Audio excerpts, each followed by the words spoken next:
Have you seen this trailer? If you have, take a photo when safe and then send it to us. All for a chance to win one of our 5 miniature truck and trailers.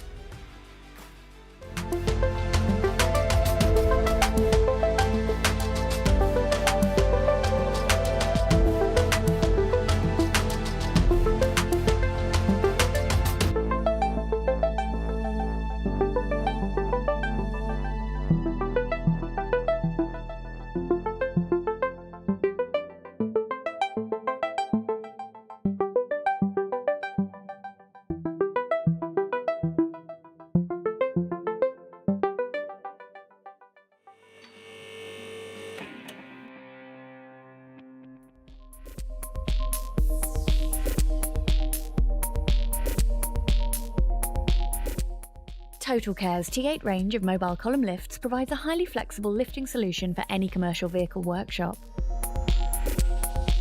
Easy to manoeuvre, the columns can be used across different lifting bays within the workshop and can be stored out of the way when not in use. The super strong lifts can support up to a 7,500 kg capacity per column and can be configured in sets of 4, 6 or 8.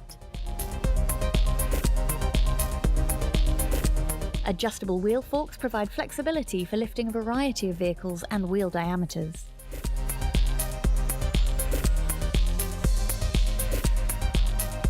Speak to our team today for more information or a bespoke quote.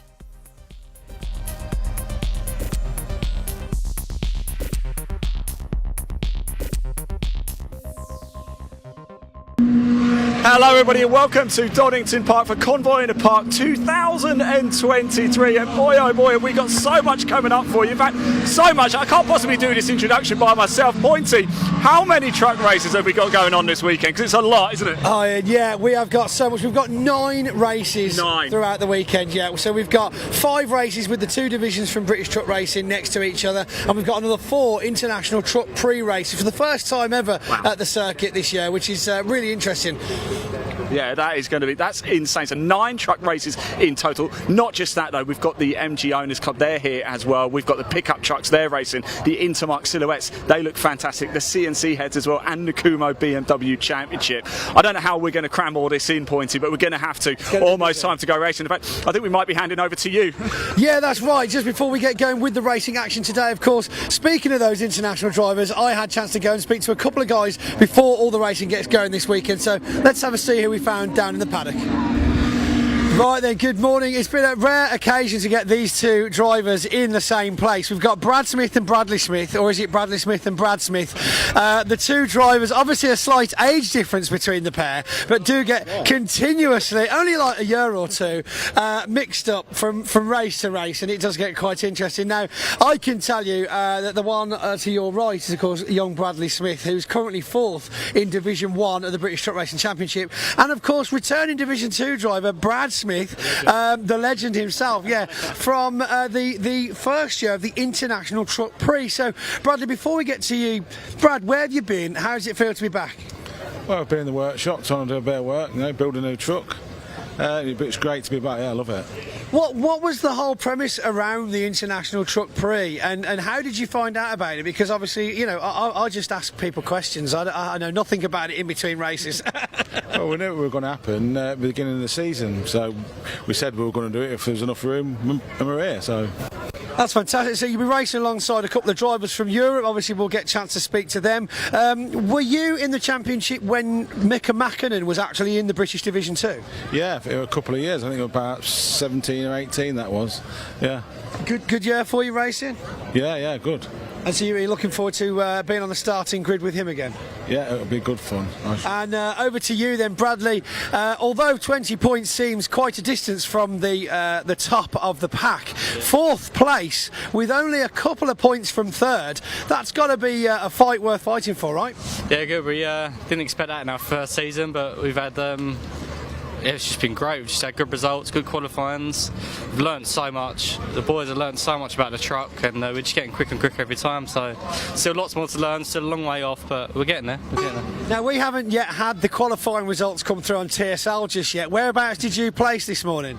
I think I was fifth. So we'll take that. Obviously last year we had a disaster where the engine blew up in testing, so first time here in this truck, so just learning everything again, and yeah, fifth, we're happy with that. I'll take that. Well, fingers crossed you've had your bad luck for Donington, and look forward to seeing the first race. You guys, of course, have still got to qualify, and then what? Your first race is actually after theirs at lunchtime, isn't it? That's right, yeah, I think it's about 2:10 something like that, first race. So, of course, all these races will be getting streamed live on the British Truck Racing Championship official YouTube channel and across our sister channel on Bark Live. So make sure you head some comments down there, say hi to your favourite drivers, and we'll try and get the messages to them later on today. Bradley, thank you very much for joining me. The Smiths of completely different families, of course. Catch up with some more drivers very shortly. Thanks, guys. Thank you. Right then. This is one of the interviews this weekend we've all been waiting for. I'm joined here behind a brand spanking new truck for Mr. Neil Yates. Neil, how are we? Very well, thank you. Now, a bit of a change in your championship, obviously the first of which being going for a scenic diversion at Thruxton, but we now join us at Donington with a new truck and a new division. We've made the jump, and it's more of a flying leap of faith, I hope. Flying leap off the track at Thruxton, Sam. Oh, there we go. Yeah, that's it.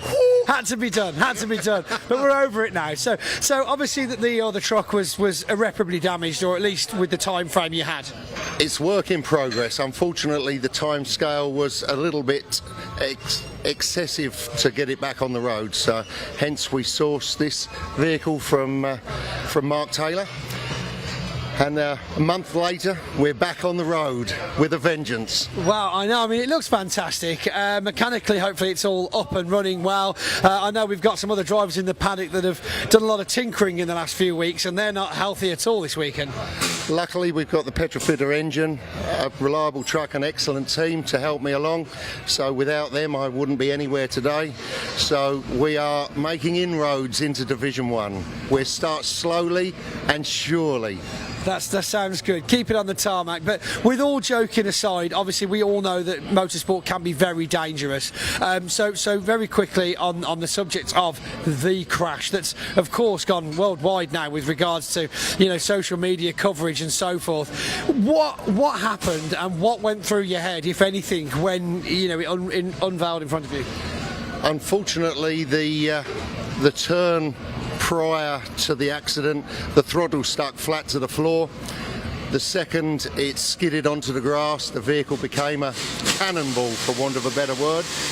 And to say what went through my head, I would say almost the fence, almost the marshal's hut, and the best part, the windscreen. But apart from that, I escaped unharmed. The safety equipment is paramount. The roll cage, the harness and the safety equipment saved me, and I managed to escape unharmed, which was a testament to the equipment and the scrutineering powers and skills of the vehicle. So nonetheless, we've made it out, not to be beaten, hence we are back. I'm a glutton for punishment. No punishment this weekend, Neil. I see good things coming. That's good, thank you very much. And again, it's the commitment of the team and family, sponsors have made it all happen. We are pleased to be back, and like I say, we're starting off gingerly, one foot at a time, one step at a time. We will gradually improve without getting embroiled in everybody else's points race at the moment. We're just feel our feet, get to grips with the new Division 1, and watch this space. Watch this space, and we will. Neil, welcome back. Congratulations for the new truck, and good luck for the weekend. Thank you very much indeed. Neil Yates, Division 1 now, ladies and gentlemen. So, continuing on with the theme with International Truck Prix drivers, we actually have an FIA driver with us today, John Newell, once of the British Truck Racing Championship. John, tell us, what was the journey that you took to go from the British to the European? Is it that much different to what we do over here? Yeah, it's quite a bit of difference. There's a lot more money in the sport, so everybody's using the best technology, new tyres at every possible opportunity, which in the British, when you're starting off, it's a bit of a struggle unless you get the big sponsors. A lot of money in the tyres, isn't there? I mean, even depending, regardless which tyre brands you use, it's very expensive. But they're actually running Goodyears over there in Europe, aren't they? Yeah, they're running Goodyears. It's a one tyre series, so that's what we have to run. Do you feel, obviously because of using GT last season in the British, do you feel there's much performance difference between the two? Is there something that they could learn from us or vice versa? No, I think what it is, each series has its own tyre. I think the GT's a little bit quicker, but the Goodyear's more stable over the distance. So it's a bit like for qualifying you might get a bit more out the GT, but then in race pace you probably get a bit more stability out the Goodyear. So you kind of know what you're doing for a little bit longer. Yeah, that's exactly right. Yeah, 100%. That's the lamest terms. I'm sure I'm understanding this right. Yeah, definitely, 100%. Yeah. So that's good. So what circuits have you been to so far in the European? We've done Most, we've done Mazzano, Slovakia Ring, and Nürburgring up to now, and Poznan. Slovakia Ring. Isn't that the brand new one, or am I mistaken that for somewhere else? No, it's the big kart track. Oh, it's the big kart track. Yeah, it's a kart track, and you're racing. I was going to say racing trucks on a kart track. The image in my head. Track. No, it's good. And so with the teams and everything, there is just a much bigger thing about truck racing in Europe, isn't there? Yeah, it's just the paddocks are a lot more manufacturers there and everything else at every event opposed to like certain events. Like Convoy is massive, but then they do Nürburgring exactly the same. It's all pretty much similar, really. So fingers crossed. Well, it's good to know that we're kind of holding our own in the world of truck racing events. 4 races on Donington, of course, not a new circuit to you at all, John. So anything in your head that you know you've got to achieve this weekend just to make yourself happy more than anybody else? No, we're just here for a bit of fun, to be honest with you, and what will be will be. So we've got some really interesting drivers in the International Truck Prix. Willem Brudrick, I believe I said his name right. Have you ever raced with him before? Yeah, I've raced at Brands Hatch with him before when he's been over. The Flying Dutchman, as they call him. Yeah, that's the one. Yeah, I've raced with him. I've raced with majority of them. What's in it? Bar obviously the TT racer. The TT, yes, John McGuinness, the talk of the town. Yeah. I followed him for a couple of laps, and he's doing all right. He's not doing bad at all. I heard he doesn't slow down as much as he should, apparently. So although that does make him faster in bits, it doesn't make him as quick overall. Yeah, I don't know about that. The TT specs just go as fast as you can round everything you can. Yeah, it looks that way, doesn't it? Right, John Newell, thanks very much for joining us, and of course, welcome back to the UK. Thank you very much. Cheers, John Newell, everybody.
So you join me down here at the Live Action Arena just off the end of Redgate here at Donington Park Circuit with Ollie O'Donovan, rallycross driver. Now, you've got quite a bit of experience in that sport, haven't you, sir?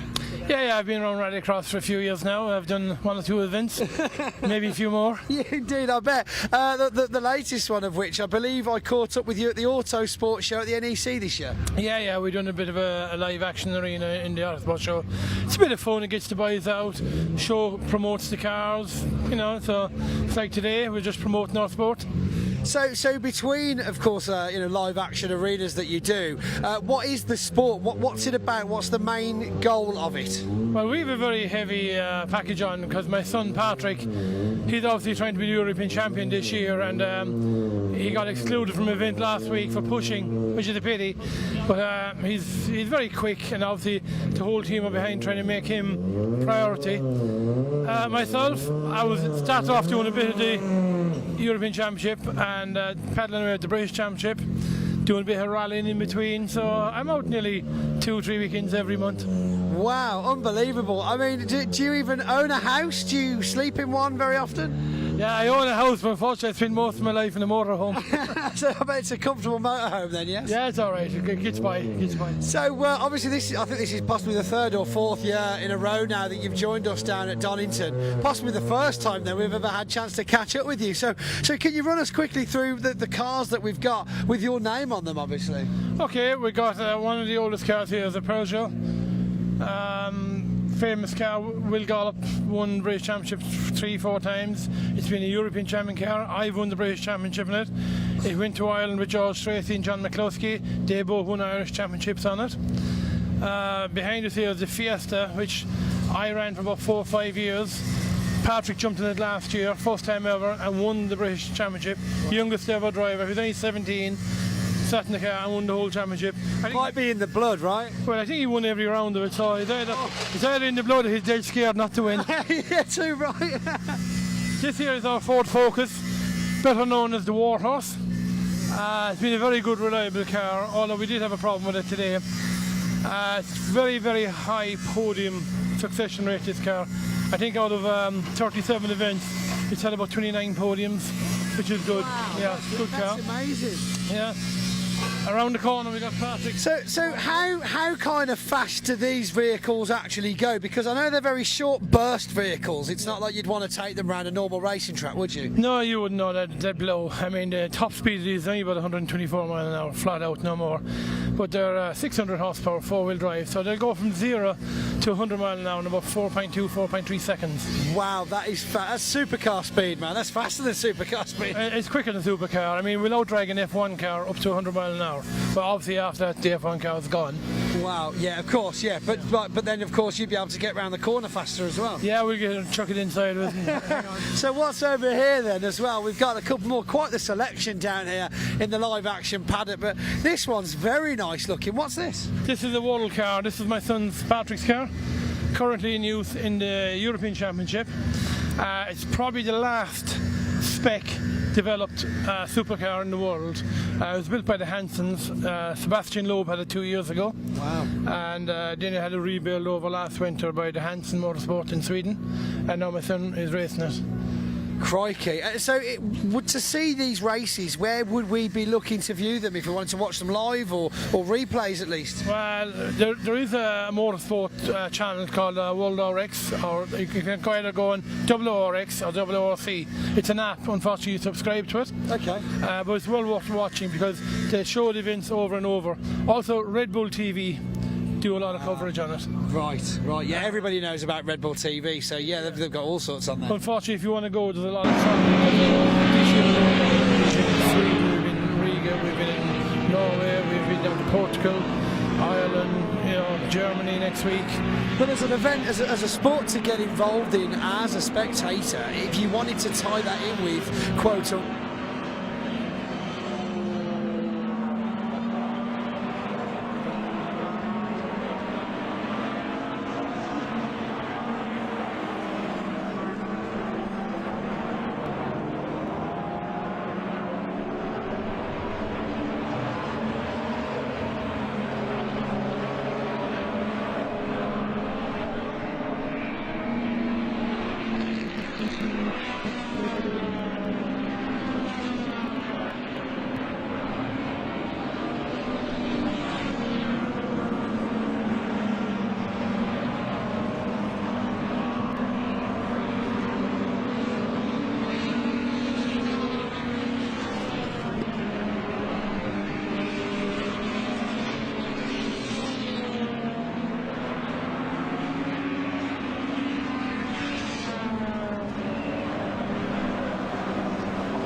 course, for many years it was Malcolm Black who dominated that series, the number 91.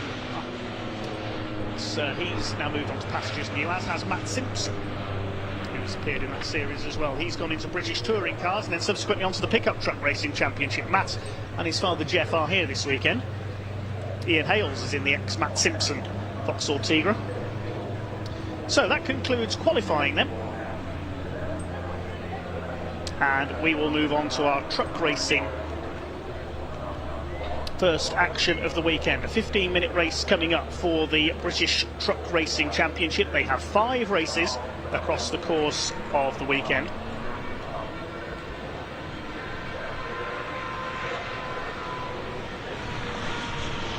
We'll give you the grid when it is confirmed in just a few moments' time.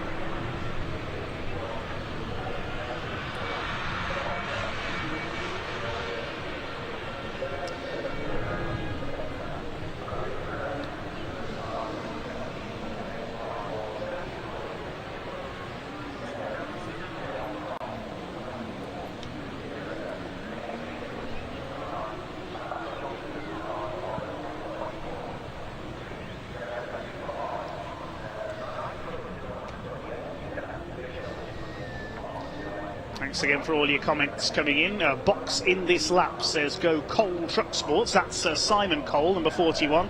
Now he's changed division this weekend after repeated mechanical problems with the Division 1 truck. He's now switched to an Iveco, will be running in Division 2.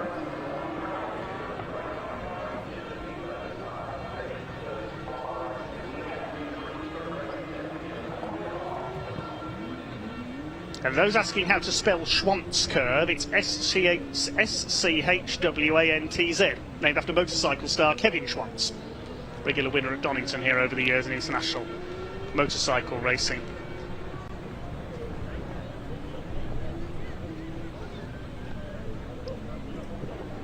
Okay, so we're almost ready to rumble then with the first of 9, yes, 9 truck races across the course of the weekend here at Donington Park.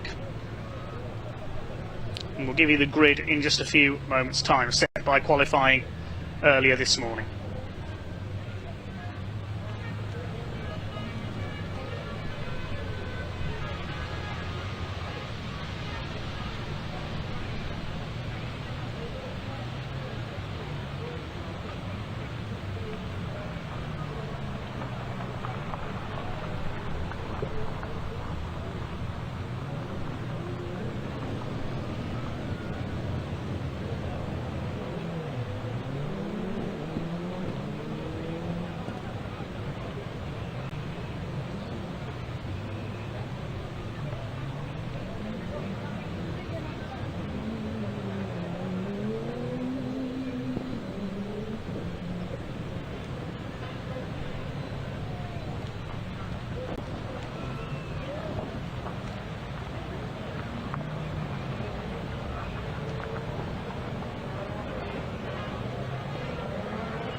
Okay, time to go racing then as soon as everyone is in position.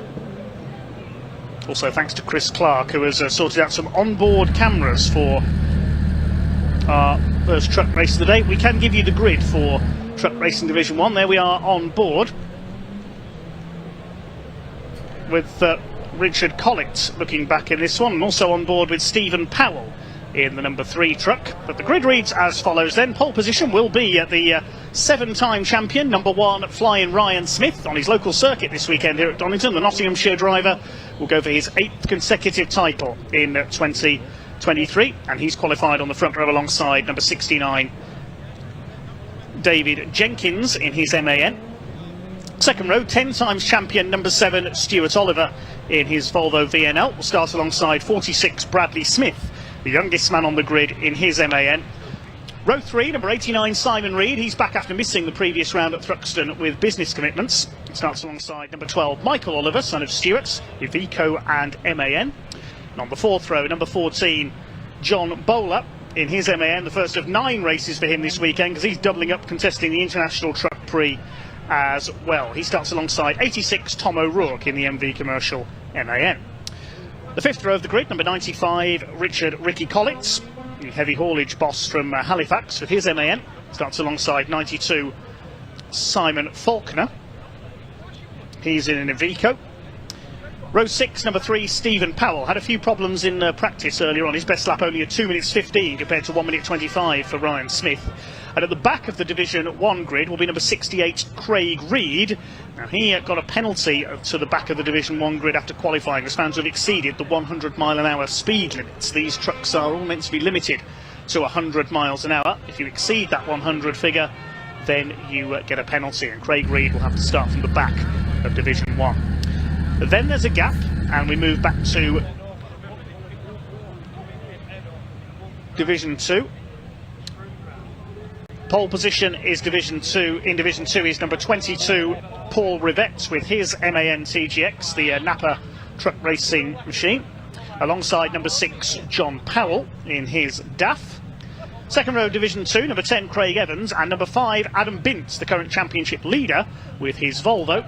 Third row of Division 2, number 28, Jim Bennett, the oldest man in the championship, recently celebrated his 74th birthday, Jim Bennett, in his Seddon Atkinson, starting alongside the number 41 of Simon Cole with the Iveco, making the move down into Division 2.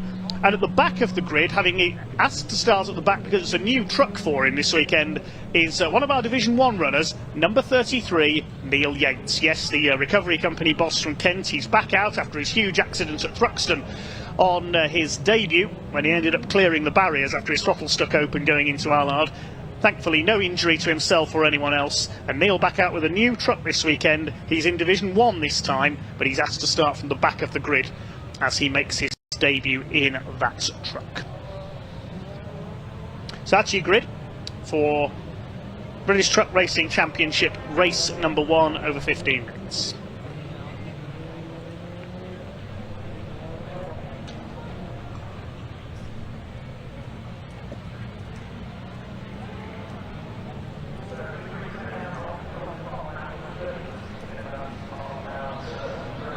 So the teams coming out onto the grid. The pace truck leads out our grid. It will be a rolling start. It's coming out at the exit of the Robert Chicane.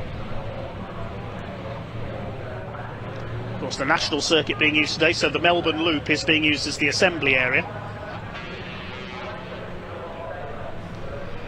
There is Craig Reed. There's Division 2. Now, Simon Cole is there. He had 1 or 2 problems, only set 1 flying lap in qualifying. Neil Yates will start at the back. The grid assembling just outside my commentary box window. Good to have Simon Reed back on the grid. The Reed Freight Iveco missed the previous round at Thruxton. Looks like everybody is there. Stephen Powell had 1 or 2 gremlins in practice as well. He's down towards the back of the Division 1 grid. So far this season, Ryan Smith, of the 14 completed races, has won 8 races. Stuart Oliver has won 3 in the number 7 Volvo. There's been 1 win each for Michael Oliver, that was at Pembrey, and John Bowler last time out at Thruxton, his first ever Division 1 victory. The other race win went to Jock Borthwick, that was at Pembrey. The Scotsman, number 32, sadly still out of racing due to injuries sustained in a motorcycle accident earlier this year, but he and his wife are well on the road to recovery. They are here this weekend enjoying the action. I spoke to Jock in the paddock this morning, and he is aiming to try and be back for Snetterton next month. Brave fella is Jock Borthwick, or maybe just plain crazy, who knows.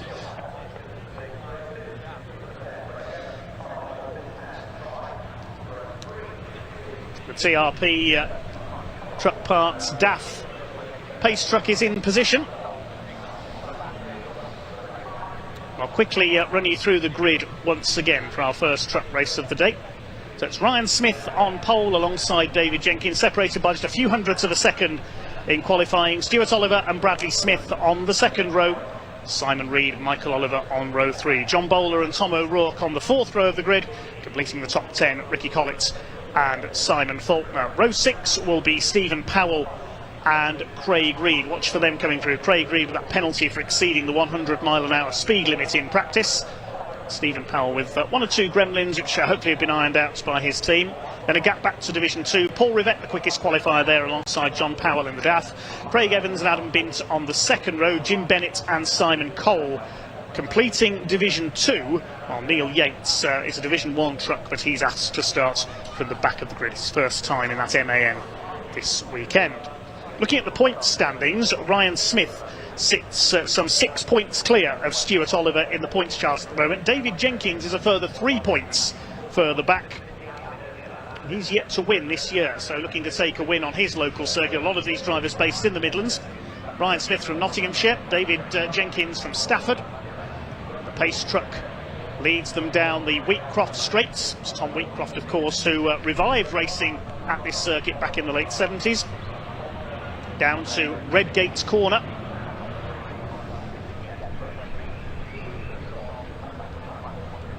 Can Bradley Smith take his first win here? Only in his 20s in the Ferns and Scrapco sponsored MAN.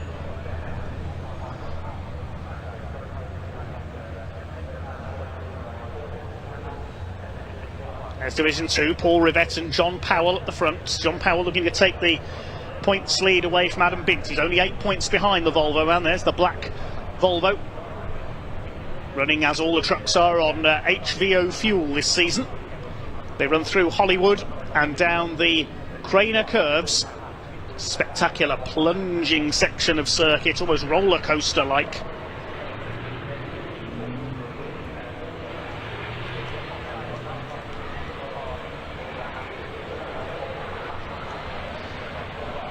And it's onto the brakes, onto the right-hander at the old hairpin. Past Starkey's Bridge, you can see on the right there, the old stone structure used to go all the way across the circuit, that old bridge, until the circuit was remodelled a few years ago. Then climbing up through the left-hander at Schwantz Curve, as we mentioned earlier, and then into the right-hander at McLean's.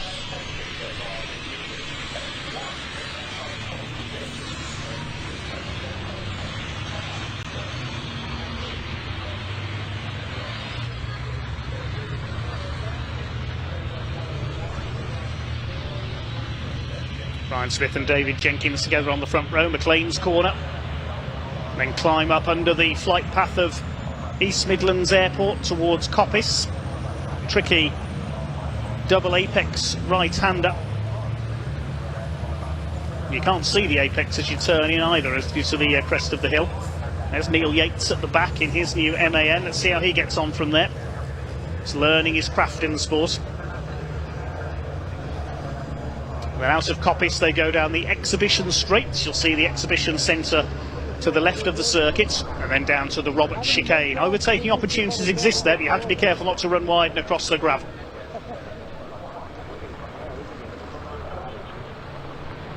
The drivers just weaving to warm up their GT tyres. Can anyone stop flying Ryan Smith in Division 1 as the Convoy heads around? Pace truck will pull into the pit lane this time, and it's time to go racing here at Convoy in the Park 2023, with the first of 9 truck races this weekend, the first of 5 for the British Truck Racing Championship 2023. Ryan Smith not hanging about, he's already poised to launch off into the lead. Here we go then. Once the red lights go out on the gantry, we will be underway. Get ready to feel the noise. As here we go, race gets underway. And down towards Redgate they go for the first time.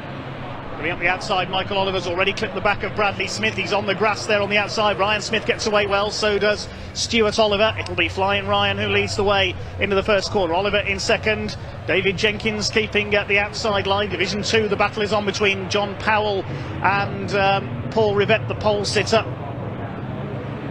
They're all round the first corner okay. Neil Yates at the back in the 33. Now coming down the Craner curves and into the old hairpin. Ryan Smith leads from Oliver, Jenkins, Bradley Smith.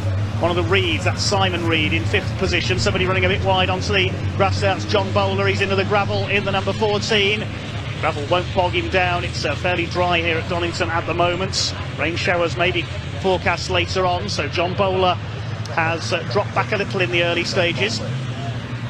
Leaders up at McLean's. Ryan Smith from Stuart Oliver, David Jenkins, as they start to settle into their Single file crocodile. There's John Bowler trying to fight back. He's on the tail of Simon Faulkner in the number 92 Iveco. The ex-Reed truck into Coppice. You can see how the circuit rises up there into Coppice Corner. Tricky part of the circuits. Down the exhibition straight they come there. Ryan Smith will lead the first lap of the weekend. David Jenkins has a look, but he's not close enough to attack Stuart Oliver for second place. Bit of bodywork flapping on Bradley Smith there. Had some contact off the line with Michael Oliver. At the inside, John Bowler takes Simon Faulkner. See where that's got him back up into after that moment at the old hairpin. Over the line go the leaders. Looking at the timing screen, Bowler's lost 4 places. He's down to P11 as a result of that. His next target is Stephen Powell. Made a decent start there. He gained a place off the line. Craig Reed's already gained 3 spots. As they swing their way towards the Craner curves once again down the hill. Ryan Smith starting to increase his lead, as we've seen so often before, looking for win number 9 this season. In Division 2, Adam Bint and John Powell are level on 5 wins apiece. Paul Rivette's had 4. So those 3 have divided up the wins between them in Division 2. There are the Division 2 trucks heading down the hill. It's John Powell, number 6, with the advantage at the moment in the blue DAF. Somebody running wide onto the grass. That's one of the Reeds. That was Craig Reed. Mistake at Schwann's curve. We'll see if he's gathered that up again. Fair bit of smoke coming from Adam Bint. Now, if you emit too much black smoke, you'll be black flagged. So Adam Bint could be in problems here if he starts smoking like that. And, yes, the leaders run wide there, coming out of Coppice. Bit of dust kicked up. Paul Rivette has pulled into the pits. I missed that.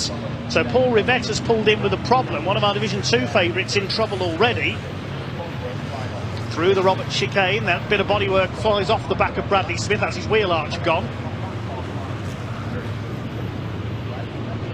Stephen Powell under fire. This is for 10th position. Craig Reed got up into 8th place past Ricky Collett, so that grassy moment, I was about to say, didn't delay him too much, but Collett's pulling back on the inside there down the straight. Here they come into Redgate.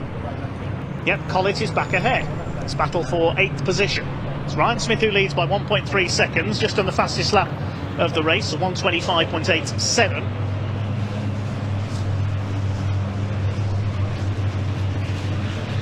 Reedy trying to fight back. Just one Division 1 win to his name so far, Craig Reed, in the last race of 2022. Stephen Powell behind him and John Bowler recovering after his brief off on the first lap. It's still Smith, Oliver and Jenkins, a very familiar podium, it has to be said, in the British Truck Racing Championship. Bradley Smith in 4th place, then Simon Reed is 5th, Michael Oliver 6th, Tom O'Rourke 7th, then everybody else battling for 8th place. Then the Division 2 trucks heading through. Their leader is John Powell in 13th overall. Adam Bint is still going. He's 3rd in class behind Craig Evans in the number 10. Still looking for his first class win. As up the inside, Craig Reed has a look. There's nearly contact there coming through Coppice. Here they come along the exhibition straight. Craig Reed's got the inside line there. And the man from Stoke-on-Trent will pull back ahead of the Yorkshireman Ricky Collett. His trucks haul some of the biggest and heaviest loads seen on the UK's roads. Now under fire from Stephen Powell, the man from Kent, lives just down the road from Brands Hatch. John Bowler's trying to make it 3 wide. Lucky if he can get 3 wide in cars going down into Redgate, never mind in trucks. Stephen Powell is going to get ahead of Ricky Collett. They think better of going 3 wide. John Bowler drops back a bit, and through goes Stephen Powell. Ricky Collett's lost 2 places. Now don't forget that this race, the result will set the grid for race 3, which is coming up tomorrow, with the top 8 positions reversed. So if you finish 8th, you will start on pole in your division. 8th currently is Craig Reed in Division 1.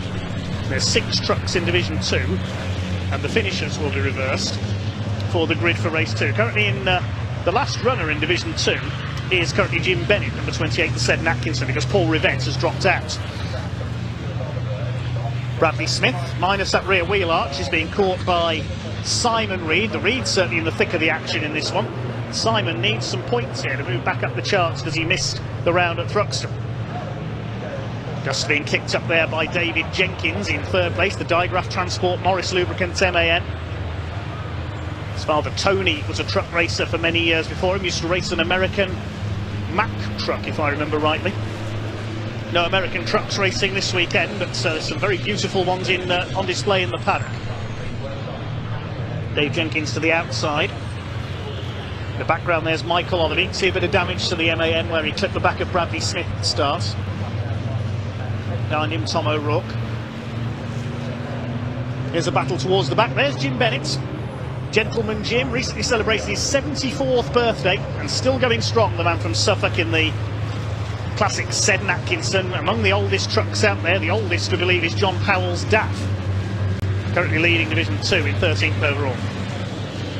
8.5 minutes to go in race 1 of the weekend for the British Truck Racing Championship here at Convoy in the park.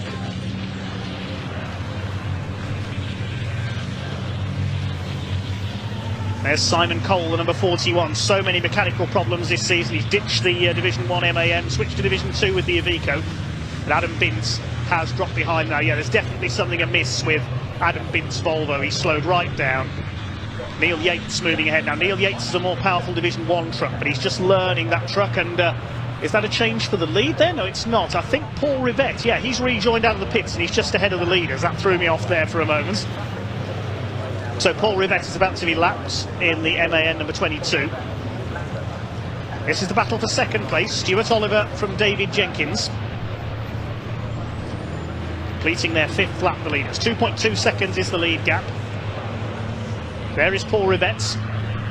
Started on pole in Division 2, but some problems forcing him into the pits at the end of the first lap. The former multiple Renault Clio champion. He's running in P19 at the moment, some 3 laps off the pace. But the last thing the Division 1 runners will want is for him to get in their way. Stuart Oliver kicks up some dust. It was coming down the Craner curves where he spun and went into the barriers at Convoy in the Park 2022 in the Volvo. Bradley Smith still under fire from Simon Reed. Donington not the easiest circuit to overtake on in a truck. Paul Rivette, you can see there, moving aside, lets the leader through. Good driving there by Paul Rivette. Division 2 still led by John Powell ahead of Craig Evans by just over a second. Well, Adam Bint's lap times, well, Powell and Evans are lapping in the 130s, 131s. Adam Bint's last lap time was a 144, so there's clearly problems with the number 5 truck. Paul Rivette moves to the inside, the leader's going to the outside to get around him. Bradley Smith has now got Simon Reed right on his rear axle there as they come down into the chicane.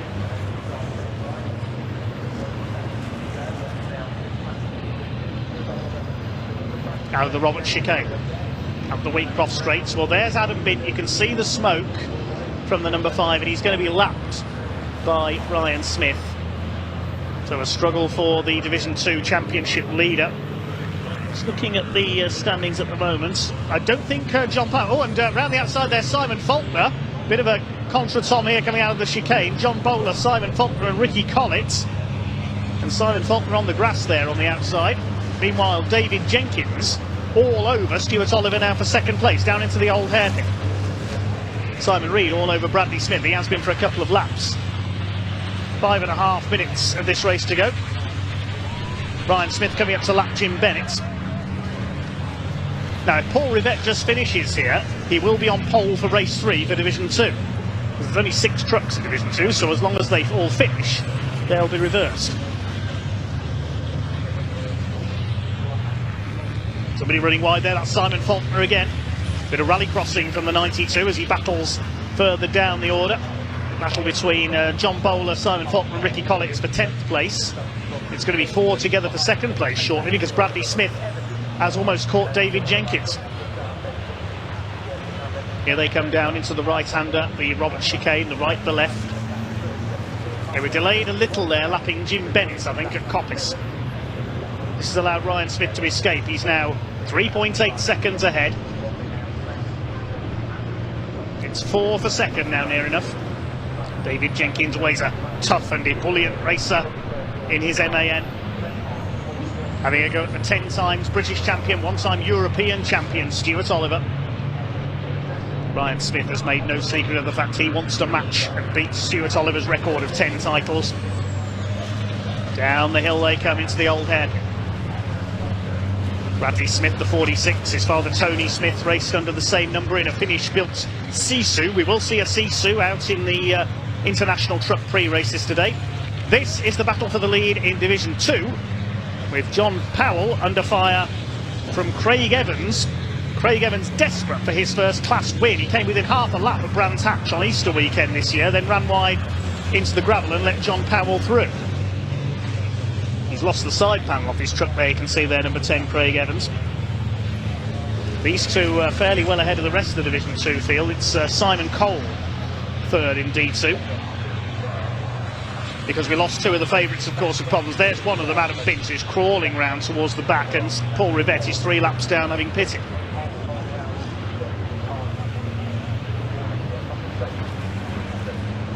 Through McLean's.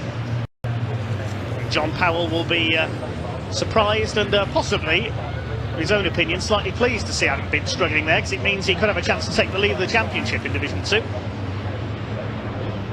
Yes, Adam Binch slowing right down. It wouldn't surprise me if he's heading for the pits this time around. There's another 3 minutes of the race for him to survive. Now, is Craig Evans going to be able to snatch Division 2 away from John Powell? Through the chicane they come, just a truck length in between them. Ryan Smith's lead is up to over 4 seconds now. It's going to be win number 9 of the season, giving him, hoping there's no mechanical maladies for him. John Powell continues to lead Division 2 in the DAF, the Dutch-built machine. Here's the battle for second in Division 1, meanwhile. Still Stuart Oliver holding off David Jenkins. Smith, Oliver, Jenkins, you said earlier, it's a podium we've seen many times before. Bradley Smith, Simon Reed next, and they're well clear of Michael Oliver, who's in 6th. Tom O'Rourke 7th, then Craig Reed, Stephen Powell, and John Bowler topping the battle for 10th. He's now pulled away from Ricky Collins.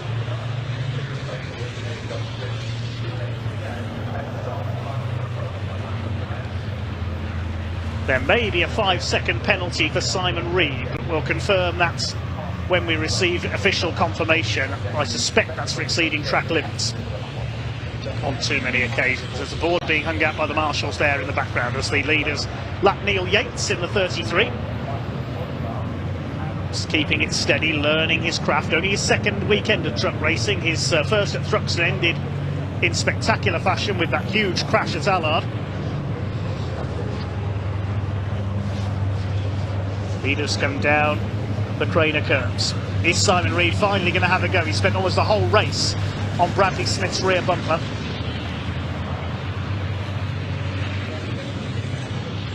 Through towards Schwantz, then McLean's.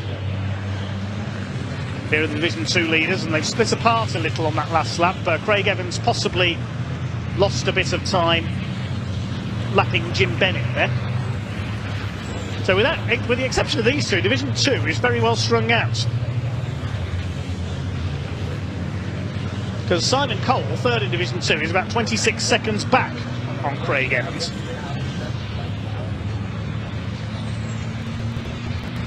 The second place battle is split into 2 pairings again. Coming around to start their final lap. Ryan Smith still leads. Over the line he comes. Chased by Oliver and Jenkins. The lead gap 3.9 seconds, so it's stabilised. The Northside Truck and Van Daimler Freightliner.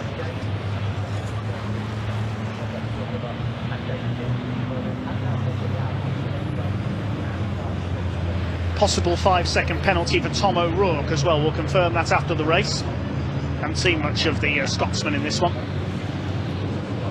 Clock counting down to 0, so it'll be checkered flag this time. In our first British Truck Racing Championship event of the weekend. Bradley Smith has pulled away just a little bit there from Simon Reed.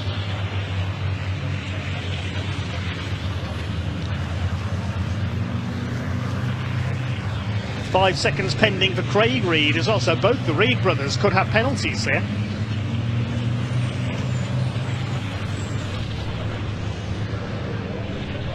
Through Coppice for the last time. Can David Jenkins steal second place into the final chicane? It's going to be a win for Ryan Smith. He's got Adam Bint in his way there. Adam Bint moves aside, lets the Daimler Freightliner through. Here they come down into the chicane then. Well, Flying Ryan, 7 times British champion, comes in to take his 9th win of the 2023 season, leading all the way from pole position, as he always seems to do in the first race of the weekend. Stuart Oliver will hang on for 2nd place, David Jenkins 3rd, and Bradley Smith working hard all the way to hold off Simon Reed for 4th place. 6th position goes to Michael Oliver, and there's Tom O'Rourke holding off Craig Reed for 7th and 8th. There may be penalties pending there though. 9th it will be Stephen Powell, because Paul Rivett a couple of laps down. And 10th place for John Bowler, who has dropped Ricky Collett and Simon Faulkner. John Powell, meanwhile, here he comes. He's pulled away from Craig Evans. He's going to win Division 2. That will be win number 6 of the season for him. And with Adam Bint suffering mechanical issues, finishing well behind in 5th place in Division 2, a lap down. Then John Powell in prime position to take the lead of the championship in Division 2. He weaves across the line in celebration. Craig Evans 2nd in Division 2. And well done to Simon Cole, a fine 3rd place in the division.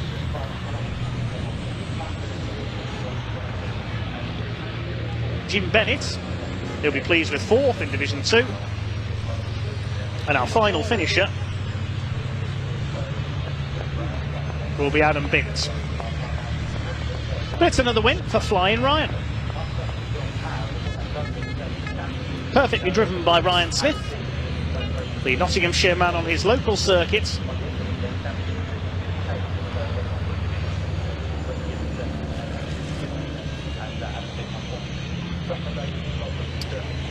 Four drivers receiving 5-second penalties in that one. Simon Reed, Tom O'Rourke, Craig Reed and Simon Cole, but we know not why at the moment. We haven't been given a reason. We'll confirm that as soon as we have it. But Ryan Smith takes the win by just under 4 seconds ahead of Stuart Oliver. David Jenkins completing the podium, and Bradley Smith holding off Simon Reed for 4th. Michael Oliver 6th ahead of Tom O'Rourke. Then Craig Reed and 8th. Stephen Powell and John Bowler round out the top 10. Ricky Collett would battle with Simon Faulkner in the early stage there, 11th and 12th. And then in 13th place, John Powell wins Division 2, finishing just a couple of seconds ahead of Craig Evans. Next home behind them in his first race in Division 1, a lap down was Neil Yates. 3rd in Division 2 was Simon Cole, his first Division 2 race of the season. And further back, Jim Bennett, Adam Bint 2 laps down after his engine problems, and Paul Rivett after his pit visit 3 laps down, the final finisher in 19th place. That concludes our first truck race of the weekend then.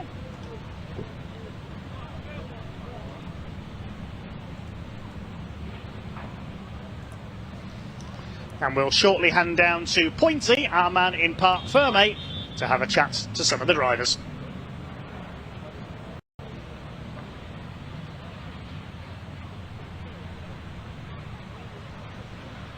Right then, well, here we are down Parc Ferme for the end of the first race here at Donington Park. Convoy in the park. We saw a fantastic early start from Ryan Smith. A massive battle of defence as we see Dave Jenkins in the background here congratulating Stuart Oliver on a race well raced. We're still unpacking Ryan Smith at the moment, but another fantastic show of racing skill from young Bradley Smith, keeping his 4th position through the race as he does the championship as well. I tell you, I wish he was as quick at getting out of the truck as he is at getting out of the way of the rest of the paddock. Ryan Smith now descending from the Daimler Freightliner. Ryan, fantastic start to the weekend for you, sir. Now, quickly, we haven't had a chance to speak to you yet. We had a few issues during testing. I heard a rumour on the grapevine. What was that about? And obviously it's sorted now. Well, we didn't really have any testing, just Dave's been fast. So, you know, I think me and Dave both broke the lap record in qualifying. European boys have come off half a second off us. We did a setup change then and we went the wrong way, but at least we know what to do for the next race. But look, gets it off the back. You know, I seen Dave and Stuart was fighting, so we didn't really see Dave's real pace there. So you pulled away very well with those two fighting with each other behind you. Yeah, well, look, at the end of the day, it's race 1 out of the way.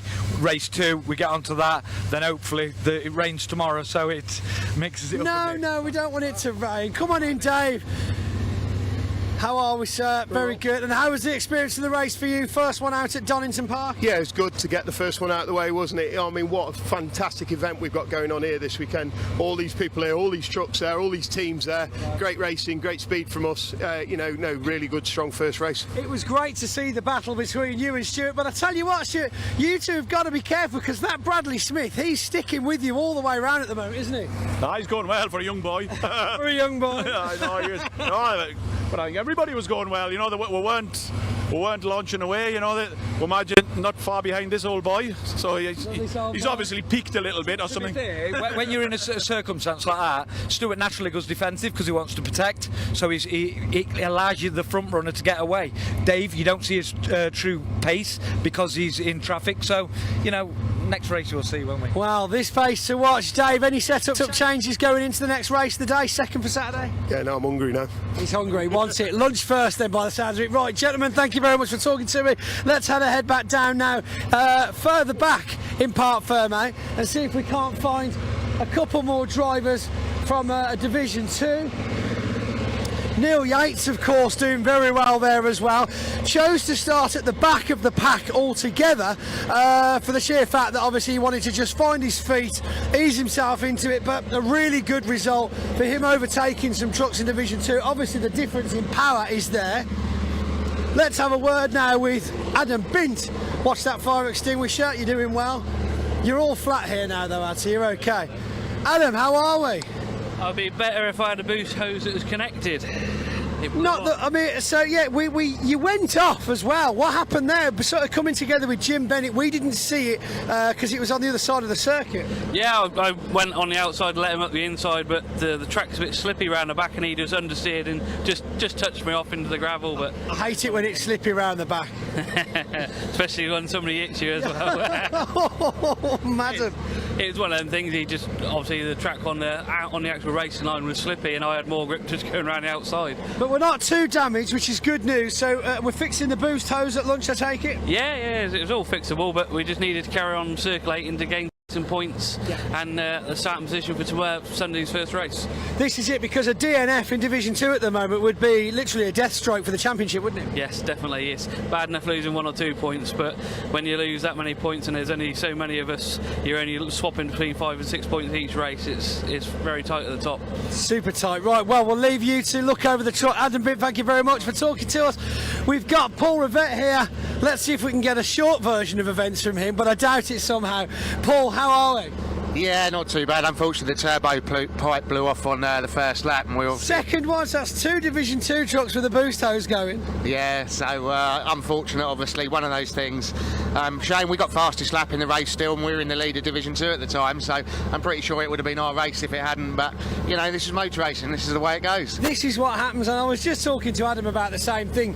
Even though you might have been slower when you went back out there for the second half of the race, it's the finishing of the race that really has kept you in the championship, because it's so tight at the moment. Yeah, so we get a point for the fastest lap, and we'll get I think about 10 points for finishing 6th where we did. So you know, it does help for the championship. So down but not out.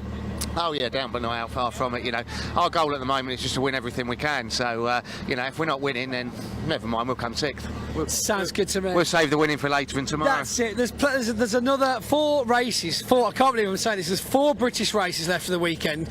It almost feels we've been here this long so far this week that this should be Sunday afternoon, doesn't it? But it's not. Yeah, and it's one of the things I love about the truck racing is that 5 races every weekend. It's you know, it's just you're constantly in and out the truck, and it's brilliant as a driver. You know, that's what we want. That's what the fans want, and it's just part of what makes the championship so good. Indeed. I mean, John Bowler, will have to catch up with him shortly. He's actually racing in both the championships, because I think that a memo was sent out to everybody weeks ago saying if you want to race in both, you can. And obviously only he took up the offer. He must have been in the gym for a few months beforehand, that's all I can say. Some serious effort goes into dragging these things around. Honestly, the stamina he must have is better than I could achieve, that's for sure. Yeah, and it's the other thing is keeping yourself hydrated as well. When you're constantly out there like that. But you know, hats off to John. You know, if I had the chance to do it, I'd be doing exactly the same thing. We'll probably have it on autopilot by lunchtime tomorrow, though. Paul Rivett, thanks very much for talking to us, buddy. Right then, that's all we've got time for down here in Parc Fermé. Now we've got to go and hand out some trophies, and it appears that the heavens are about to open because I felt some rain in the air. So fingers crossed we have some good conditions for the last race of the day. But please tune back in because we've still got the 2 official international truck pre-races going out today as well. And they of course will also be streamed live on the YouTube channel, and as well as me getting some interviews with the drivers afterwards for you. So tune back in later on. I'll hand back to Dave in the studio.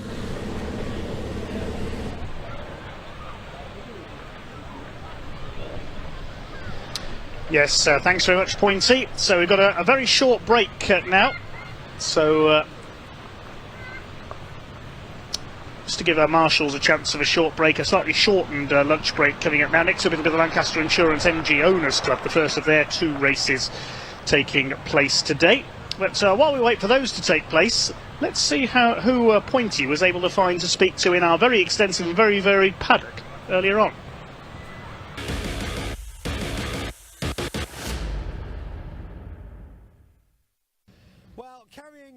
With live action arena debuts, we've got Sophie Clark from the British Stock Cars, or F1 Stock Cars as they are on the timetable. First of all, Soph, welcome to Convoy in the Park. Thank you very much. We're delighted to be here. We really are. It's fantastic. What brought this collaboration around? Well, Stuart Oliver is a friend of Darren Clark's, who races one of our cars, and Darren does a lot of radiators for him. And there's been a connection there. And then I met Stuart a few months ago up at Buxton Raceway, and we had a chat, and he said, "Do you want to do it?" And he's like, "Well, yeah." And here we are. It's funny because when you spend so much time around the one championship like I do, it feels strange to think that racing drivers have lives outside of the British trucks. Like, wait, they go to other race circuits on other weekends? Like, yeah. Yeah, well, it's this is our one of 3 weekends off. From March to November, we run every weekend, and it just fell this weekend. But obviously, that has the flip where some drivers can't do it because they've actually got to do some gardening or go on life, holiday. live life, families. It's weird. That doesn't normally happen. The lower priority things. That's it. That's it. So, tell us more about then the British stock cars. Now, we had some classic British stock cars down at the live action arena at American Speed Fest at Brands Hatch not too long ago. What's the F1 about? What tell us about the cars? Well, Formula One stock cars have been going since 1954. We run on short ovals all over the UK. We're also racing Holland. So we've been going a long time. Obviously, things have changed, things have moved on, but we run on short ovals. So local to here, we've got Hensford Hills Raceway, we've got Buxton Raceway, and we race on tarmac and we race on shale as well. Oh right, okay. So is there much change in the setup for the cars, or is there much change available for the cars? Well, when you swap from tarmac to shale, we've got a few drivers that have got one car, and there's quite a bit of change between it. So most drivers have got 2 cars, or they just run on the shale, or they just run on the tarmac. So, but it can be done. A dual car can be done. That's a lot of work by the sounds of it, though. Yeah, it's just labour intensive, really. So what kind of speeds are we looking at? What's the engines that we've got in them? Are they all different? I mean, of course, they look quite different to your average racing car, don't they? Well, they're all purpose-built for a start. It's not a road car that's been turned into a racing car. They're all purpose-built chassis. They're on a V8 Chevy. It's unlimited, you know, so whereas certain other formulas are limited on power, this is unlimited. So these are the top dogs of the oval racing world. Oh, wow. So the more power you can get out of your car, essentially, the better you'll do in the championship. Yeah, it's not all down to power. That is a main factor, obviously, but because we're running on such short ovals, you've got to have the setup of the car, because you can have all the power in the world, but if it won't turn left, you're not going around the track. It's those 2 ends, isn't it? That you're getting around those and getting back up to speed, ready for the next one. Exactly. Setup is key in these. And how many have you actually got here with you this weekend? We've got 10 cars, and we've also got the 2-seater car here who's doing demonstrations. So it's a normal race meeting. We're 50 40 to 50 cars. We've got big championships coming up. We've got the World Final coming up at Northampton. We've got over 120 cars at that one. So it varies. So we've actually got a map over here of all of your meetings. So where we said we've got Northampton coming up, which is of course not in the north of the country, although it sounds like it. It's just in the South Midlands, isn't it? South Really? Midlands, yeah. So that's our big World Final weekend, 8th, 9th and 10th of September. And we've got over 50 Dutch coming over for that because we've got good ties with the Netherlands. So there's a lot of cars at these things. Do you have any support races, or is it all just stock cars all weekend? We do have support formulas. On the Friday night we'll run the 2 litre saloons, and then on the Sunday we run the Brisker Formula 2s, which are the smaller brothers of these. Right, I see. Fantastic. So this is your season finale, you said? Oh, this is the World Final. So the World Final, sorry. World Final. Yeah, we've got drivers coming over from New Zealand as well for that, and that's the race for the gold top. So all our aerofoils have got different colours on, and that's grades. So it's how we start the races. But that is the race for the gold, and then the race for the silver is your points, which is season long. Wow, there sounds like a lot of maths involved in your championship. You have to be Carol Borderman some days. This is insane. 50 cars, just basic 50 cars, then some more 50 cars, and then there's like gold top, red top. I mean, it's like milk. You can get very confused which milk to buy as well, really. A lot of different tops. A lot. So if we want to watch this when we're not at the Convoy event, where would we looking to view this online, or obviously just come to the circuits? Yeah, come to the circuits. You can't beat live, can you? No, you've got to be trackside. However, some events are live streamed, but if you follow us on social media, we update it. There's videos going on most weeks. So yeah. And it looks like we can find that at BSCDAF1. That's it. Wow, that's a mouthful.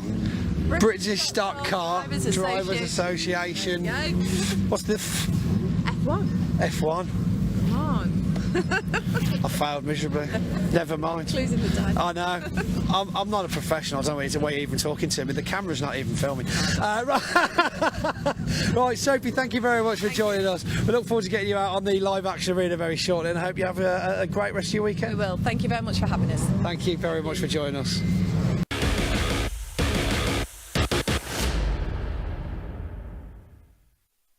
So you join me down here at the live action arena just off the end of Redgate here at Donington Park Circuit with Ollie O'Donovan, rallycross driver. Now you've got quite a bit of experience in that sport, haven't you, sir? Yeah, I've been around rallycross for a few years now. I've done 1 or 2 events, maybe a few more. Yeah, indeed, I bet. The latest one of which I believe I caught up with you at the Auto Sports Show at the NEC this year. Yeah, we've done a bit of a live action arena in the Autosport Show. It's a bit of fun. It gets the boys out. Show promotes the cars. So it's like today we're just promoting our sport. So between, of course, live action arenas that you do, what is the sport? What's it about? What's the main goal of it? Well, we have a very heavy package on because my son Patrick, he's obviously trying to be the European champion this year, and he got excluded from an event last week for pushing, which is a pity. But he's very quick, and obviously the whole team are behind trying to make him priority. Myself, I started off doing a bit of the European Championship and paddling away at the British Championship, doing a bit of rallying in between, so I'm out nearly 2-3 weekends every month. Wow, unbelievable. I mean, do you even own a house? Do you sleep in one very often? Yeah, I own a house, but unfortunately I spend most of my life in a motorhome. So I bet it's a comfortable motorhome then, yes? Yeah, it's alright, it gets by. So obviously I think this is possibly the 3rd or 4th year in a row now that you've joined us down at Donington. Possibly the first time that we've ever had a chance to catch up with you. So can you run us quickly through the cars that we've got with your name on them, obviously? Okay, we got one of the oldest cars here is a Peugeot. Famous car, Will Gollop, won British Championship 3-4 times. It's been a European champion car. I've won the British Championship in it. It went to Ireland with George Tracy and John McCluskey. They both won Irish Championships on it. Behind us here is the Fiesta, which I ran for about 4 or 5 years. Patrick jumped in it last year, first time ever, and won the British Championship. Youngest ever driver, he was only 17. Sat in the car and won the whole championship. It might be in the blood, right? Well, I think he won every round of it, so it's either in the blood or he's dead scared not to win. Yeah, too right. This here is our Ford Focus, better known as the Warhorse. It's been a very good, reliable car, although we did have a problem with it today. It's very, very high podium succession rate, this car. I think out of 37 events, it's had about 29 podiums, which is good. Wow, Yeah, it's a good car. That's amazing. Yeah. Around the corner we got Patrick. So how kind of fast do these vehicles actually go? Because I know they're very short burst vehicles. It's not like you'd want to take them around a normal racing track, would you? No, you wouldn't know that. They're low. I mean, the top speed is only about 124 miles an hour, flat out, no more. But they're 600 horsepower, four-wheel drive, so they'll go from 0 to 100 miles an hour in about 4.2, 4.3 seconds. Wow, that is fast. That's supercar speed, man. That's faster than supercar speed. It's quicker than supercar. I mean, we'll outdrag an F1 car up to 100 miles an hour. But obviously after that, the F1 car is gone. Wow, yeah, of course, yeah. But then, of course, you'd be able to get round the corner faster as well. Yeah, we'll get and chuck it inside with it.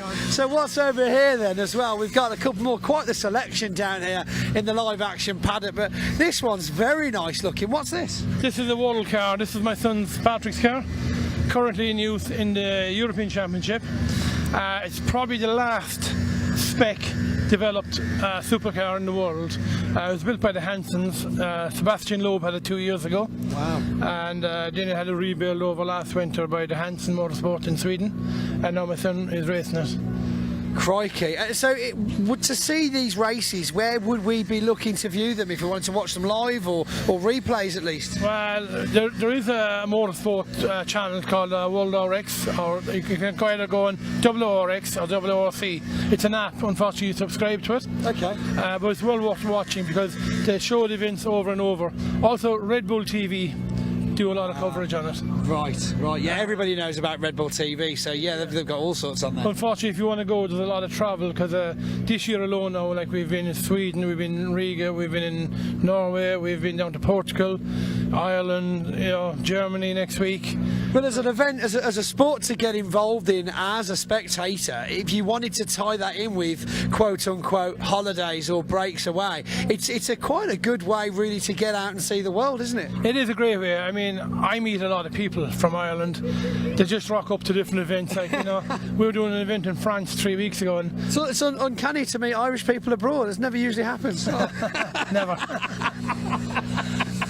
And finally then, onto this one. I think this is possibly my favourite of the selection, the Ford Escort Whaletail. Tell us a little bit more about this. Right, this is new to our fleet. A friend of mine, Conor McCluskey, had this. This car was built by Malcolm Wilson, which is the FMC. Done a couple of rounds of the World Championship and ended up in the hands of Robbie Head. Right. I think he won the British Championship and then he done a few European rounds. And I see the car about 2 years ago and I just fell in love with it, so I spent 12 months trying to buy it and I eventually got it. Dare I ask, am I allowed to ask how much it cost you? Absolutely not. Okay. Because then his other half and the bank manager would both find out, right? Exactly, yeah. Ollie O'Donovan, thank you so much for talking to us today. It's been an absolute pleasure. Thanks for showing us around the garage. And of course, if you want to see these cars in action, there is still time to get down here to Convoy in the Park for the live action arena events that we're racing here all afternoon today, and of course all day tomorrow, Sunday as well. And of course alongside with the drift trucks, which we've got parked over in the distance as well. That'll be out twice today, and we might even be able to get you a cheeky bit of live action of that as well. Ollie, thanks for joining us, buddy. Cheers, thank you. Have a good day. Cheers.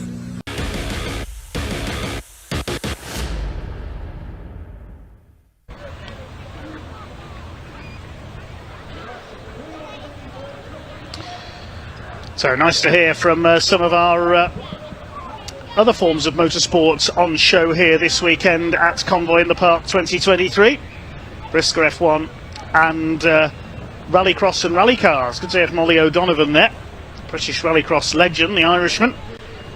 So what's next on the schedule then? Well, we're running a little bit behind schedule because of the red flags we had in qualifying earlier on, but next up will be the Lancaster Insurance MG Owners Club. MG's old and new. We've got ZRs, MGFs, MGBs, MG Midgets and a bit more besides competing this weekend. They have 2 races today. Then it's the International Truck Prix for drivers from the European Championship and beyond.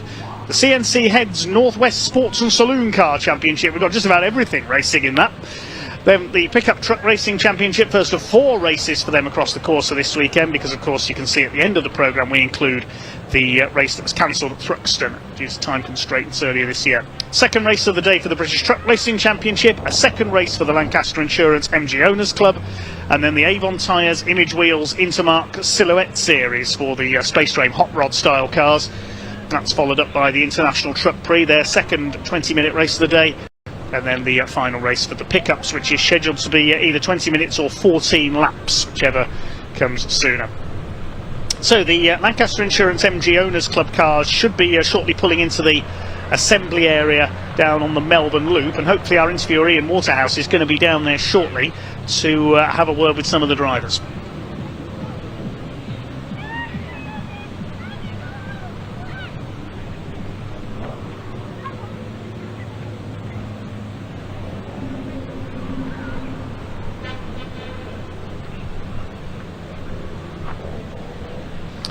Well, while we wait to hear from some of the drivers down there, we can give you the provisional grid for this first race of the day, and it's our old rivals. If you've been following the series on BARC TV throughout the season, in the MGZR class, Steve McDermott and Scott Bugner have had a battle at the front of the field in every race so far. They are on the front row of the grid. Steve McDermott, number 1 on pole, ahead of Scott Bugner by around 0.3 of a second. Second row, 87, Andrew Priest, who got his first ever podium at Thruxton a few weeks ago, and Andrew Heron, number 129, starts alongside. They're both in ZRs as well. Row 3, 82, Jimmy Work in another ZR, and Simon Kendrick, the first of the MGFs, number 42. His only class rival here this weekend, number 5, Stuart Plotnick. Good to see him back out. He missed the last couple of rounds. Starts on row 4 alongside number 60, Andy Heitman, ZR. Completing the top 10, 22, James Wade, not of darts fame, in the number 22, alongside 83, Phil Walker in a pair of ZRs. And then on row 6 of the grid, a couple of slightly more unusual cars. Number 76, Darren Leonard, he's in an MG ZS, the saloon version, which appeared in the early 2000s in British touring cars, of course. He's on row 6 alongside number 70, Anthony Bates, who's in the only Class B car here this weekend in 12th on the grid, which is an MG Maestro. Now, we used to have full grids of MG Maestros in this championship back in the 90s. Then the first of the Class A cars. Class A is the Classic division, A for Abingdon, where the Classic MGs were built. The MG Midget of Will Sharp, the points leader in Class A, starts alongside the ZR of number 80, Phil Dicker, the ex-Hot Rod racer. Row 8, number 3, Adrian Olsen. Plenty of wins for him in the days of the Maestros. He's now in a ZR, number 3, alongside 14, David Amphlett in the first of the MGBs on the grid. Row 9, number 71, Carl Bates with his MGB, and number 11, Chris Millard. Row 10, 59, Ashley Barnes, and number 6, John Diffie. They're both in MG Midgets. John Diffie will only drive in race 1 as well. It's Nigel Walcott who will take over that car for race 2. The 11th row of the grid will be number 172, Rob Fisher. He's an MGB Roadster. And at the back, number 50, Peter Hesch with his MG Midget. Again, that's a shared car. Gary Puxty will drive that car in race 2. So 22 MGs, young and old, we'll see out on track shortly for a 20-minute race around the Donington Park circuit.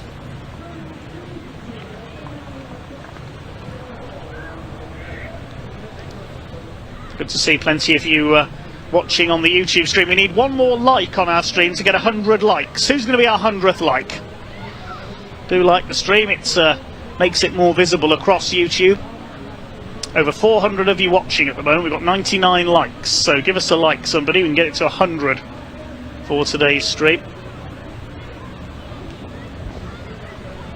Thanks to all our commenters. Nick Kerrison Davey asking what the problem was for Paul Rivette. It was a turbo boost pipe that came loose. Same problem for Adam Bint as well in our last truck race. We now have 100 likes. Thank you to whoever that was. Jordan Gamer 37 says that he was the 100th like. Thanks very much. Oh, it's gone up to 125 likes now. Thanks everyone. Hope you are enjoying the action from here at Donington. Just one race down, 20 more to go in this cloudy but dry day at the moment. There are a few drops of rain in the air when I just nipped out of the commentary box. And we can shortly hand down to Ian Waterhouse, who's down in the assembly area, and we can hear from some of our drivers in our Lancaster Insurance MG Owners Club Championship.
Well, we said we needed a like to get the stream to 100 likes. We're up to nearly 200 now. Thank you very much, everyone. Who can be the 200th like then? That's our next milestone. Don't forget we're back in action tomorrow as well, where the MGs won't be with us, but we have the Convoy BMW Championship instead. See for the MGs down in the assembly area at the moment for the first of their two 20-minute races. Taking a look at the points charts coming into this weekend. In the quickest class overall, the Z class, it is Steve McDermott, the two-time overall champion, who leads. He's on 90 points, ahead of Scott Budner on 66. They're well clear of James Wade on 38 points. The classic class, Class A, is led by Will Sharp, number 66. He's on 88 points, ahead of Chris Millard on 67. And David Amphlett on 50 points. Fourth in that division is Malcolm Hill. He's not here this weekend. Class B is led by Anthony Bate, ahead of Jake McDermott, son of Steve. And Class F is led by Stuart Plotnick on 49 points, ahead of Paul Wisby and Mark Baker. They're both on 30. While Simon Kendrick is on 27. Only Plotnick and Kendrick are here this weekend in Class F. MGFs have been a bit thin on the ground this year, sadly. So the cars will head, I think, straight out onto their green flag lap. They won't stop on the grid like we saw with the trucks. And then we'll come round for a standing start.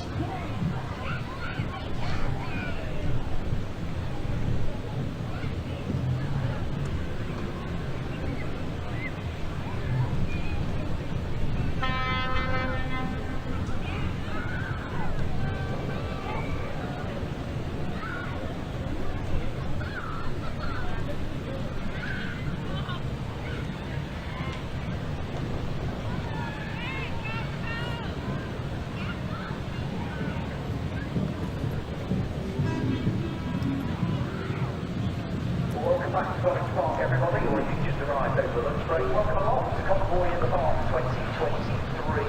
Loads of racing action for you coming up this afternoon. We'll have on-track action as well that you need to look forward to, which includes starting at 2 o'clock in the kids' centre, which is on the infield with Camilla.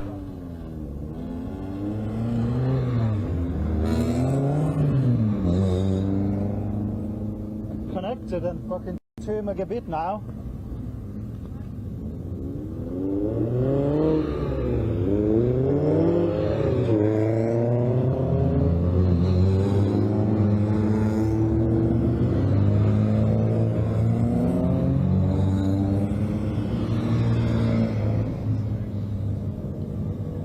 Okay, cars heading out from the assembly area then.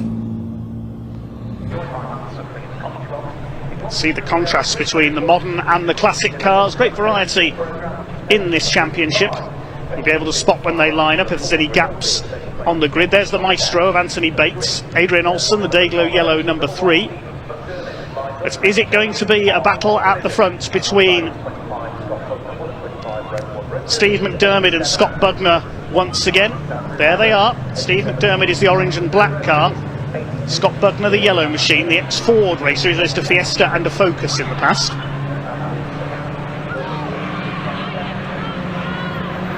Andy Priest in black and yellow well up on the grid, and Andrew Heron as well. Hasn't really featured towards the front in this championship before. There he is in 4th position on the grid, the black car with the gold trim. Then we've got 2 MGFs. Actually, there should be 5 ZRs there. We might be missing one of the top 5 on the grid. We'll check that as they come round to line up.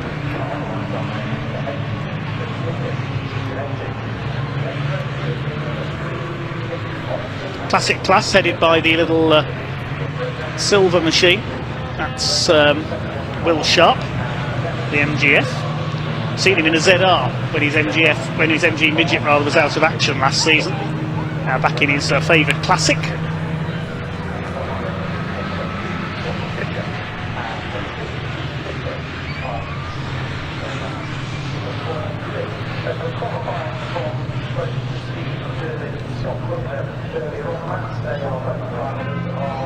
There's the number 172 at the back of the grid. That's Rob Fisher with his MGB.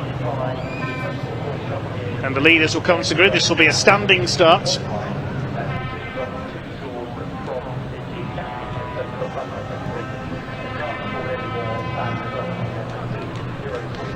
There's definitely only 4 ZRs there at the front, unless they've come round slightly in the wrong order. See as they line up outside my commentary box window. Steve McDermott in pole position alongside the number 25, the yellow car of Scott Bugner. 87 Andy Priest is there, the black car with the yellow stripe.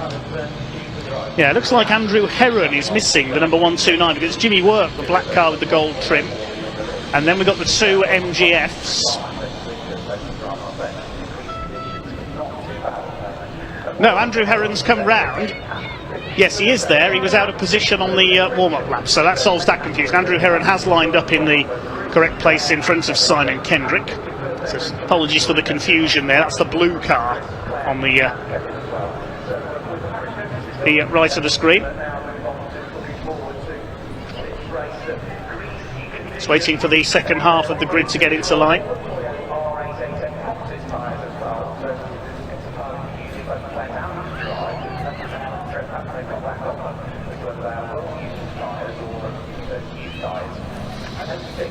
So will it be McDermott, will it be Bugner, or will we have a new winner? Andrew Priest, fresh from his first ever podium last time out at Thruxton. Andrew Heron, the newcomer in the blue car. Watch for him from the outside of row 2.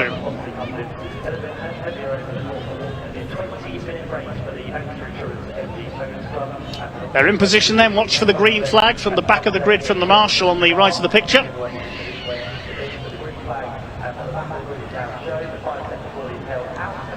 There is the green flag. The red lights will come on the gantry, and when they go out we'll be underway with the Lancaster Insurance MG Owners Club Championship. Revs are up and away they go. Down towards Redgate they go for the first time. Good start by Scott Bugner, tries to get across on Steve McDermott. Not the best of starts for Andrew Heron in the blue car. Looks as though Priest is coming through. Jimmy Works coming through on the inside as well, the black car, as they make their way through. Simon Kendrick's MGF in the middle. There's Phil Dicker, the green ZR on the outside. Darren Leonard in the ZS Saloon on the inside. They've all made it round okay so far as they head down towards the Craner curves for the first time. Our first car race of the weekend. The front row men have already got clear. It's McDermott versus Bugner, as we've seen in almost every race so far this season. Who's that nearly getting out onto the grass a little bit further back there? It's one of the ZRs. Couldn't see the number on that car as they move through the old hairpin for the first time. Bugner side by side with McDermott for the lead. Priest in third. Jimmy Work is fourth. It's Phil Walker in the green and grey car. He's made a flying start, and Butner on the brakes up the inside. Superb move into McLean's.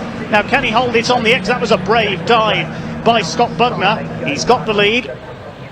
Fighting back is the number 1 of Steve McDermott. Third place is Andy Priest. Then Jimmy Work in 4th position. And Phil Walker started 10th. He's up into 5th. He's had a flying start. Simon Kendrick behind him. Now who's that in 7th? I think it's James Wade. That's the car that nearly lost it coming down the Craner curves. And there are drops of rain falling. You can see the wiper going on Steve McDermott's car, but nobody else so far. Stuart Plotnick up the inside takes Andy Heitman into the chicane. Darren Leonard in the saloon, the ZS. Chased by Adrian Olsen, the ex-Maestro racer in the number 3 car. Into the second lap we go of the Donington Park National Circuit. Stuart Plotnick, the number 5 MGF, dives through on Heitman. Yes, Andrew Heron has dropped quite a way back down the order. He started 4th on the grid. He's down to 10th position. Steve McDermott chasing Scott Butner for the lead. We've seen this before in just about every race this season. Andrew Priest holding off Jimmy Work for 3rd place. The rest of the pack stream their way down the Craners. Phil Walker going well up there in 5th. James Wade trying to close on Simon Kendrick. Kendrick leads his class. He leads Class F. Class A is being led by Will Sharp in the number 66 further back. He's 1 place behind the Maestro of Anthony Bate, number 70.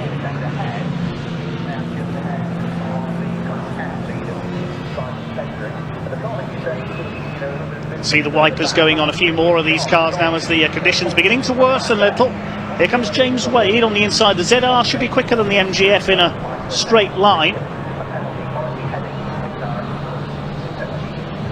Andy Heitman coming under fire from Andrew Heron, recovering from his poor starts. Then Leonard under fire from Adrian Olsen. There's Bates, and there's Sharp. He could lose his. Oh, and bang! The 2 Class A leaders have tangled. That was David Amphlett, the number 14, clattering into the side of Will Sharp, who gets it going again, but I think that car's damaged.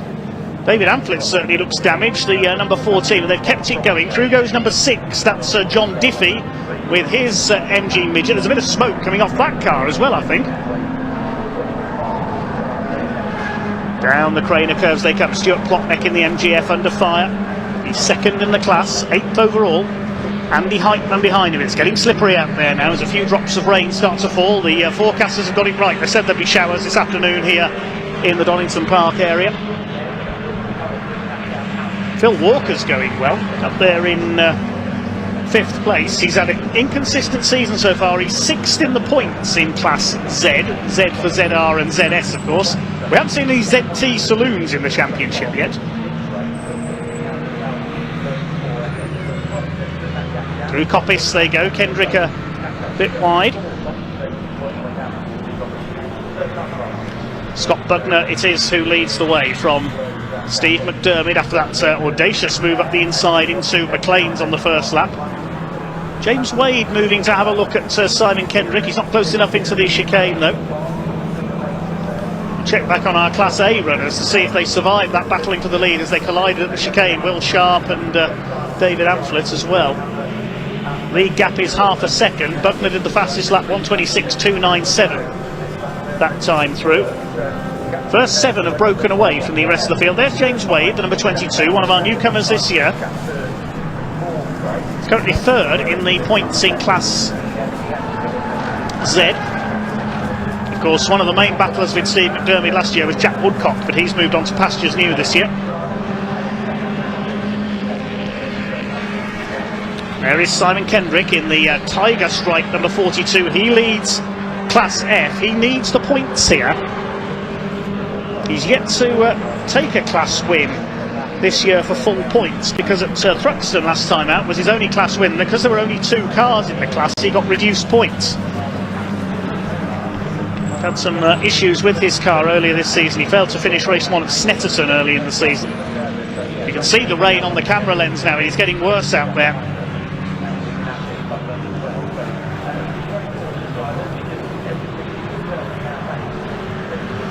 There's the second group, effectively. Stuart Plotnick, Andy Heitman and Andrew Heron behind them.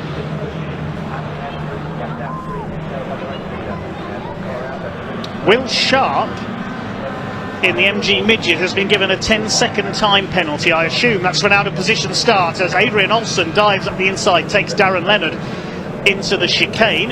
That's for P11. Over the line they go. The lead gap has come down a little. It's down to 0.3 of a second now between the two ZRs. Look, you can see the rain on the circuit now. It is pouring down out there.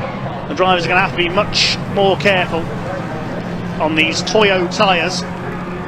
I imagine they're all out there on slicks. And somebody's off. There goes the first one. That's Anthony Bates in the Maestro. Now, it doesn't matter if he loses places because he's the only entry in Class B. Gets going again. There goes Phil Dicker in the number 80 ZR. But I suspect that's not going to be the last car we see go sliding off at Redgate or elsewhere. You can see the rain coming down. There are the leaders. And there's the 8th place battle.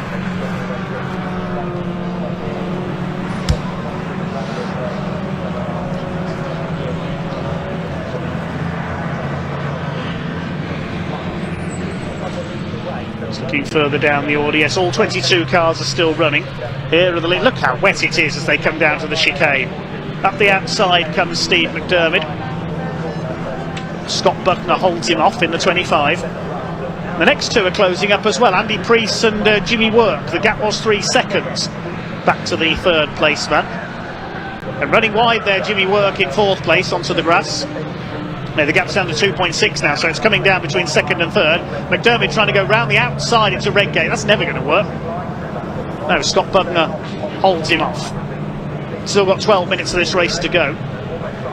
Yeah, the lap speed's now about 7 seconds off the pace they were setting in the dry over the first couple of laps. Buckner from McDermott. Priest, Work. Phil Walker still up there in 5th position. Then Simon Kendrick coming under fire from... that'll be James Wade in 7th. Then the next group headed by Plotneck. You can see them at the top of the Craner curves. James Wade's going to try and go through at the bottom of the Craners.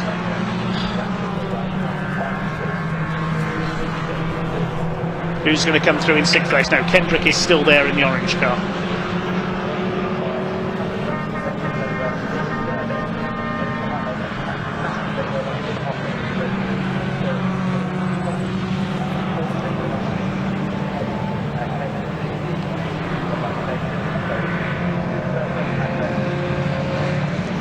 Under 11.5 minutes still to go. This is one of the main battles at the moment. You can see James Wade, number 22, has got the black cross on the yellow background. That's the novice cross, showing it is his first season of racing. You wear that for your first 6 motor races, although there's a change of position there meanwhile. That's for 8th place. Andy Heitman has got through at Coppice, up into 8th. Stuart Plotneck is next. Then it's Heron, Olsen and Leonard, but the battling tempered a bit by the wet conditions.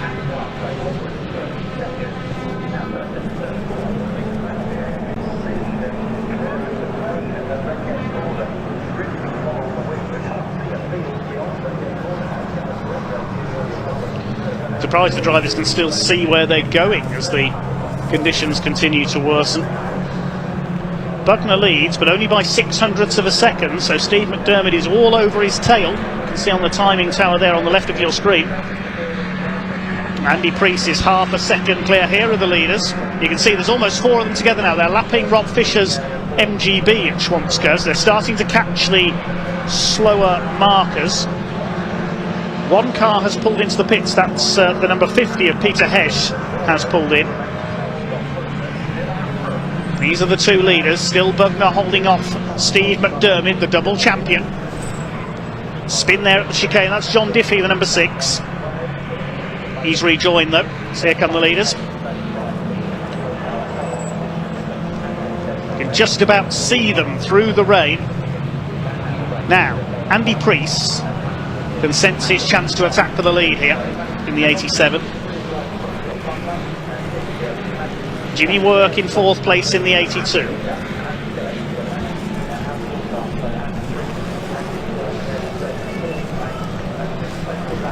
Absolutely hammering down now on the pit straight. Look at the conditions. Well, the forecaster's got it right.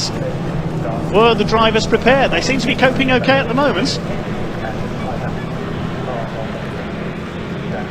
No back marker traffic for a while, just saw an MGB going through there in the foreground. This is a replay, the number 71, and there's the spin for John Diffie coming out of the chicane. Number 71 of Carl Bates avoiding him. John will share the car with Nigel Woolcott this weekend, rejoining. Scott Bugner's pulled away a little bit in the lead of the race now, because Steve McDermott is having to be mindful that Andy Priest is there behind him.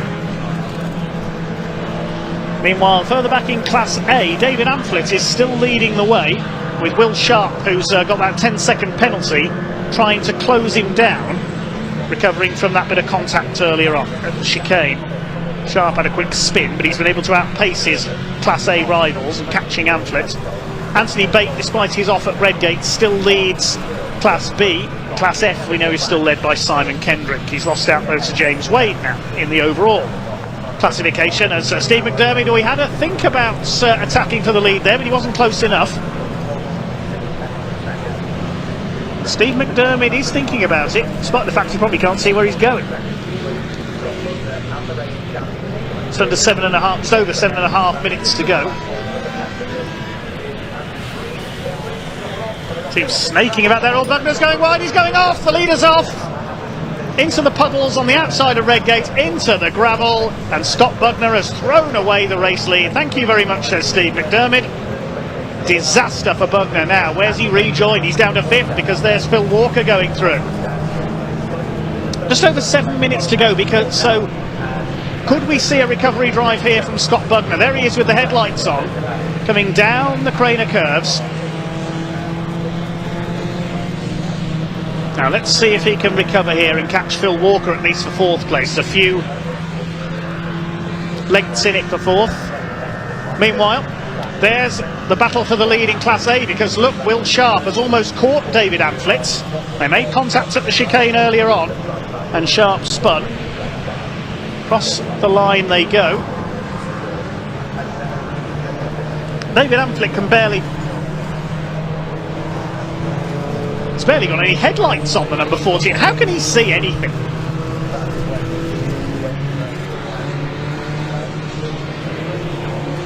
So the pace of the race slowing right down, as is understandable now.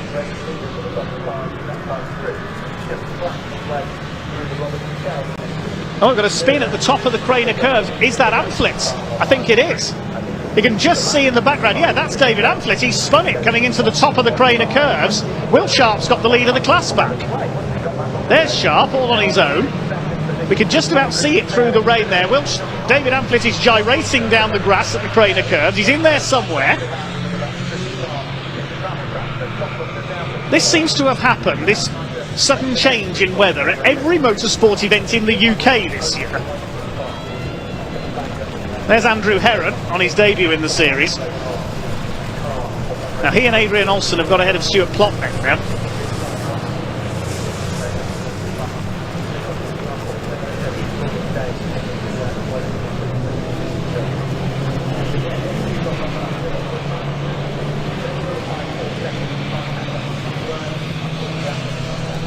And in fact, not surprisingly, the red flag is coming out.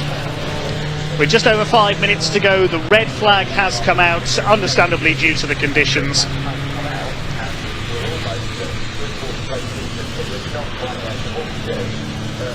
We have got a car off somewhere, but we've not seen it yet, so we'll pick up on that. I'm just being told there is a car in the gravel somewhere. We've not seen it yet. Oh, it's Andrew Herron. So Andrew Herron stranded in the gravel. That's the reason for the red flag, and the conditions. It was just getting a bit too dangerous out there. Also, Andy Priest has dropped down the timing screen as well. So have those two tangled? Yes, Andy Priest has dropped that down as well. He was in 2nd place behind Steve McDermott. So we've lost Priest as well. We'll await to see what the officials decide here, whether a result will be declared.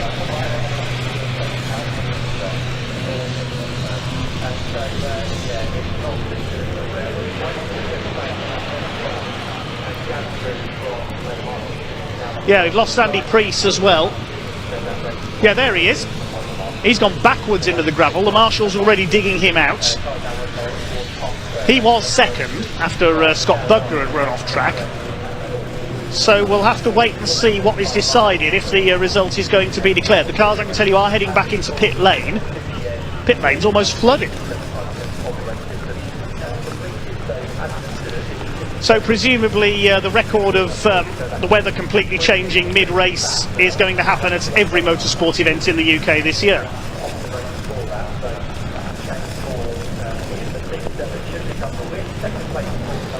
The red flag coming out with 5 minutes and 22 seconds remaining. Now, it was a 20-minute race. I would imagine the result will be declared. But on what lap, we don't know.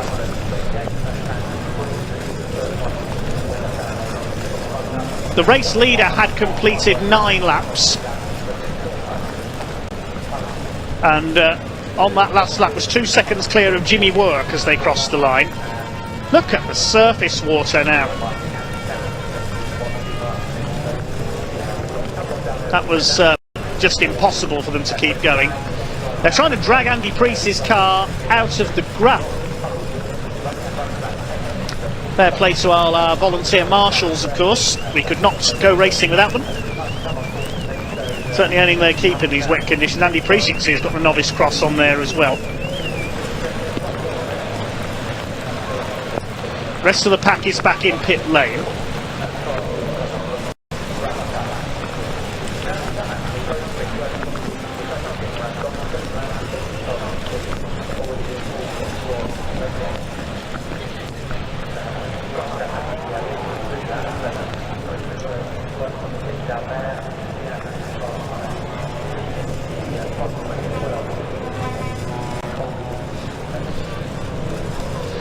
Oh, probably the driest place to be at the moment is on one of those fairground rides. I think I'll go and hide in the ghost train if the rain starts getting into my commentary box.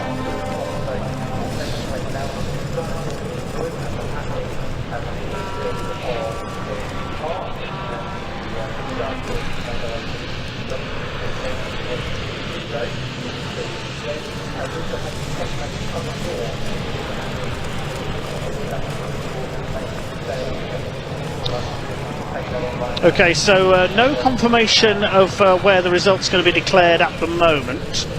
As we say, the leaders had completed 9 laps. You can see on the timing tower when the red flag was thrown on Lancaster Insurance MG Owners Club Championship Race 1.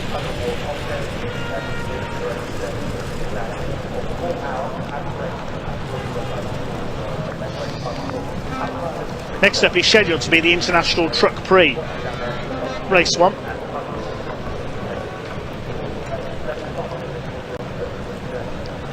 But provisionally, Steve McDermott will be your winner.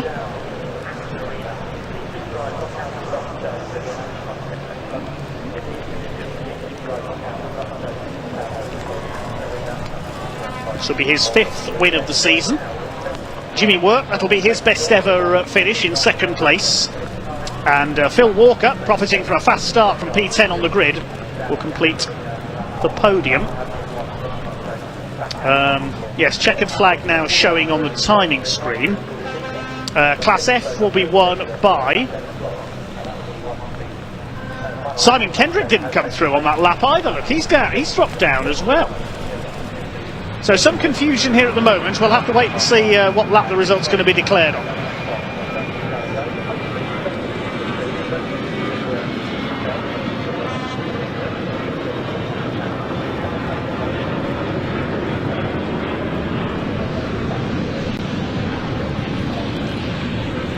Okay, so the provisional results looks like that's from the point where the red flag came out. McDermott ahead of Work and Walker. Scott Buckner in 4th place, recovering after his off. James Wade in 5th. Now, this is where next is where it gets confusing, because Andrew Heron was in the gravel, was one of the cars that brought out the red flag, so he probably won't be classified. Showing next. Yes, it's just updated as I talk to you now on the graphics there. So it's updated to now. It's updated to the end of lap 8, and that's before Scott Bugner went off. So Bugner's going to get the win back. I wondered if that was going to happen. A result updated there as I was reading it. That threw me off a bit. Apologies there. So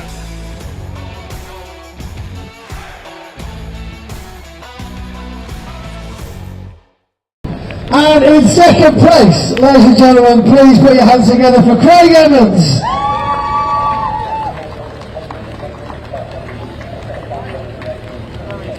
Very good. Make sure we've got nice thick racing suits. Which means in first place with a snazzy new haircut. Put your hands together for John Powell, ladies and gentlemen. quick, your hands getting wet. Yay, photos, right, well done guys, right, back into the shot again. There's a black tick next to his name. Well done. And in second place, well also not bad, Stuart Oliver. Probably with better things to do. Penalty boat. Taking all three trophies in first place. Ryan Smith, ladies and gentlemen, make some noise for the only driver that showed up for Division 1. Oh my gosh, this is absolutely horrendous. The maker formatty slippery. That's it, yeah, here you go, yeah. You had that one. You had that one, good job. You had that one. There you go. Look into that one over there. Fantastic. There we go. Trophy's back. Who's going to keep that on? We're doing that now or do you want to later? Yes or no? Yes. Right. There we go. Billy! Come on. Now I've been told by two that we've got a very special day today. I'm going to stand next to you with the umbrella actually. I will get it. It will get an umbrella for him. I'm already stoked, I'll get changed. So, we've got a very special birthday. So do you have a young boy called Dylan knocking about today, ladies and gentlemen? Good, he's got his waterproof on. Fantastic. I haven't. Good, he's over his camera. Climb up there. There you go, up onto the top one. That's it, there we go. A big smile, everybody from there say happy birthday Dylan in 3, 2, 1! Happy birthday Dylan! I was going to do the song, but let's be honest, we don't want to do that. Get the cake! Give it hard if it rushes off. There we go, beautiful. Right then, the International Truck Prix is out on circuit as we speak, so please take your positions, get the towel, and we'll be back down here for the trophy presentations of the Truck Prix. Hopefully, half an hour after that race finishes. But of course, that's still to be seen. Thank you very much, ladies and gentlemen, for coming down. I know it's rather late.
Okay, looks like we are going to move on shortly to the International Truck Prix.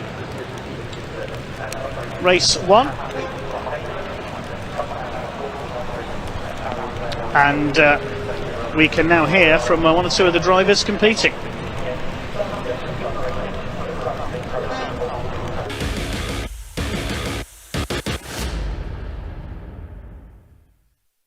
Right, well, bit of a rush job on this one. We've just had enough time from rushing around the circuit to come and speak to Luke Garrett, returning face of the British Truck Racing Championship from Division 2. Champion of Division 2, I believe, as well. But with a bit of a break this year, but joining us in the International Truck Prix. How are you finding that today? Obviously it's a brand new truck, so we just had a few little issues, but hopefully we've sorted them now. Confident, truck feels good when it's not got slippery tyres, but yeah, long story, but yeah, I'm looking forward to it. It's obviously a big jump from last year, but obviously coming off of what we've done last year, we're quite hopeful. And with regards to the British, will you be making a comeback next year, or are we looking to go back to Europe again? So I know you were dabbling with the idea of Europe, but what are your thoughts on that? Just to see what the budget is, you know it's like with sponsors and stuff. Obviously Division 1, the Europe is obviously a lot more than Division 2, so we're just going to see what comes in sort of through the winter. My plan is to do the British. I was hoping to do one more of the British as well if there's space, so we'll just have to wait and see. And of course the reason you missed the start of this season was due to health concerns. I take it you're in the all clear now, hopefully?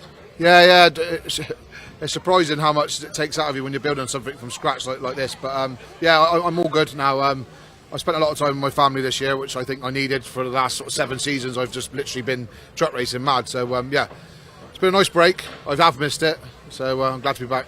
Back on circuit now, the rain's starting to fall. Will we see any last minute adjustments for setup? A few, but not many. Not many. Not many. Let's try and stick it out and see what you feel. Well, thank you very much for talking to us. Luke Garrett, ladies and gentlemen, just before the first race in the rain here at Donington Park.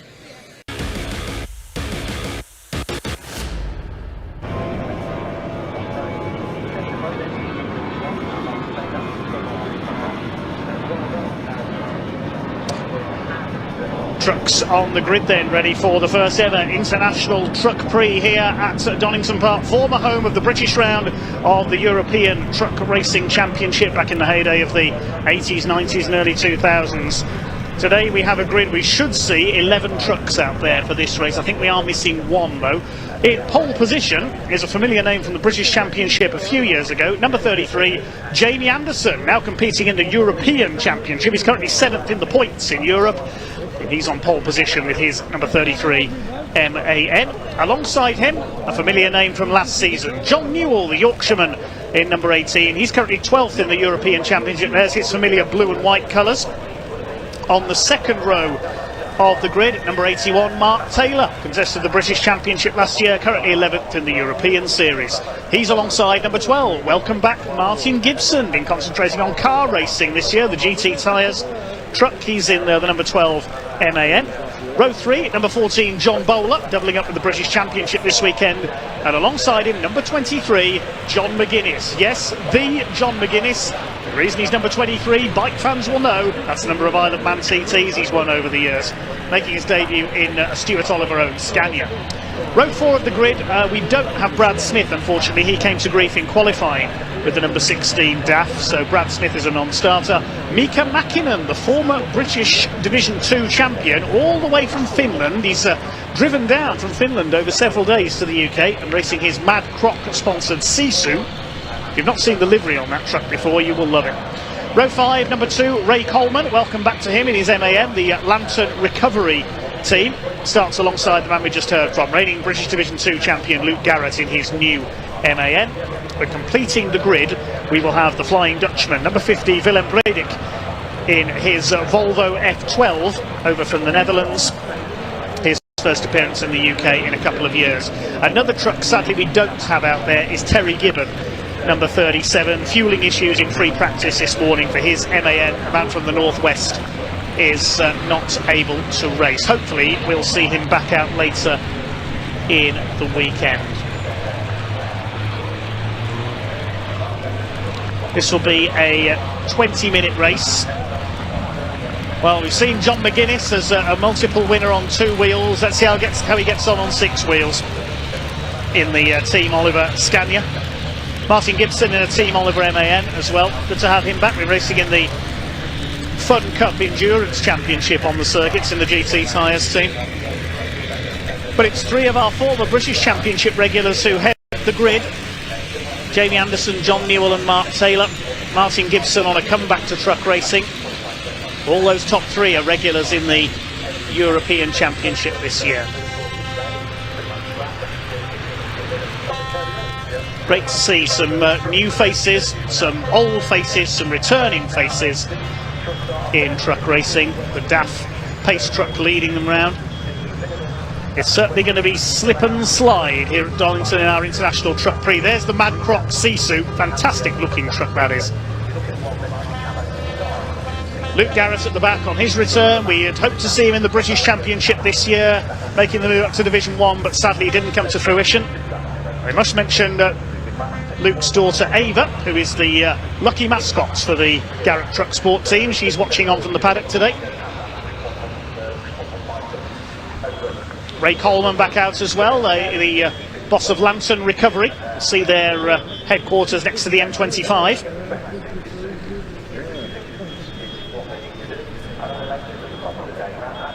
Here we go, our second truck race of the weekend here at Convoy in the Park 2023. Let's see how they get on in these wet conditions.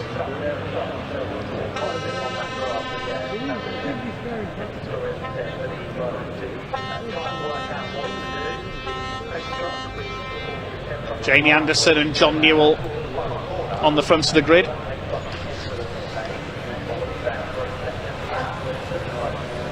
There's the Mad Croc livery on the Sisu we told you about. Willem Bradick in the Volvo. Here we go then, the revs are up. And we're not going. Looks like we've got an extra green flag lap. Yes, probably due to the conditions, an extra green flag lap. There's one or two of the drivers, I'm not sure, realised there we were having an extra green flag lap, because the power certainly came on from one or two at the back as we came down the starting grid there.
So forming up for a race start this time.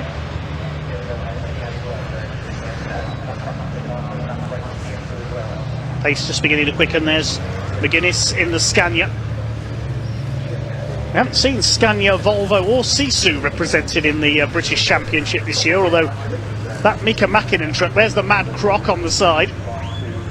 Similar in shape to Ryan Smith's truck, isn't it, the Daimler Freightliner? That's got a Bagheera Freightliner body shell then. Sisu, built in Finland, the most famous of the Sisu racers in the European Championship in years gone by was Jocke Kallio. Mika Mäkinen, an ex-British Division 2 champion.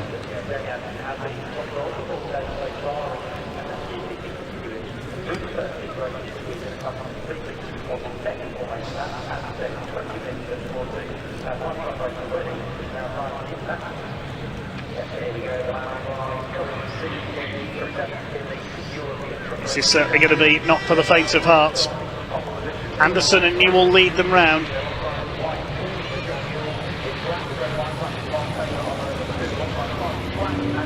Waiting for the pace truck to pull into pit lane.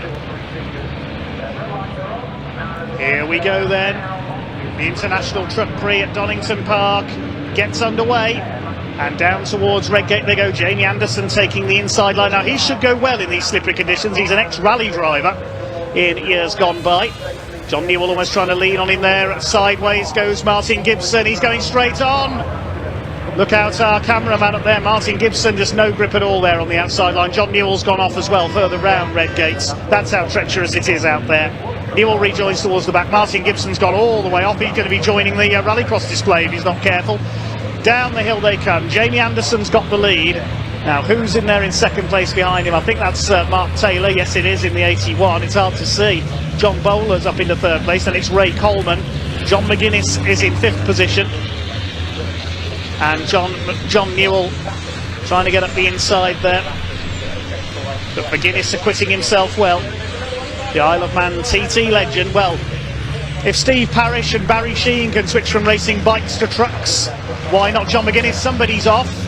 That's John Bowler, I think, at McLean's there in the background, but the rain's so bad on our camera lens, unfortunately, it's not impossible to see. I think that was John Bowler who went off. McGuinness under fire. Yeah, through goes John Newell, recovering after his first corner off. Mika Mäkinen is in behind them. But if our cameras are struggling to see this badly, think what it must be like for the drivers. They won't be able to see anything. These two have got clear as a result of that. Jamie Anderson in the, well, normally he's number 23, but John McGuinness is number 23 today because that's how many TTs he's won. So Anderson, number 33, leads the way. Mika Mäkinen at the inside. McGuinness is dropping back in the Stuart Oliver-owned Scania. Mika Mäkinen goes through. Luke Garrett in behind them in the orange machine. That's over the line they go. Ray Coleman's up into third place. He's come through from ninth on the grid. John Newell, though, breezes past him down the straight. It's for Ray Coleman's first meeting for a couple of years. And at the back of this line, we've got Willem Bredig. We've also got red flags. The red's coming out because we've lost John Bowler. We've also lost Martin Gibson. I'm guessing the red flag is for John Bowler, who we saw go off at McLean's. We just about saw go off at McLean's.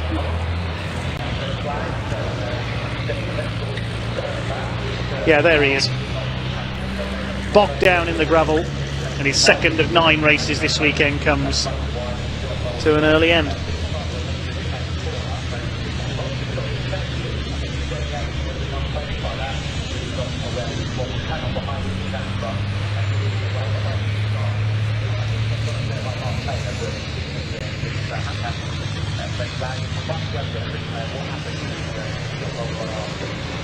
You see it there just about in replay. You can just about see him spin off in the background.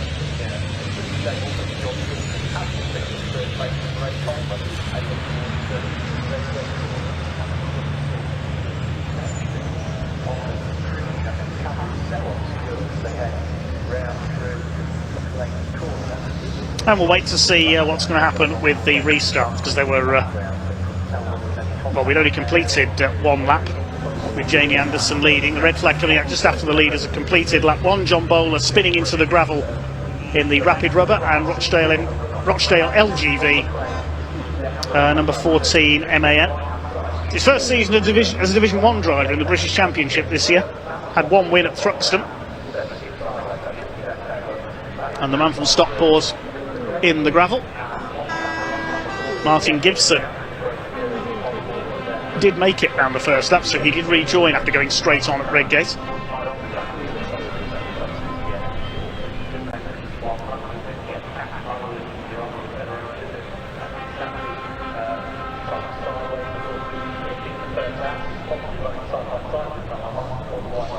Here's a replay of the start, and watch the number 12, the black and yellow MAN of Martin Gibson on the outside of the second row. Yep, just no grip there at all. Just serves straight on. John Newell goes wide as well. There's no grip whatsoever on that outside line. Gibson heading for the truck drifting display on the area outside Redgate.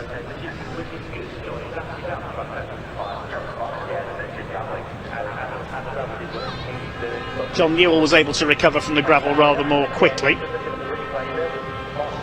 And so we're waiting to see what's going to happen with the restart, though. Looking out of the commentary box window, I can see blue sky over towards the far side of the circuit, so things are improving.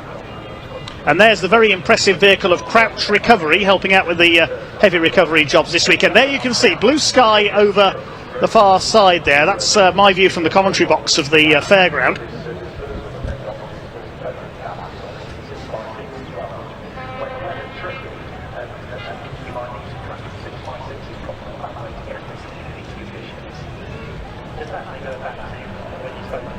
It's certainly got the heavy artillery out there, heading out onto circuit. A Foden and a Duff from Crouch Recovery. Thanks a lot to them for their assistance this weekend. Hopefully we'll be able to see the six-wheel drive Foden probably going to recover Martin Gibson. There you can see the standing water that Martin Gibson hit.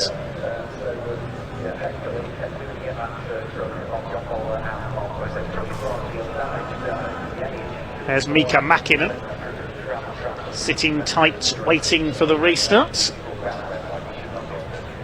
No relation to Tommy Mäkinen, incidentally, although you could probably do with the driving skills of the legendary rally driver Tommy Mäkinen in these conditions.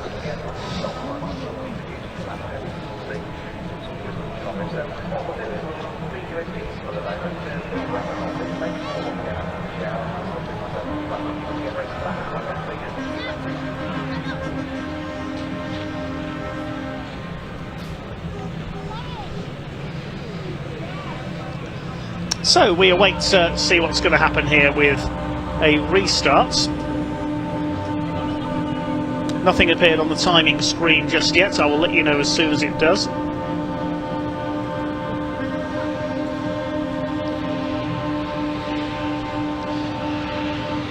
Brad Smith, of course, didn't take the start, nor did Terry Gibbon.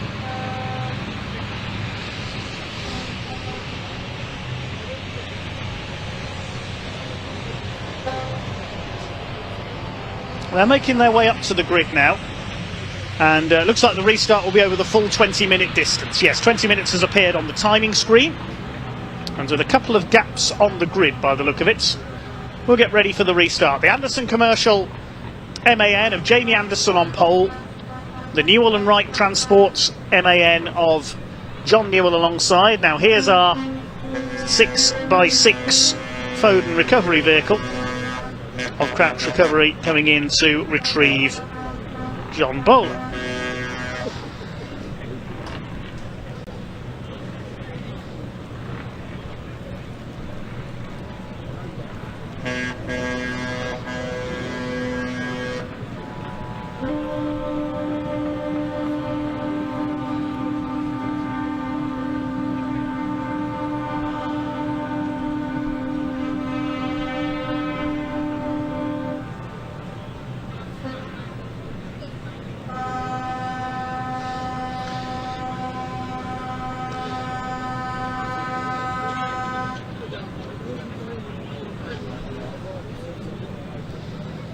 Thanks for all your likes on the stream. We have now passed 200 likes. Go towards 250 next.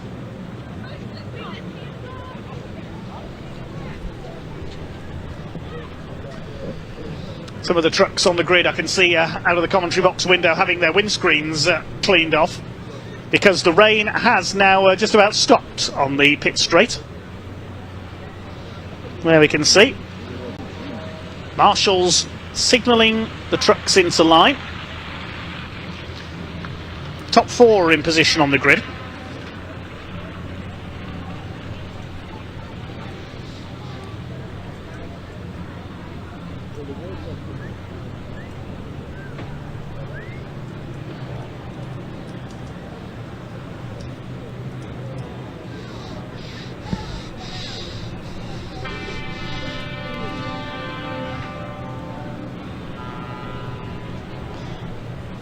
Looking down there at Mark Taylor, it looks like they've actually taken his side window out, I think. Or it's that, or it's fallen out. Just trying to keep the windscreens from steaming up. Especially as the if the temperature rises again. It's not cold here. It is August.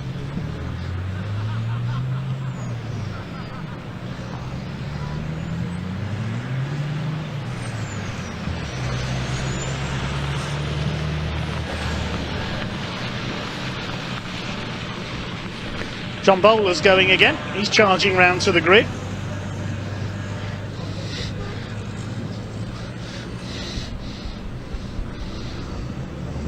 Ray Coleman's there. Mika Mäkinen, not Häkkinen. Great if we could get Mika Häkkinen behind the wheel of a truck. It looks like we are going to have the full complement. Martin Gibson's back there as well.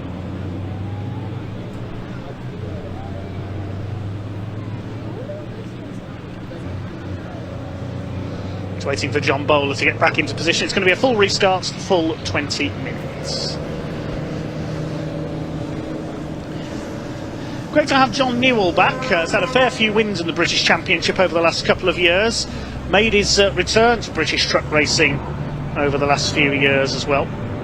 After raced back in the 1990s, then took a break. Based up in Rotherham, where he runs his haulage and container business.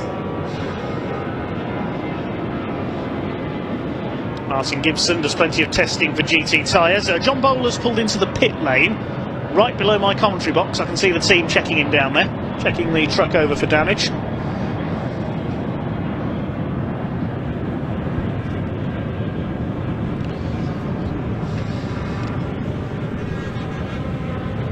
Wouldn't it be a great story if John McGuinness could win on his debut?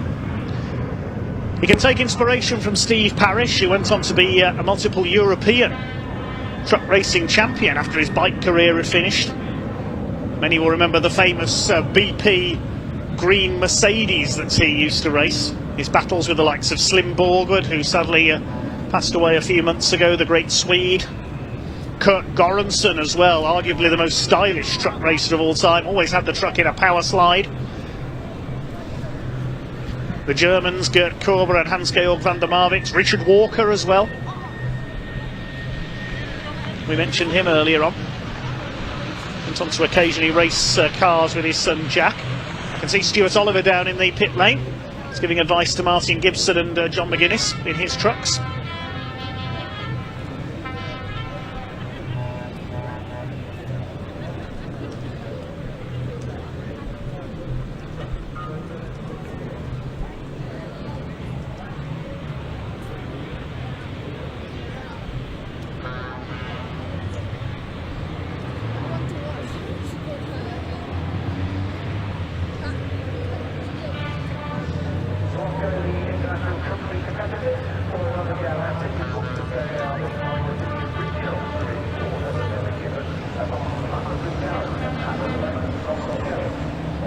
So John Bowler's going to start, you can see in the background there, from the pit lane.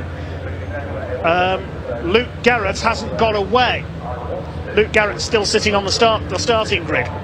Problems for the 42. Now, what's going to happen here?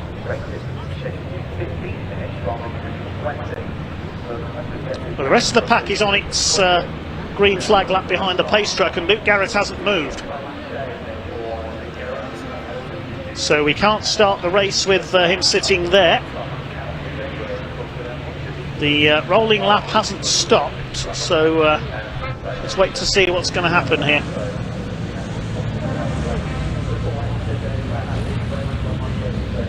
Well, they're at the old hairpin. I can tell you the time clock has gone down to 15 minutes, so it is going to be a reduced distance on this restart. You can see the light has improved, the rain has stopped, but the track's still saturated at the moment.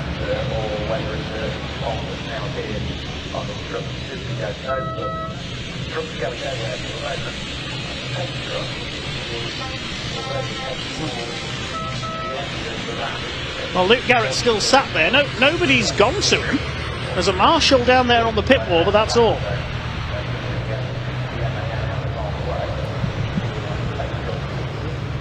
And they still continue to roll around.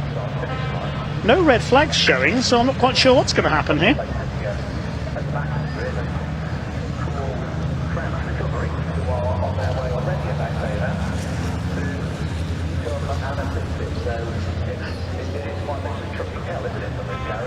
There's Willem Bradick at the back of the field, and there's Luke Garrett still sitting on the grid.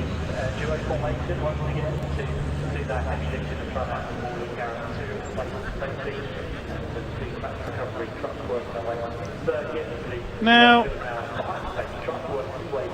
what's going to happen here? Are they going to stop the field on the exhibition straight while the recovery vehicles come out?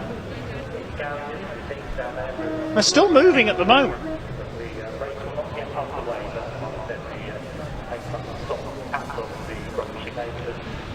Surely it could have been a sensible move here to stop the field earlier in the lap, get Luke Garrett's truck moved, and then start the race. It looks like they're going to stop them coming out of the chicane while this recovery is enacted. and then do another lap behind the pace truck.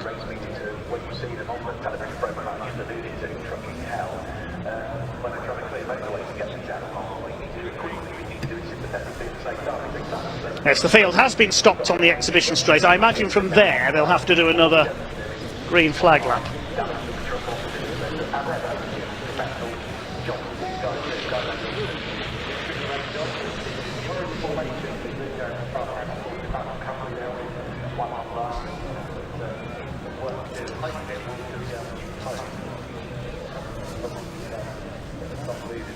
Just to confirm, while we have this pause, the results of the Lancaster Insurance MG Owners Club Championship, Scott Buckner is confirmed as your race winner.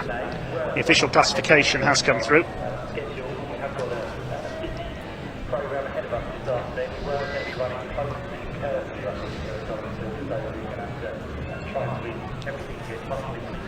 And Andrew Priest and Andrew Heron were not classified as causes of the red flag, so Steve McDermott and Jimmy Work complete the podium. Just an update on our MGs, they have another race later on.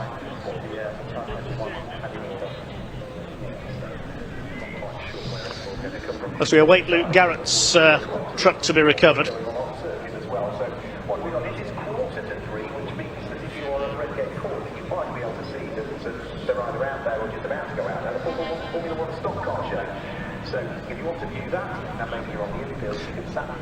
I love this comment from Tone on our YouTube comments.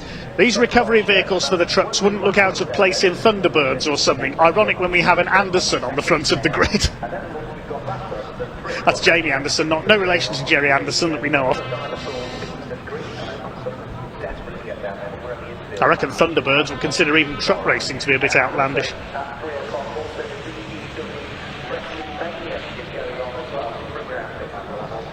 How do you become a truck racing driver? Do you need to do karting first? Somebody has asked.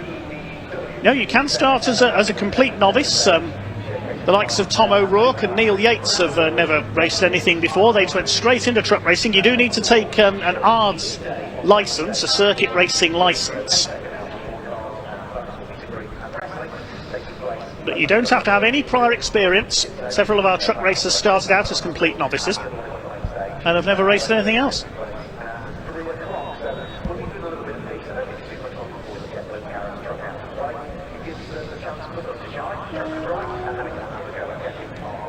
Take a look on the website barc.net to find out how you can go racing with us, as we're now bathed in sunshine here at Donington Park.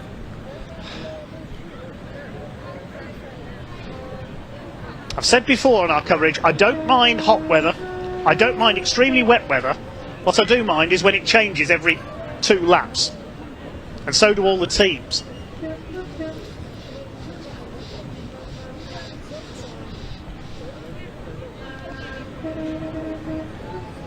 Oh, Luke Garrett's now got his truck going again.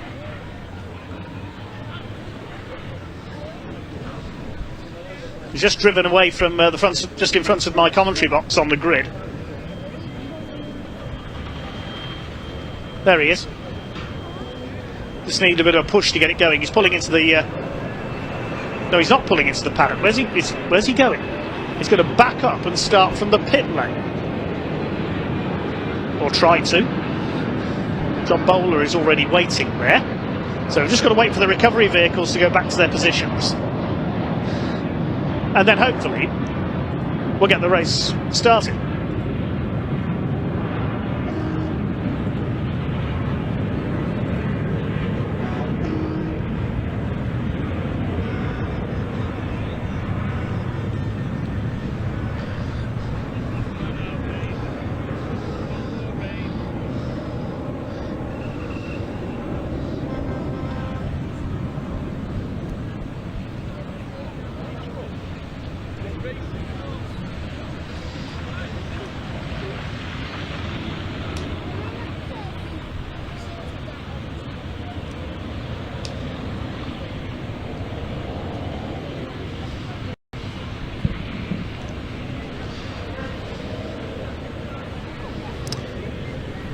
Okay, so it's likely we'll do another green flag lap, I think, to get heat back into the tyres.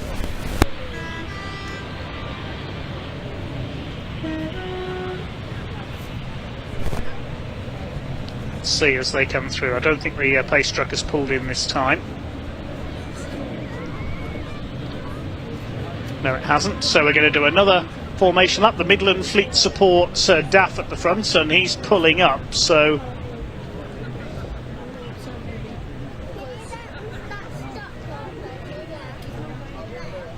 other teams going to be allowed back onto the grid.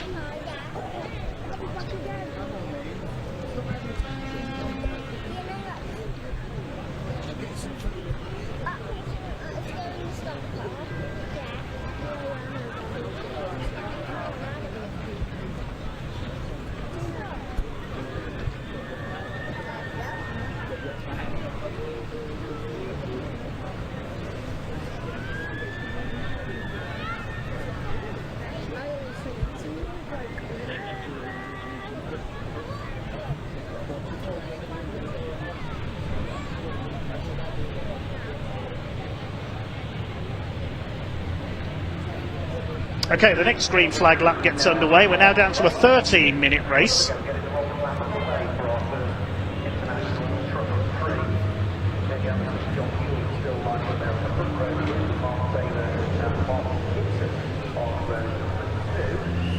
Eight trucks on the grid, 2 in the pit lane. They'll join in after the race has started.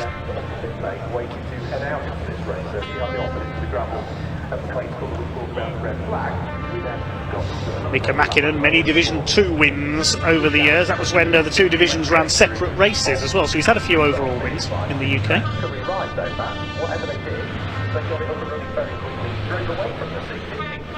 Circuit's still very slippery indeed. Jamie Anderson, quickest in free practice this morning, quickest in the qualifying session as well. 1:26.025, his quickest lap, 0.4 of a second quicker than John Newell. Field covered by just over 6.5 seconds.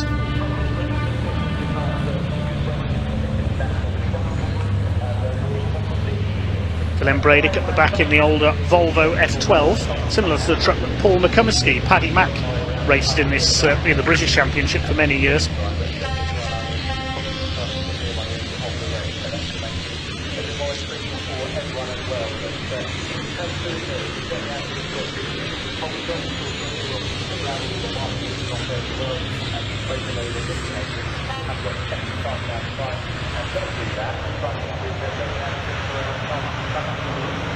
We've now passed 250 likes on the stream as well.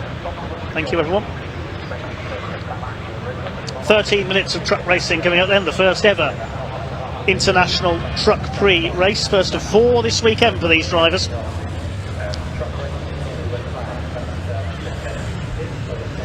Mika Mäkinen, note the eyes on the headlights of the Sisu. Sponsored by Mad Croc Energy Drink.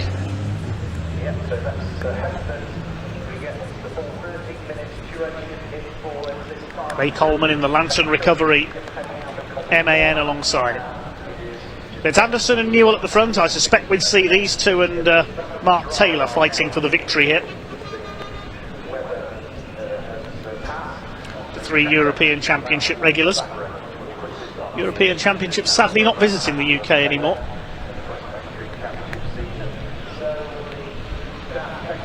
Just keeping it nice and steady, 2x2 formation.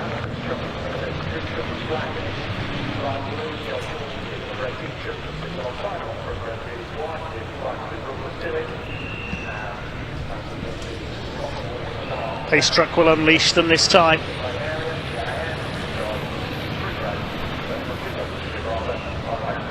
Here we go then, the revs are up. Keeping it steady up to the red lights. And away we go. Jamie Anderson bogging down a little bit. You can see a bit of wheel spin there from a few of these trucks. Well, Mika Mäkinen trying to come up the outside in the Sisu. Is that a wise move? He doesn't want to get a wheel onto the grass in these conditions. Jamie Anderson will lead the way into Redgate for the first time. Second is Newell, third is Taylor. And Martin Gibson, Ray Coleman up to 5th, gets ahead of John McGuinness in the 23. Mäkinen and Bradick follow them through. Now watch for Bowler and Garrett's coming from the pit lane. There they are. Just caught a glimpse of them coming through Redgate. Side by side for second down the Craners. John Newell holding off Mark Taylor in the 81. Came into truck racing Taylor's haulage as a sponsor of Ryan Smith in the British Championship before Mark decided to have a go for himself. So 10 trucks head through the old hairpin for the first time, with Jamie Anderson, the early leader, in the 33. Already starting to eke out a gap over Newell. Taylor, Gibson in 4th, Ray Coleman is 5th, then John McGuinness under fire from Mika Mäkinen for 6th position. Through they come through Redgate for the first time onto the top of the circuits. McGuinness holds off Mika Mäkinen. Willem Bredick already under fire from John Bowler in the number 14 as Mäkinen has a look to the inside. He's going to go through on the brakes into Coppice. Yes, he goes through. 3 leaders starting to pull out a little bit of a gap. It's Jamie Anderson who will lead into the chicane for the first time. His first meeting in Britain for a few years now, in concentrating on racing on the continent.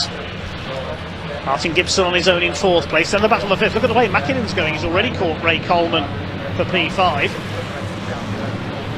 Through the chicane. He's got a better exit from the chicane there, Mika Mäkinen, but he'll be on the outside line for the right-hander for Redgates. 3 leaders head through, then Gibson on his own in 4th place. Mäkinen switching back to the inside. So the Lance and Recovery MN of Ray Coleman has got the line covered. It's his first meeting in a few years as well. Willem Bredick ran a bit wide there, so did John Bowler. Luke Garrett still at the back of the field. And the gap between the 2 leaders, only 0.7 of a second over the line. It's come down a bit now.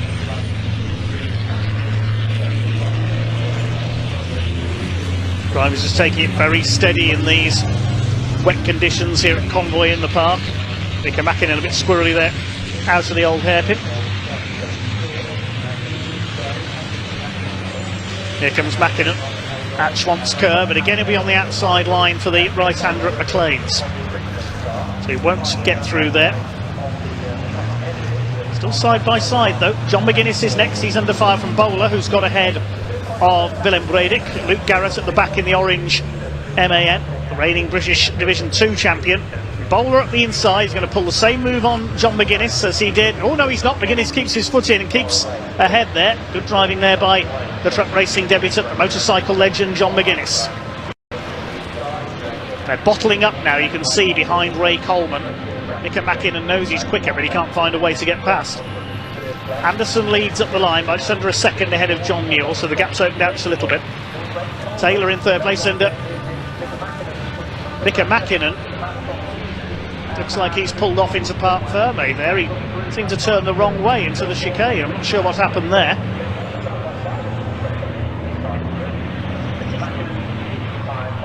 See if he rejoins. Or has Mäkinen got a problem and he's pulled straight into Parc Ferme? He's suddenly turned left instead of right, going into the chicane. Unless he's gone round the Grand Prix layout, he's going to rejoin by going round the Melbourne hairpin and up to Goddard's.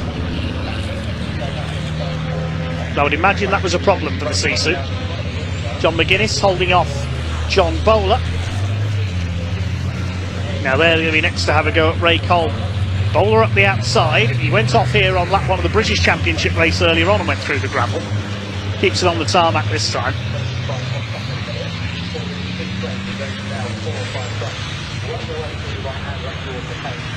Willem Bredick, the Flying Dutchman, has dropped back in this group. There's the Volvo. Oh, a little bit of a wiggle there from McGuinness into McLean's.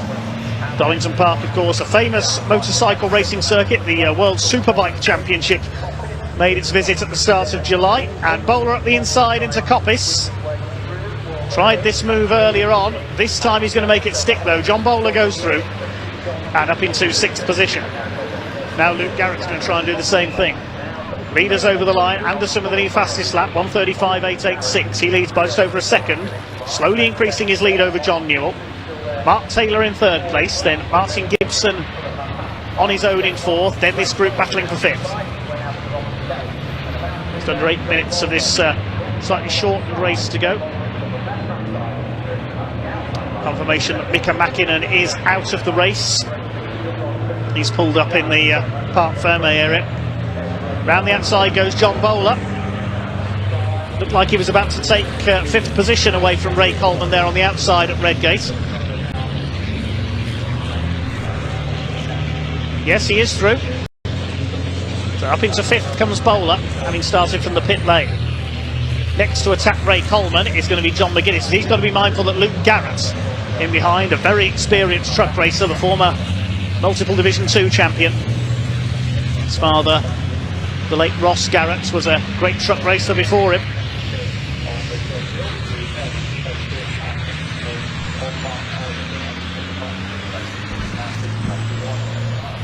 Dylan Bradick rounds out the 9 runners.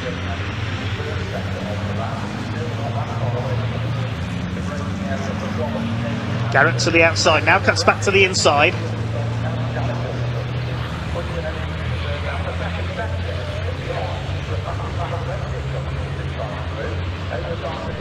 Six and a half minutes to go then, the leaders go over the line. The gap has come down. John Newell, fastest lap of the race. 1:34.652, so John Newell is going after our race leader Jamie Anderson. Here they come into Redgate.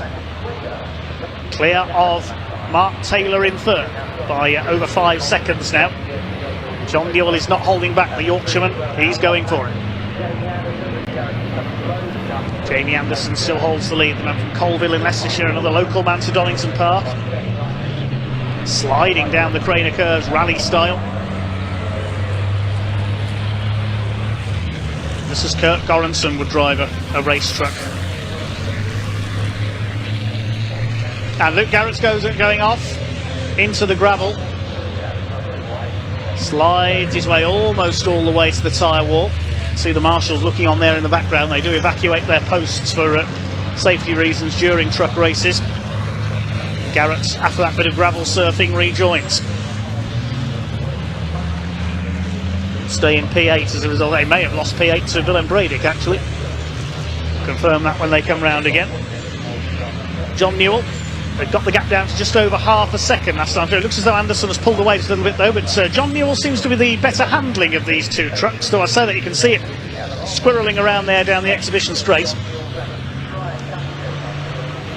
Into the chicane, going through to complete lap 5 of this International Truck Prix race 1 of 4. See them on the edge of adhesion there coming out of the chicane. The gap is back up to 1.1 seconds now because of new fastest lap by Anderson, 1:34.399. Mark Taylor over the line in third place. See what the gap is back to Gibson, and Garrett's pulling off. Luke Garrett's problems have returned, presumably the same problem he had at the start of the race, and he is out.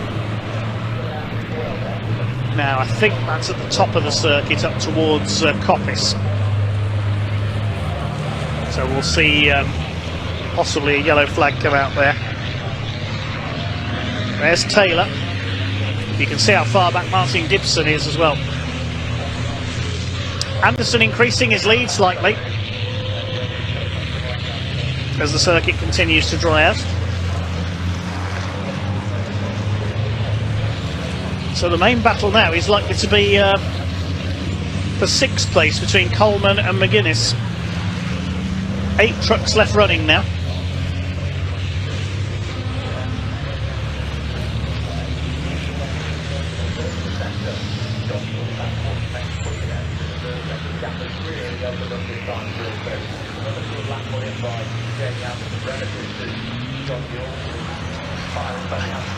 Down into the chicane come the leaders once again. Anderson, you can see a little sideways once again. See what the gap's going to be this time through. It's another fastest lap for Jamie Anderson, 1:34.293. Increases the lead to 2 seconds now over John Newell.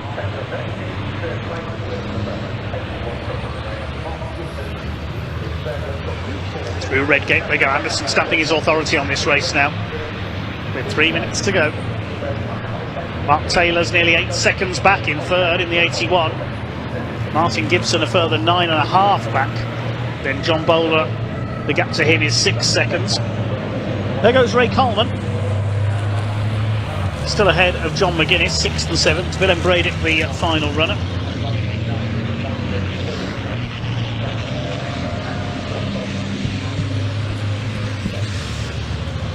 Next up in the schedule today is the CNC Heads Northwest Sports and Saloon Car Championship. It's a big field of nearly 40 cars here for them this weekend.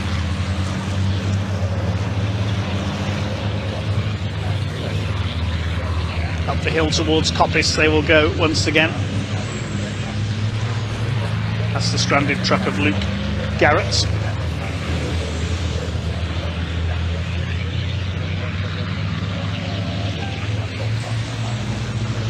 Two leaders well clear of their opposition. Can John Newell get the gap down? It's got just under 2 minutes to fight his way up onto the tail of Jamie Anderson. We should have 2 more laps to go. John Newell really throwing it through the chicane there, gets the tail kicked out on the exit. The gap comes down, but only very slightly.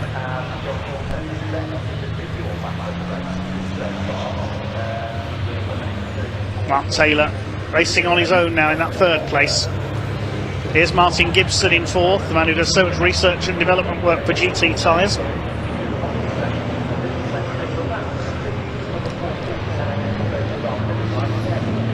Leaders come down the Craner curves to what I think will be the penultimate time.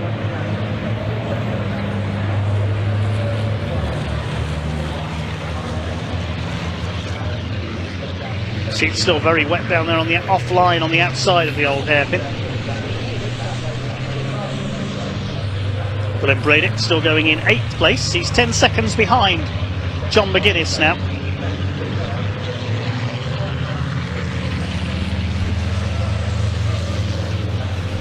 Can John Newell fight back against Jamie Anderson, try and close that gap? Through Collins. Looks like it'll be last lap this time around. It's International Truck Prix, race 1 of 4.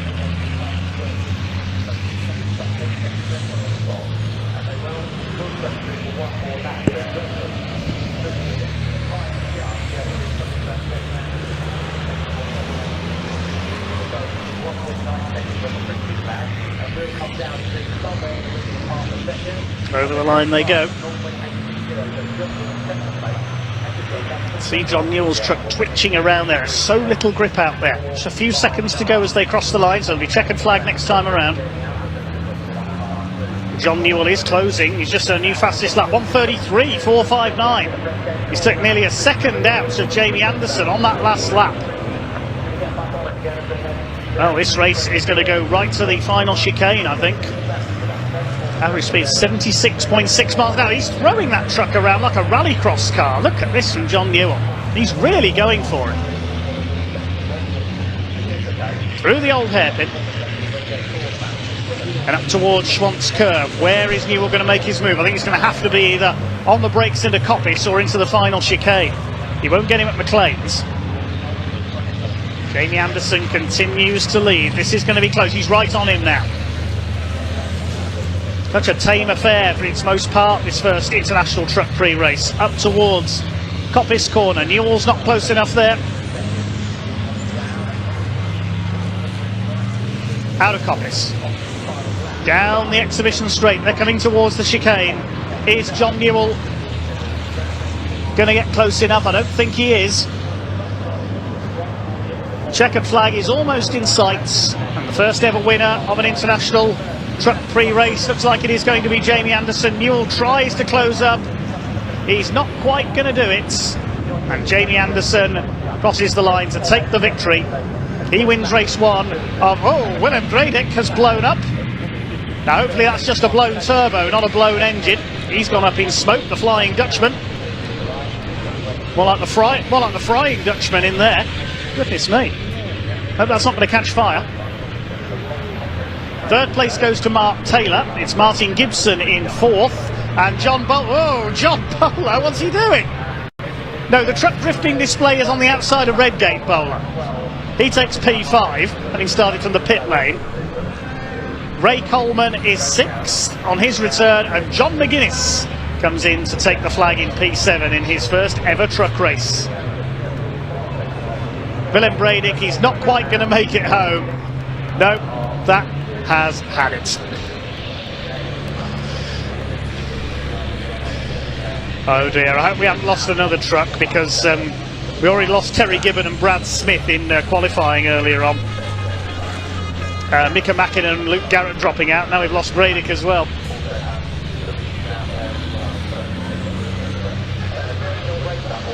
Well, hopefully we can head down to Parc Fermé and hear from some of the drivers with Pointy. But next up on schedule, it is the CNC Heads Northwest Sports and Saloon Car Championship, celebrating its 40th anniversary in the 2023 season.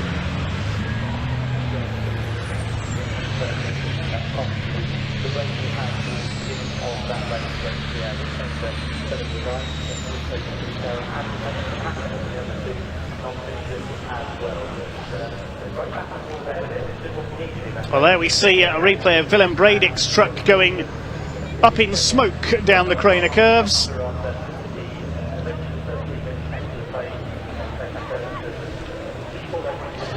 He tried to make it to the flag, but eventually I think the truck threw out all its oil doing that. I hope there's not too much oil down on the track. That'll make the slippery surface even worse. Result confirmed then, Jamie Anderson the winner by 0.63 of a second ahead of the hard-charging John Newell. Mark Taylor some 15 seconds back completes the podium. Then Martin Gibson fourth, John Bowler sliding across the line in fifth, Ray Coleman sixth, then John McGuinness. Sadly we lost Willem Breidick on the last lap, and we lost Luke Garrett and Mika Mäkinen with problems earlier on. Well, hopefully we can hear from some of the drivers shortly, but now we turn to a series celebrating its 40th birthday this year, the CNC Heads Northwest Sports and Saloon Car Championship, administered by the Northwest Centre of the British Automobile Racing Club. And this is a championship where, as long as it's not a single seat, you can race pretty much anything you like. We've got everything from sports racing cars to bog standard hatchbacks. There's special saloon type machines, touring cars, TVR Tuscans, mod sports machines, everything we're going to see on this huge grid next. Classes decided by engine size and power output. Supported by CNC cylinder heads owned by Rick Wood, who will be driving in the races this weekend in a car that, if you've played Gran Turismo, you will recognise. We won't spoil it just yet, we'll wait till we come to the grid sheet, but there's a bit of recovery to do first. As you can see, there's Willem Breidick's truck, the Flying Dutchman, has gone up in smoke. Hopefully there isn't any oil dropped around the circuit as a result of that.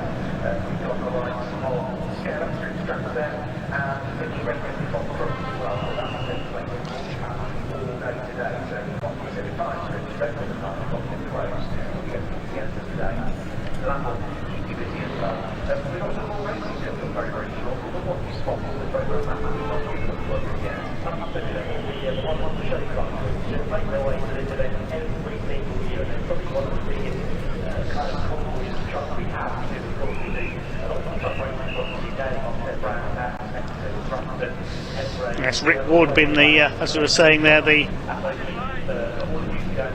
man behind much of the success of the CNC Heads Championship through his company, CNC Cylinder Head Specialist. He also builds complete race cars. You may have seen Rick Wood on Car SOS a few years ago, preparing a Metro 6R4 rally car, among other things.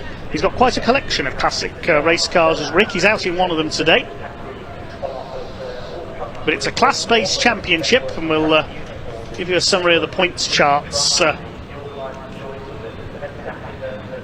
after round 7 at Alton Park. It's actually round 6, because round 7 was abandoned due to heavy rain, and it really was heavy rain at Alton Park last time out. Looking at the championship standings, it's Class E pace setter Ian Bamber who is the current leader of the championship, but I don't think Ian is here this weekend with his Ginetta sports car, so we will see some new winners possibly. But there's such a mixture of machinery out there that it's going to make things very interesting indeed. Scheduled to have 37 cars on our next grid for the CNC Heads Sports and Saloon Car Championship. We are awaiting our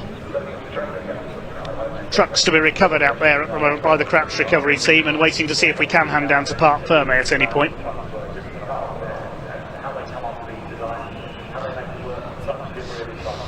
There are a few cars that have withdrawn after qualifying, I can tell you, and one of them would have been one of the front runners.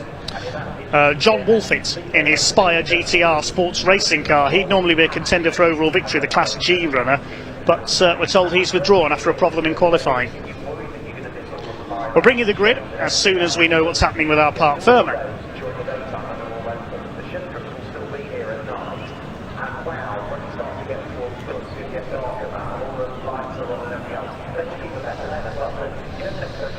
So we'll give you a summary of the grid then for the CNC Head Sports and Saloon Car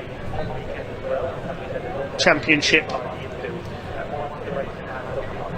when we can.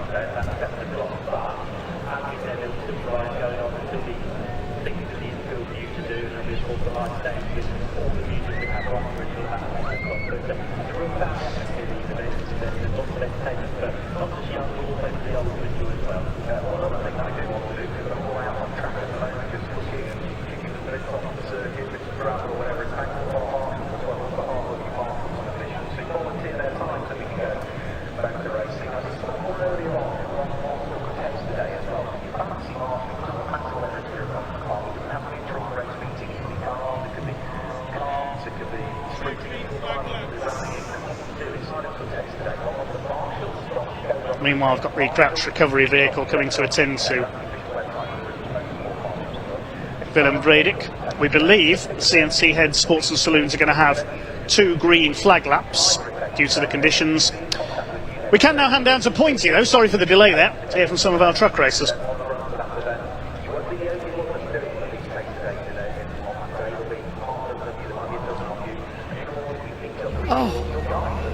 Well, ladies and gentlemen, you will not believe the amount of technical difficulties we have fought through to get you down to the Parc Fermé here for the inaugural International Truck Prix. Probably just in time for everyone to drive back for their lunch. Anyway, let's head down, see if we can't find a couple of drivers who have all dispersed considerably, like I say, because they've been here a little while. See if we can't find someone.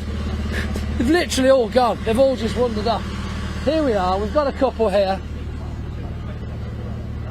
John Newell, Mark Taylor, previous British truck racing drivers. We've also got Jamie Anderson. Jamie, come on over. Let's have the whole top 3. Come on, Jim. Of course, I was concerned, you know, with the mixture of nationalities that we've got in the International Truck Prix, that I was going to have to try and figure out, you know, French or Belgium or something, you know, Finnish. Do you speak any of those? No, none of them. But if you can understand John, you're doing a better job than me. I know John is still in a whole other language. Yeah, different language. No, we actually, believe it or not, have a friend in common. Mr. Glenn Wakeling. Oh right, there we are then. Yeah, there's always is that a good thing or a bad thing? I think it's a good thing. I think we're all in the same good circle, which is great.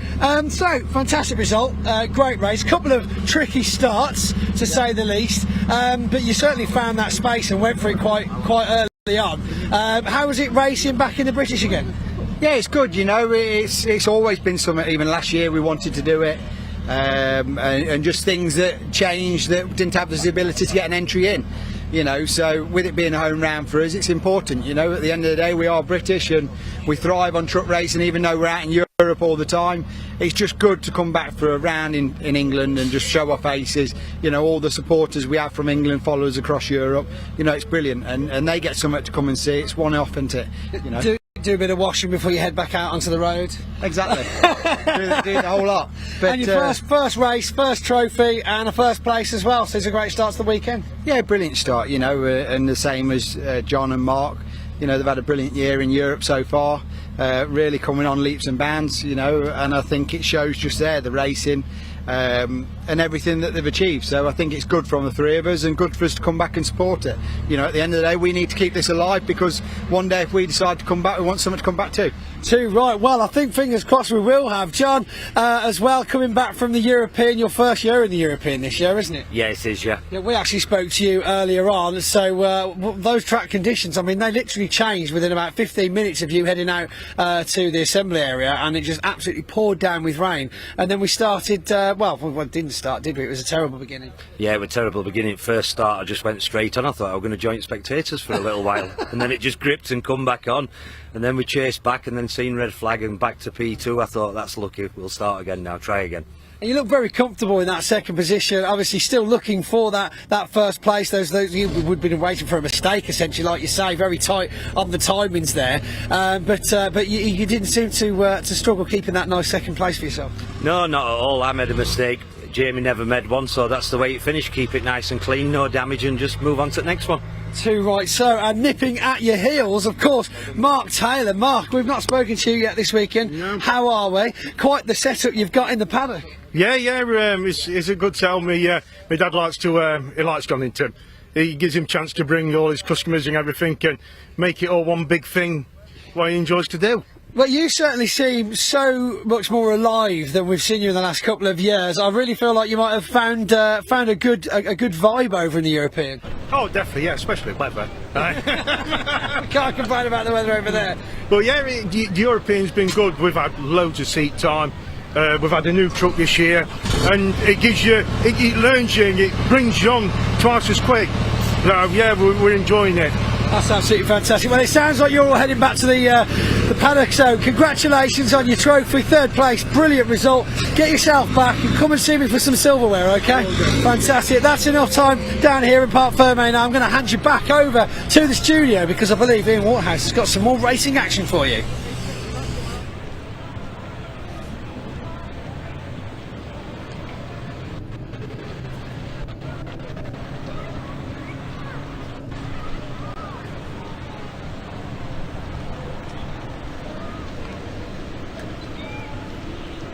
So we'll give you the grid shortly then for the CNC Heads Northwest Sports and Saloon Car Championship. It's certainly the most varied grid we have today. But first of all, our race interview has caught up with some of the drivers in the paddock earlier on.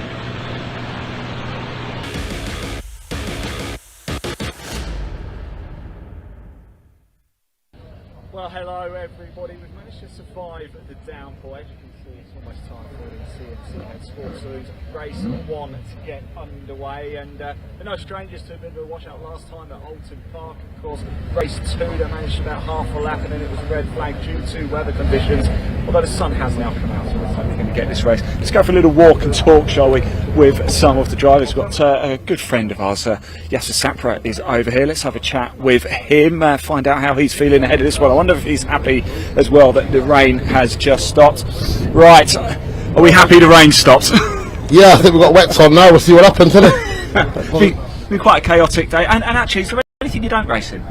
Not really. You've always got a smile on your face. It's good to see you. You ready for this day? Happy? Yeah, just we're on the wrong. Don't know what tyre choice. Yeah. What wets on? See how we go. Fantastic. Nice to talk to us. Jasper, there we go. Let's pull that back for him. Let's take a bit of a walk, shall we, as well move ourselves back. Pretty much there's a whole range of cars that we've got here. I remember seeing this particular Skyline as well up at Goodwood. So let's jump in and have a quick chat, shall we, Mr. Wood, and find out how we're feeling ahead of this one. We're just getting ourselves strapped in. I'm just going to rather rudely interrupt if that's. I'm so sorry. I'm just rude. I'm really sorry. And now a bit of a fan favourite in this car. So what is it like to drive a car? It's like kind of like you'd expect. Bullet. So yeah, so it's very heavy, but that does it a favour in the wet. Yeah. So it's very planted. So you're actually relishing this right now, right? Usually, I would be doing a fantastic rain dance, but just so happens I didn't look at my wets properly. Ah, okay. And the last person to use them was Jake at Goodwood. I was there. I interviewed him as he got out. Right, well, so when I see him or speak to him next week, I'm going to tell him that I now know he flat spotted my front tyres down to the canvas. So, because I've not come that well equipped today, unfortunately I've only got some flatted canvassed wets. So if it goes well, it's all on you. If it doesn't go well, it's Jake Hill's fault.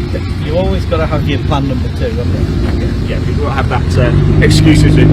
Nathan Saunder's best of luck as well. What a range of cars we've got. It is absolutely beautiful. Pretty much anything go. There are 2 sort of classifications as well. Your modified and your specials. Then they're split off into a number of divisions. Don't forget, if you get a chance as well, to listen to the Barking Mad podcast. Do have a listen to that. It is the BARC's brand new podcast. Myself and Alan Hyde. Do give it a listen if you get a moment. About a couple of red flags. If we have one later, why not have a tune and listen in? It is on the YouTube channel as well. Let's just move our way down a little bit. I think we might have time just for another chat as well. Paul Rolls, the man on pole position for this one. But let's just duck down and have a quick chat with the other guys to find out how we're feeling. And of course the big question is, do you like it slippy out there? So we're in for a bit of treatment. Definitely. I prefer it like this. Yeah.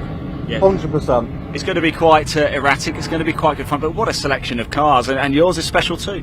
It's well, what's left of it of a 205. There's not a lot left, but it's got a 2.4 Honda engine in it, about 280 brake horse, weighs about 800 kilograms. So this is going to, you're going to be tracking this around Donington. Oh yeah, especially in this weather, definitely. Fantastic. Thanks for talking to us. Best of luck. Right, I think that's about it from us. The car's almost lined up. Almost time for race one off to CNC Head Sports Saloons. Dave, over to you.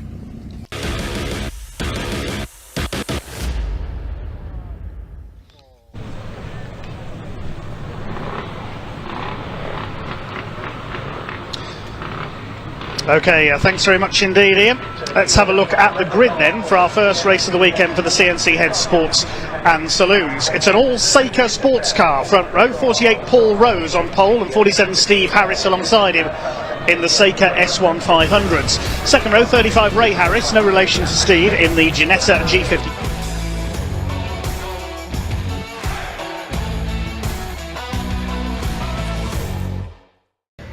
So down here now, which will of course be leading up to the next race of the day. Very confusing when we do post-race and pre-race so close together. But we've got Simon Reid, ladies and gentlemen, returning to the British Truck Racing after a short break. And what a great result. I mean, top 5, straight back out again. You've got to be happy with that result to start the weekend? Yeah, no, I am. I can't fault it. I've literally arrived and drive. My brother and the team got everything ready. And I've just jumped in this morning and cracked on a bit. We've obviously been speaking to brother Craig in your absence, and he's been doing quite well, all being told. He also mentions that, of course, you've been busy with work, but for those of us out there that don't know you on a personal level, what is it that you drive around most of the time? It's well, we're moving trains basically, so yeah, I'm not driving the trains, but I'm just moving them. And not yet, anyway. Not yet. No, not yet. I've had a few offers, but no, I'll stick to the trucks for now. But now we move trains throughout the country and Europe, and yeah, get about a bit. Interesting jobs and putting them in impossible places is sort of up our street. And that's what we do. But I suppose, obviously, when it comes to, you know, keeping a two truck racing family going, and of course a family hauling business as well, it's you've got to make the right call, haven't you? Sometimes. Yeah, it's full on. It is. You know, unfortunately, it was rocking an hard place with a job that was a 7-day job at the end of the day. That, you know, problem is you start these jobs and you got the head for it, and you've got to continue until it's done, no matter what. And yeah, it's work at the end of the day. So yeah, we've got to pay for this thing somehow, haven't we? Yeah, no, that's it. We all work hard, and sometimes 7 days isn't enough. In a week we could do with like a 10-day week, really. Yeah. But what about all these people saying they want a 4-day week? I'm like, no, we need extra days in the week. Yeah, we need the 10. But no, it's just all part and parcel. You know, we've got a lot of family here and drivers, and you know, people that are part of the family that make the wheels turn. You know what I mean? So everyone's enjoying themselves. Great weekend, smashing it. We've got the international races as well, and I've just had a belting race. Me and Brad. You know, it's the first one to make the mistake, and that's how close it is. It really is. And Brad nipping at the heels of third place for the championship. He's in 4th at the moment. There's only 6 points in it. Yeah, no, that's it. I'm sort of feathering behind a bit, but yeah, I'm here and just cracking on and having good fun. Race position still shows the skill that's in there, though. That's it. No, that's it, mate. That's it. Simon Reid, thank you very much for talking to us. Good luck for the rest of the weekend. Simon Reid down here at Parc Fermé, ready to rock and roll for the next race of Saturday. Right, well, bit of a rush job on this one. We've just had enough time from rushing around the circuit to come and speak to Luke Garrett, returning face of the British Truck Racing Championship from Division 2. Champion of Division 2, I believe, as well. But with a bit of a break this year, but joining us in the International Truck Prix. How are you finding that today? Obviously, it's a brand new truck, so we're just had a few little issues, but hopefully we've sorted them now. Confident, truck feels good when it's not got slippery tyres, but yeah, long story. But yeah, I'm looking forward to it. It's obviously a big jump from last year, but obviously coming off of what we've done last year, we're quite hopeful. And with regards to the British, will you be making a comeback next year, or are we looking to go back to Europe again? So I know you were dabbling with the idea of Europe, but what are your thoughts on that?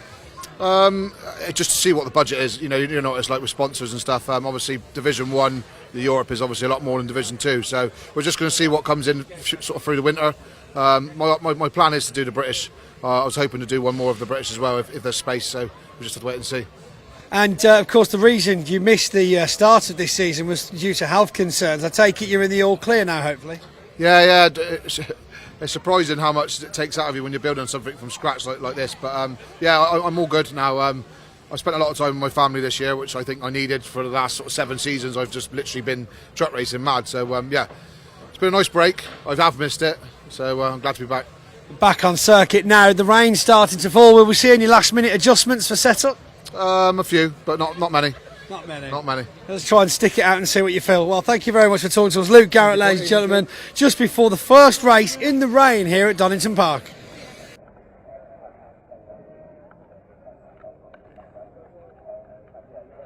Well, carrying on with live action arena debuts, we've got Sophie Clark from the British Stock Cars, or F1 Stock Cars as they are on the timetable.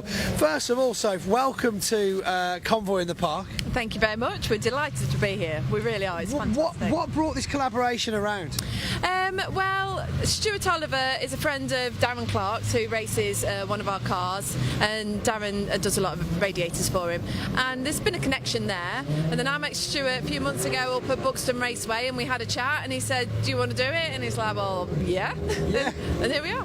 It's funny because when you spend so much time around the one championship like I do, it feels strange to think that racing drivers have lives outside of the British trucks. Like, wait, they go to other race circuits on other weekends. Like, yeah, well, it's this is our one of 3 weekends off. From March to November, we run every weekend, and it just fell this weekend. But obviously, that has the flip where some drivers can't do it because they've actually got to do some gardening or go on life, holiday. live life, families. It's weird. That doesn't normally happen. The lower priority things. That's it. So, tell us more about then the British stock cars. Now, we had some classic British stock cars down at the live action arena at American Speed Fest at Brands Hatch not too long ago.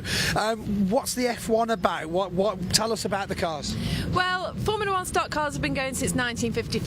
We run on short ovals all over the UK. We're also racing Holland. So we've been going a long time.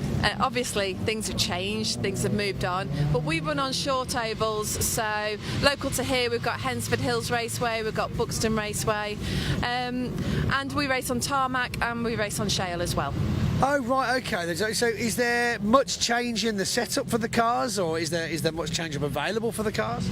Well, when you swap from tarmac to shale, we've got a few drivers that have got one car, and there's quite a bit of change between it. So most drivers have got 2 cars, or they just run on the shale, or they just run on the tarmac. So, but it can be done. A dual car can be done. That's a lot of work by the sounds of it, though.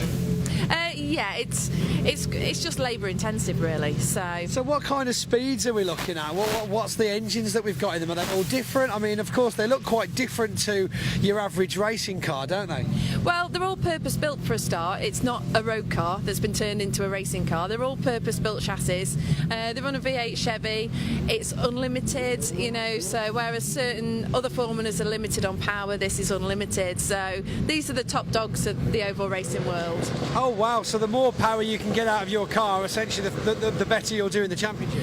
Yeah, it's not all down to power. That is a main factor, obviously, but because we're running on such short ovals, you've got to have the setup of the car, because you can have all the power in the world, but if it won't turn left, you're not going around the track. It's those 2 ends, isn't it? That you're getting around those and getting back up to speed, ready for the next one. Exactly. Setup is key in these. And how many have you actually got here with you this weekend? We've got 10 cars, and we've also got the 2-seater car here who's doing demonstrations. So it's a normal race meeting. We're 40 to 50 cars. We've got big championships coming up. We've got the World Final coming up at Northampton. We've got over 120 cars at that one. So it varies. So we've actually got a map over here of all of your meetings. So where we said we've got Northampton coming up, which is of course not in the north of the country, although it sounds like it. It's just in the down South Midlands, isn't it? South Midlands, yeah. So that's our big World Final weekend, 8th, 9th and 10th of September, and we've got got over 50 Dutch coming over for that because we've got good ties with the Netherlands. So there's a lot of cars at these things. Do you have any support races, or is it all just stock cars all weekend? We do have support formulas. On the Friday night we'll run the 2 litre saloons, and then on the Sunday we run the Brisker Formula 2s, which are the smaller brothers of these. Right, I see. Fantastic. So this is your season finale, you said? Oh, this is the world final. So the world final, sorry. World final. Yeah, we've got drivers coming over from New Zealand as well for that, and that's the race for the gold top. So all our aerofoils have got different colours on, and that's grades. So it's how we start the races. But that is the race for the gold, and then the race for the silver is your points, which is season long. Wow, there sounds like a lot of maths involved in your championship. You have to be Carol Borderman some days. This is insane. 50 cars, just basic 50 cars, then some more 50 cars, and then there's like gold top, red top. I mean, it's like milk. You can get very confused which milk to buy as well, really. A lot of different tops. A lot. So if we want to watch this when we're not at the Convoy event, where would we looking to view this online, or obviously just come to the circuits? Yeah, come to the circuits. You can't beat live, can you? No, you've got to beat trackside. However, some events are live streamed, but if you follow us on social media, we update it. There's videos going on most weeks. So yeah. And it looks like we can find that at BSCDAF1.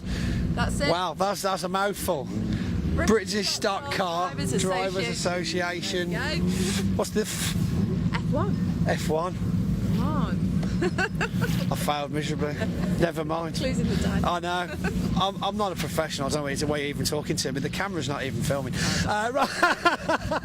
Right, Sophie, thank you very much for joining us. We look forward to getting you out on the live action arena very shortly, and I hope you have a great rest of your weekend. We will. Thank you very much for having us. Thank you very much for joining us.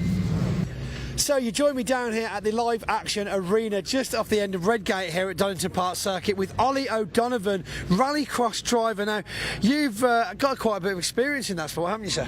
Yeah, I've been around rallycross for a few years now. I've done 1 or 2 events, maybe a few more. Yeah, indeed, I bet. The latest one of which I believe I caught up with you at the Auto Sports Show at the NEC this year. Yeah, we've done a bit of a live action arena in the Autosport Show. It's a bit of fun, it gets the boys out, show promotes the cars, so it's like today, we're just promoting our sport. So between, of course, live action arenas that you do, what is the sport? What's it about? What's the main goal of it? Well, we have a very heavy package on because my son Patrick, he's obviously trying to be the European champion this year, and he got excluded from an event last week for pushing, which is a pity.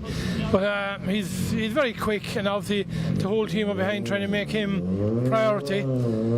Myself, I was started off doing a bit of the European Championship and paddling away at the British Championship, doing a bit of rallying in between, so I'm out nearly 2-3 weekends every month. Wow, unbelievable. I mean, do you even own a house? Do you sleep in one very often? Yeah, I own a house, but unfortunately I spend most of my life in a motorhome.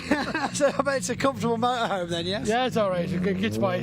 So obviously I think this is possibly the 3rd or 4th year in a row now that you've joined us down at Donington. Possibly the first time then we've ever had a chance to catch up with you. So can you run us quickly through the cars that we've got with your name on them, obviously?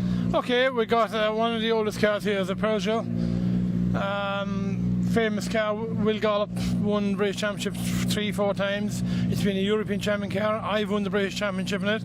It went to Ireland with George Tracy and John McCluskey. They both won Irish Championships on it. Behind us here is the Fiesta, which I ran for about 4 or 5 years. Patrick jumped in it last year, first time ever, and won the British Championship. Youngest ever driver, who's only 17. Sat in the car and won the whole championship. Might be in the blood, right? Well, I think he won every round of it, so it's either in the blood or he's dead scared not to win. Yeah, too right. This here is our Ford Focus, better known as the Warhorse. It's been a very good, reliable car, although we did have a problem with it today. It's very, very high podium succession rate, this car.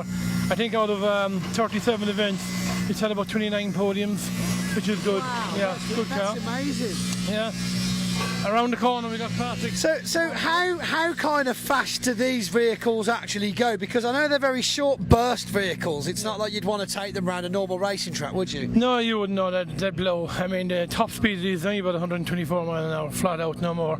But they're 600 horsepower, 4-wheel drive, so they'll go from 0 to 100 mile an hour in about 4.2, 4.3 seconds. Wow, that is that's supercar speed, man. That's faster than supercar speed. It's quicker than supercar. I mean, we'll outdrag an F1 car up to 100 mile an hour, but obviously after that the F1 car is gone.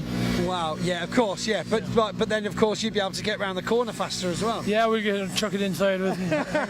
So what's over here then as well? We've got a couple more, quite the selection down here in the live action paddock, but this one's very nice looking. What's this? This is a Waddle car. This is my son's Patrick's car, currently in use in the European Championship.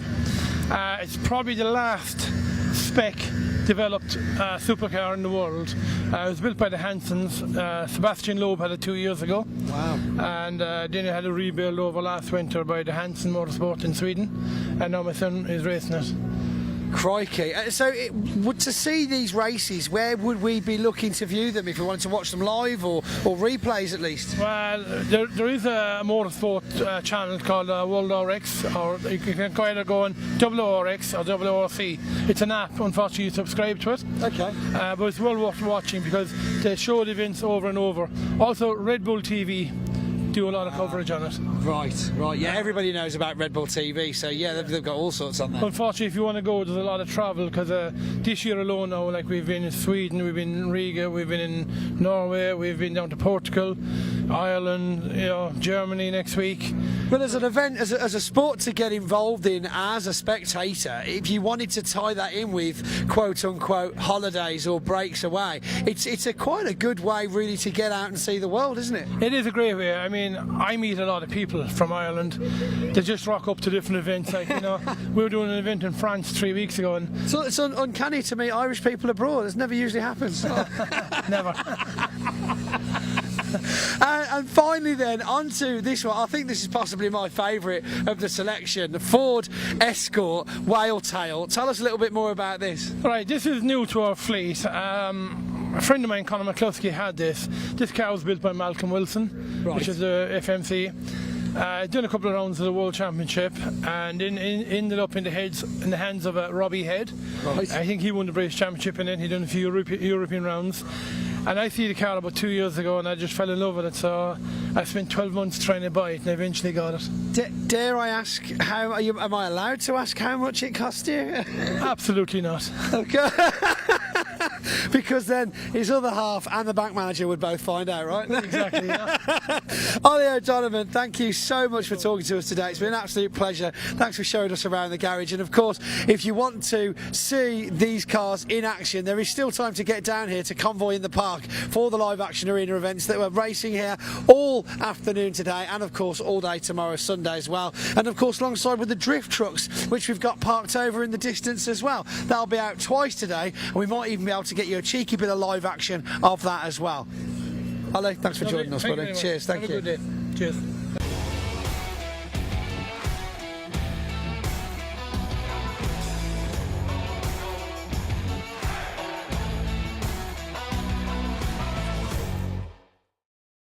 Smashes and crashes and explosive engines saw us finish Brands Hatch weekend for the last meeting of the British Truck Racing Championships. But here we are at sunny South Wales at Pembrey Circuit. Welcome to the British Truck Racing Championship.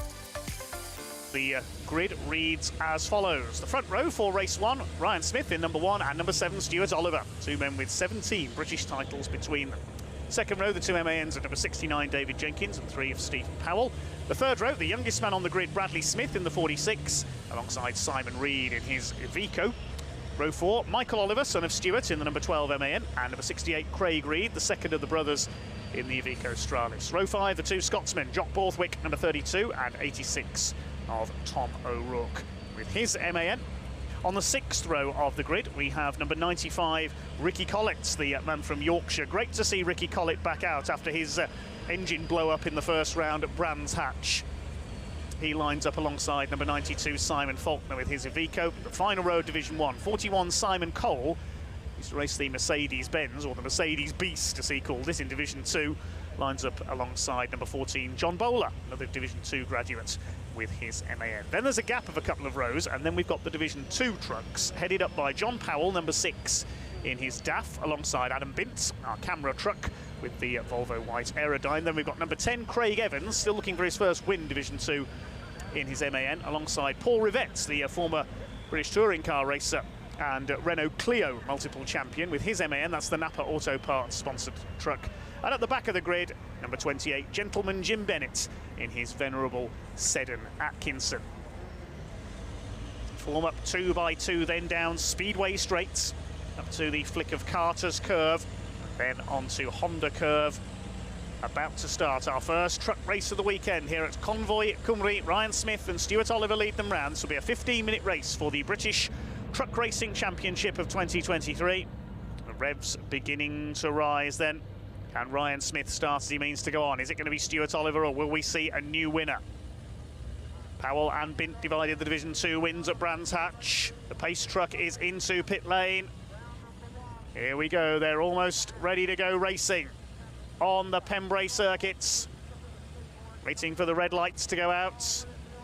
Here we go, the power comes on and we're underway. Convoy Cymru is go, side by side between Smith and Oliver. Down towards Hatchett's hairpin for the first time. It's going to be Ryan Smith who takes the early lead. Stephen Powell comes barrelling down the outside in the MAN. One of the Reeds is up there as well in the Iveco. They fling their way through the hairpin. There's contact already. Bradley Smith made a bad start. He's been clipped by Jock Borthwick. 3 into 1 didn't go through the hairpin for the first time. Everybody else looks to be round okay. I think Adam Bint is leading in Division 2. It's Ryan Smith from Stuart Oliver. Stephen Powell with a good start up into third place in the HGV Direct MAN as they head out towards the back of the circuit for the first time. David Jenkins is in fourth place. They've broken away as a result of that schmozzle further back at the hairpin. Bradley Smith has been able to hold fifth position in the number 46, then Jock Borthwick. Seventh is Michael Oliver. We've got a tangle at the back. That's Ricky Collett and Tom O'Rourke. They've gone onto the rallycross course on the infield. Now we'll see if we can see what happened further back. And Tom O'Rourke goes straight into the side of Michael Oliver. So that's what happened. He went spinning out. Oliver saved it. And Ricky Collett had nowhere to go. Went off rallycrossing. Still leading Division 2 is Adam Bint. He's going well up there in, well, he's in 8th overall now. He's picked up another place. I think we've lost Michael Oliver, that's why. He's not come through on that lap. So Michael Oliver and Providence are on board with Adam Bint. He's won here in Division 2 several times in the past, and the lead gap has come down a little there. A little? It's come down a lot, because Stuart Oliver now right on the tail of Ryan Smith. Whether he's had a moment out on the back of the circuit there, I'm not sure, but Stuart Oliver's caught him. They come through to complete lap number 3. It wouldn't surprise me if Stuart Oliver gets the fastest lap this time through. He's going for the lead. Over the line they go. Yes, Brian Smith lost 2 seconds on that last lap, so I'm not quite sure what happened there for the Daimler Freightliner, but Stuart Oliver's ready to attack for the lead.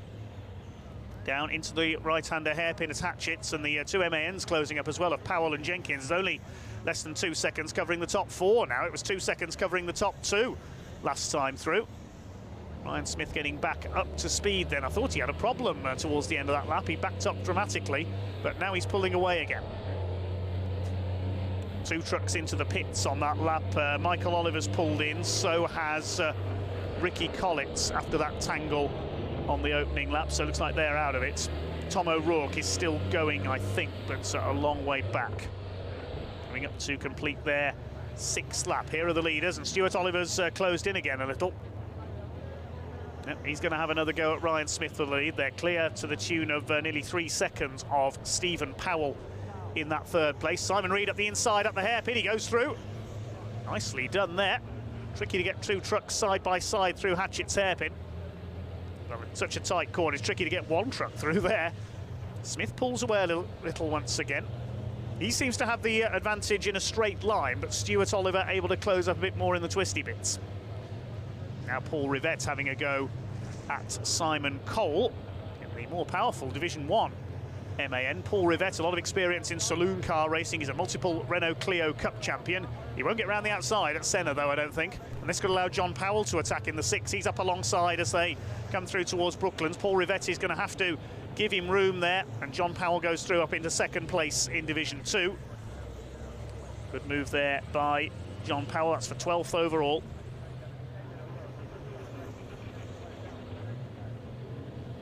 Having a go at Simon Cole in the 41. Through Senna, up towards Brooklands. It's over 3.5 minutes of this race still to go. Here Comes Paul Rivette, he's going to have a go at Simon Cole. Paul Rivette has shaken off his Division 2 rivals. He's having a go at the Division 1 truck, and he goes through into Carter's curve. There's Stuart Oliver. And these two have now got to lap Tom O'Rourke. Is he going to move out of the way? Well, move out of the way. I think he's pulling off. Tom O'Rourke onto the grass, so his race could be over. Unless that was an extreme bit of moving out of the way, he decided to move onto the grass to let everybody through. But I think that could be a retirement. There's a black and white flag being shown, I noticed there behind the timing tower. That's the driving standards flag for somebody. Let's see who it was for. Yes, Tom O'Rourke into retirement in the 86. That will put him to the back of the Division 1 grid, along with Michael Oliver and Ricky Collett, who are already out of the race for race number 2.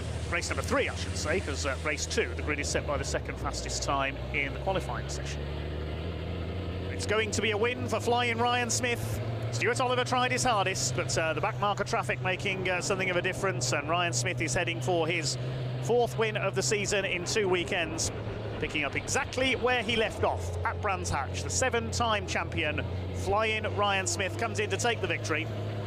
Second place will go to Stuart Oliver.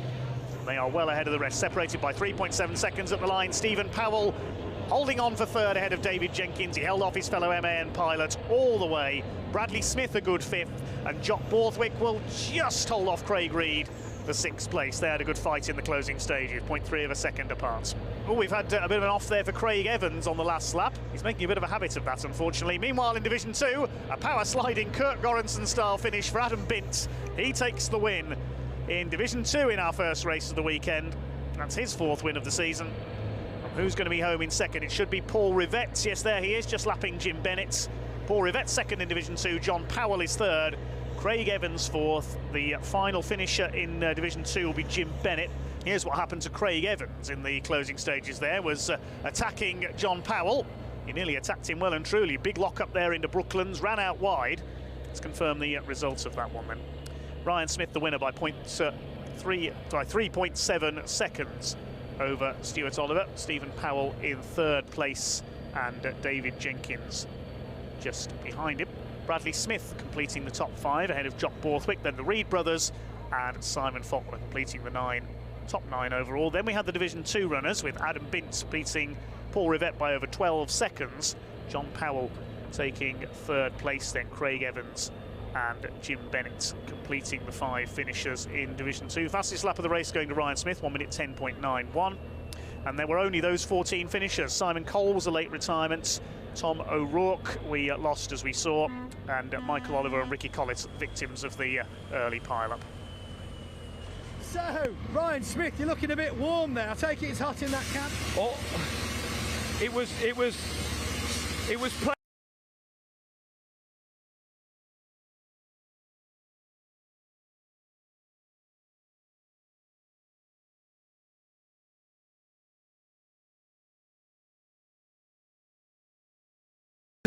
Well, good morning, ladies and gentlemen, and welcome to the paddock here at Donington Park Race Circuit, where, of course, it's time to go truck racing. But, of course, this time we are welcoming some international drivers from the first ever International Truck Prix. And, of course, we've got another 5 fantastic races lined up for you from the British Truck Racing Championship. So, it's time to go racing here at Donington Park. It's Convoy in the park. Thank you very much for joining us down here at the bottom of the paddock at Donington Race Circuit, where we have just witnessed our first International Truck Prix, and it was a fantastic race. A couple of dodgy starts, but we made it work eventually. So, without further ado, let's hand out some trophies for our first Truck Prix here at Donington. And of course, in 3rd place, a returning British driver. Put your hands together for Mark Taylor, ladies and gentlemen. Don't drop it out the box. There you go. Well done. No, don't trip over that yet. And in 2nd place, another great Brit. Put your hands together for John Moore, ladies and gentlemen. Good job, good job. And that means, in 1st place, and getting the token bottle, ladies and gentlemen, put your hands together for Jamie Anderson.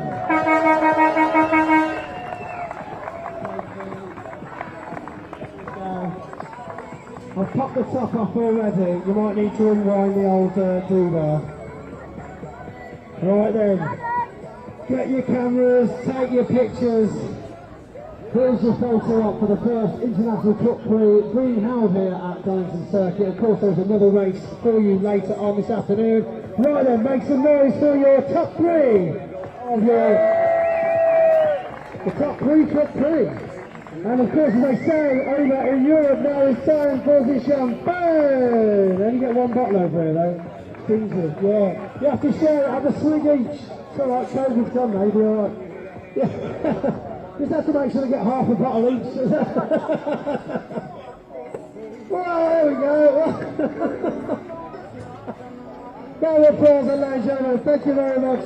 The 71 truck, great effort by Simon Ward, the ex-classic touring car racer in truck number 71.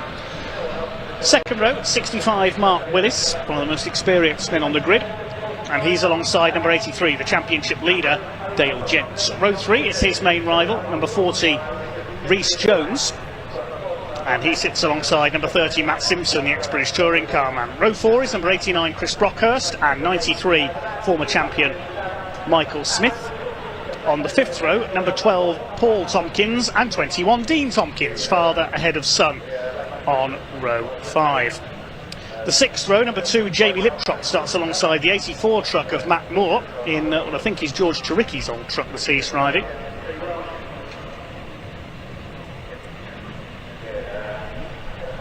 On the seventh row, number 52, which is James Goldstraw, and 68, Eric Bolton, the ex-tin top racer. On row 8, it's number 29, Tom Hutchins, and 37, Neil Tressler. Row 9, 25, Russell Smith, and Aaron Thompson, number 41. Now, I saw his truck being pushed off track into the paddock during qualifying, but no, he is there at the back of the grid. And on the 10th row, number 8, David O'Regan. Yes, he's there. And we should have a newcomer at the back, which is number 24, Ryan Hadfield. Now, Ryan Hadfield is the son of Rob Hadfield, the ex-Buxton Raceway driver. Ryan and his brother Jonathan, they've raced Brisker Formula 2 stock cars, and they've raced Ginetta sports cars on the circuit. But so Ryan trying something different with a pickup truck this weekend.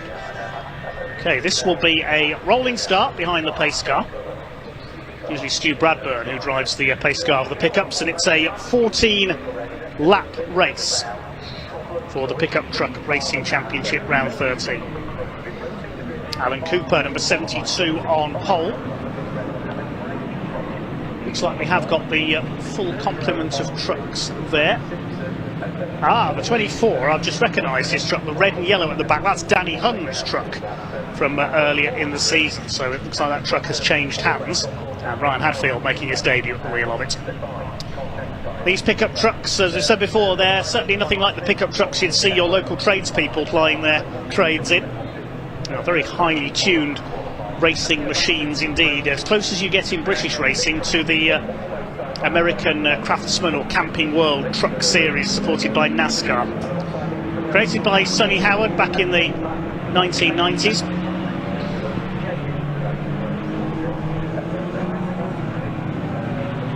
Thanks to Tracy Goldstraw for a bit of extra info. James Goldstraw, the number 52, is an engine builder for the championship and has built the engines for a number of the trucks we see on the grid here. Rhys Jones, Neil Tressler, 21 and the 12, the Tompkins family among others. Russell Smith as well, the 25. And the 24, Ryan Hadfield, our newcomer at the back as well.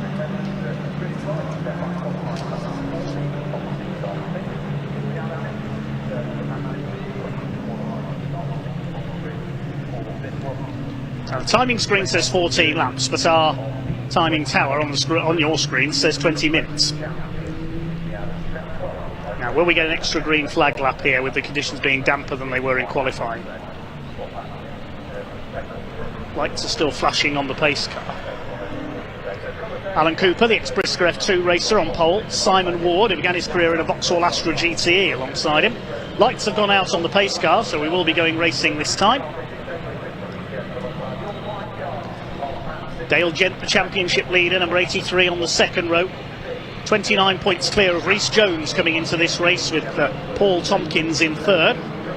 But Jensen Jones have been the class of the field so far this year as the revs begin to rise down towards the red lights, and we get underway with our first pickup race of the weekend. Here we go down towards Redgate for the first time. This could be a classic slipstreamer with the track starting to dry out. Alan Cooper holds his lead on the inside ahead of Simon Ward. Are they all going to make it round? There's the 84 of Matt Moore, the ex-special saloon racer, running out wide. Aaron Thompson nearly bounces off the side of him, but they all make it through Redgate for the first time. Down towards the Craner curves. Matt Simpson in the white truck has got away well. He's going to go for third on the inside. Mark Willis is through into second place. Simpson up to third from P6 on the grid. Well, P6 on the grid means you were the quickest in qualifying, of course. So Matt Simpson will be one to watch here. Cooper leads from Willis, Simpson, Ward in fourth. Then Rhys Jones in the shocking pink number 40 rounds out the top five. The first two have pulled away very slightly. It's Dale Gent going for fifth position. He's already all over the back of his championship rival. Then we've got the Tompkins family. Dean's got ahead of his dad Paul there, the 21 ahead of the 12. Behind him Chris Brockhurst in the number 89. Began his career on the short ovals at Ringwood Raceway in Hampshire. Many of these drivers, in fact most of them, ex-short oval racers. Rhys Jones going for the inside. He has to bob back in behind Simon Ward in the 71. Jones knows he's quicker. You can see the trucks ahead of Ward. The top three have pulled away slightly. Over the line they go. Rhys Jones, number 40, will have the inside line for Redgate, and the reigning champion going through into fourth place. Paul Tompkins gets ahead of Dale Gent, who's not having the best of things so far. Chris Brockhurst, a big twitch there coming out of Redgate, and Matt Simpson is going through for the lead, trying to attack Alan Cooper. He's already got past Mark Willis. Matt Simpson up the inside, down the Craner curves. He's got it. Excellent bit of driving by Matt Simpson to take up the lead running. Oh, superb from the man who began his career in mini stocks when his dad Jeff was racing hot rods. Then he moved through into Legends cars, National Hot Rods, competed in the Intermark series in the car now raced by Ian Hales. Then on to British touring cars in a Honda Civic. Scored one win at Donington Park. Alan Cooper's all over the place. He's sliding around in that second place like a drift car or a drift truck. Here they come down towards the chicane then for the second time. Mark Willis, the former Rockingham Oval champion, tucked in third. He's never won the outright championship though. Through the chicane they go. Rhys Jones shadowing them now, the number 40, the reigning champion from Herne Bay in Kent. Simon Ward still fifth ahead of the Tompkins duo. Then Dale Gent, who's having a quiet run so far. Swing their way into Redgate once again. Matt Simpson it is who leads the way again. A bit of a twitch coming out towards Hollywood. Up the inside, Rhys Jones, he's never going to get through there on Mark Willis down the Craners like this. He goes side by side. No, he's not. Willis dives back ahead. See now on the edges of adhesion, sliding the trucks around. There's Brockhurst, he's dropped behind Dale Gent now. Next in the order, Jamie Liptrot in truck number 2. He's got Eric Bolton in the 68 on his tail.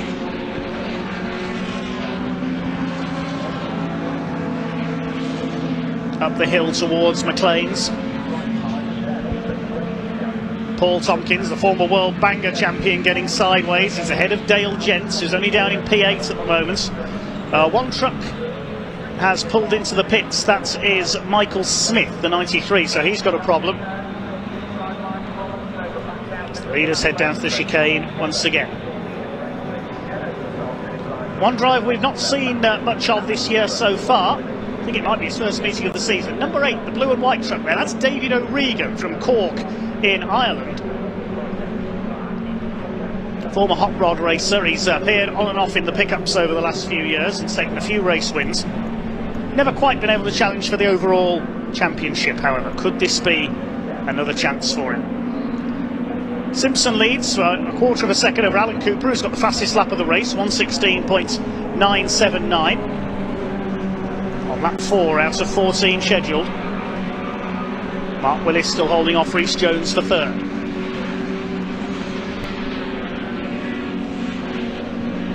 There's a gap back to 5th place, which is still Simon Ward on his local circuit. The man from Barwell in Leicestershire lives over near Mallory Park circuit.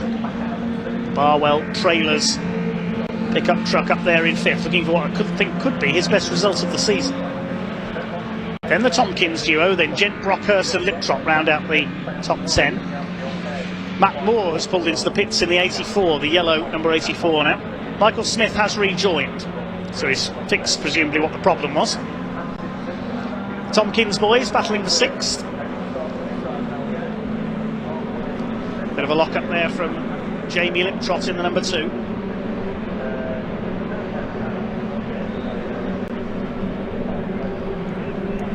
Into Redgate go the leaders.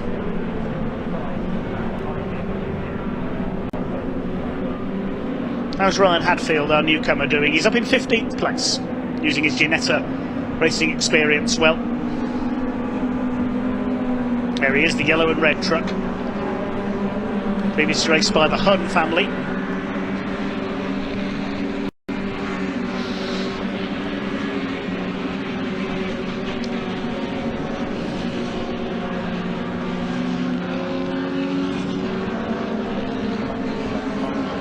Still Matt Simpson, your leader. Involved in a bit of a shunt at Thruxton last time out. Just going past the pit lane exit there. Rhys Jones, meanwhile, has slipped back into the clutches of Simon Ward. He's lost touch with the 3 leaders. Simpson from Cooper, Willis. And Jones under fire. I'm wondering if Rhys Jones has got a problem here, because Simon Ward goes straight through. Yeah, Rhys Jones is in trouble. He's slowing down. Is he heading for the pit lane? Yes, he is, I think. Yeah, Rhys Jones into the pits. That's a problem for the reigning champion. What a shame for the number 40. Meanwhile, the Tompkins family still side by side, and Dale Gents now can seize an opportunity to extend his championship lead over Rhys Jones. They're about 450 points ahead of their opposition. Paul Tompkins is 3rd in the points. Cuts ahead of his son Dean there, down the Craner curves.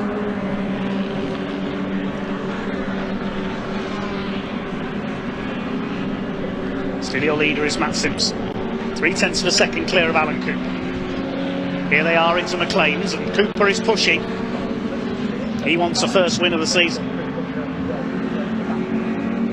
Had a couple of wins on the Mallory Park 1 mile oval in the past. He's never won here at Donington. And the exhibition straight go the leaders. Mark Willis just keeping a watching brief in 3rd place. Going through the complete lap 6 of 14. There's Ward in 4th, then the Tompkins pairing, Paul ahead of Dean now. Then it's Dale Gent, Chris Brockhurst in the 89. Behind him it's Jamie Liptrop, the number 2, then Eric Bolton, the 68s. And behind them David O'Regan, who's come through from the back. Now Matthew Mull, that could have been a bit dicey, trying to rejoin. Is he trying to rejoin? He's come to a stop, I think, at the end of the pit lane. Was he just waiting for a gap in the traffic, or has Matt Moore's car failed to get away? No, there it was in the foreground, the yellow car, the yellow truck rather. Oh, and was that a bit of contact there down the Craners, because Dean Tompkins got very offline and Dale Gent goes round the outside coming out of the old hairpin. Yes, I think there may have been a bit of contact between the two there. Coming down the Craner curves is not the place you want to make contact.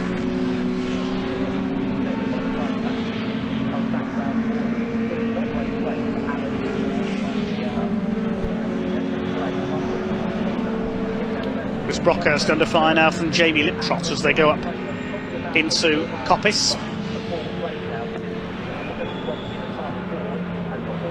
Good drive by Simon Ward, holding on in 4th place at the front of this group. There's O'Regan, the blue truck at the back of it. They will swing their way through the chicane. Behind this group is Aaron Thompson, shrugging off some problems in qualifying, the former Brickcar Trophy Championship runner-up with his Clio. And behind him is Tom Hutchins, number 29.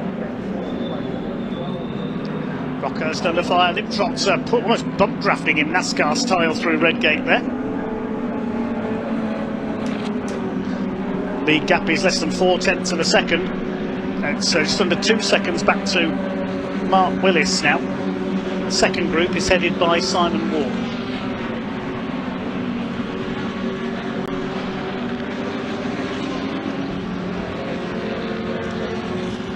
past half distance now in this first race of the weekend of the pickup truck racing championship. Simon Ward, has he? Yes, he's lost that 4th place because Paul Tompkins has come through at McLean's. Runs a bit wide though. Ward fights back. Dale Gent's going to try and take both of them. He gets the tighter line off the turn. Dean Tompkins behind him. He's lost a couple of spots there. At the outside comes Dale Gent. Is he going to make this work on the brakes into the chicane? The answer is no, he's not. 71 of Simon Ward holds him off.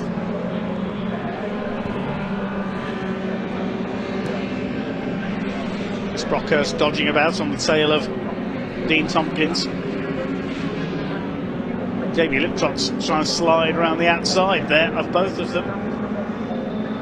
Brockhurst in there as well. It's a brave move by Liptrot. Does it pay off? Not quite, I don't think. Keeps his foot in down the craners. Stays ahead of Chris Brockhurst.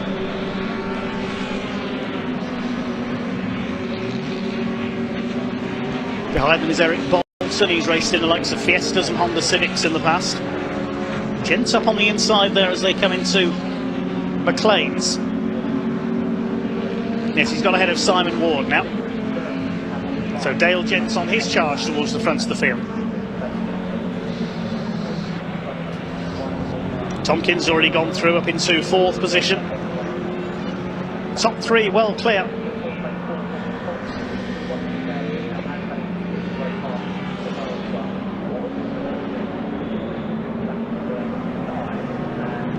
Into the chicane they go. Still no change in position there. Inches apart. Here comes Dale Gent on the inside. He's going to go for P4 on Paul Tompkins. Going to go through on the inside. Yes, he's got him. Ward in P5. Dean Tompkins side by side with Liptrot for P6. Chris Brockhurst has been shuffled back there because David O'Regan has come through as well.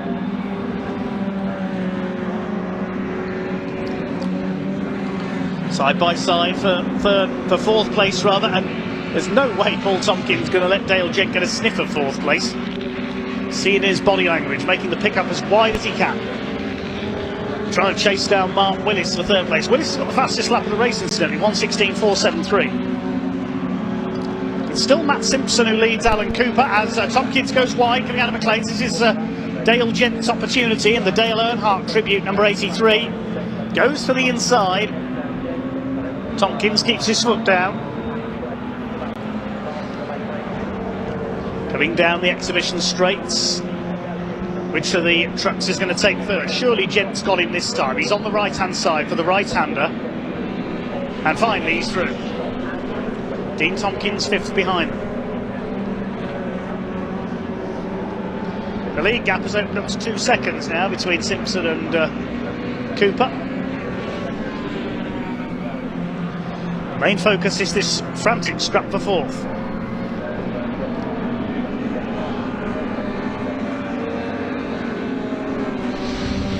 Simon Ward lost out on that last lap. He's lost 3 places. David O'Regan has gained 3 places. Truck number 2 will be given a 5-second penalty for exceeding track limits. That's Jamie Liptrot, and he's just battling it out there with the number 8 of O'Regan. Behind them is Simon Ward trying to fight back.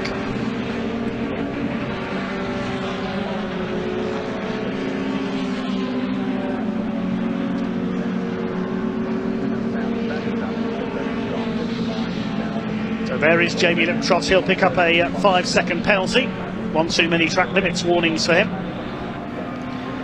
He needs to get 5 seconds clear of the car behind him, so the penalty will be irrelevant. Certainly not currently.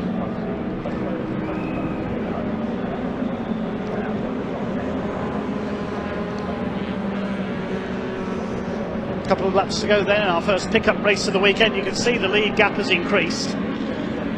2.7 seconds now for Matt Simpson over Alan Cooper.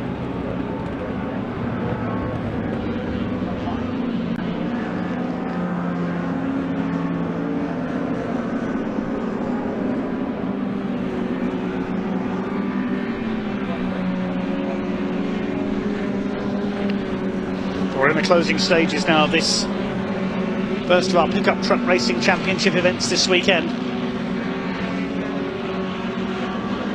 Is David O'Regan going to be the next to pick off Simon Ward, who started so well up there in 4th place? He's down to 8th now.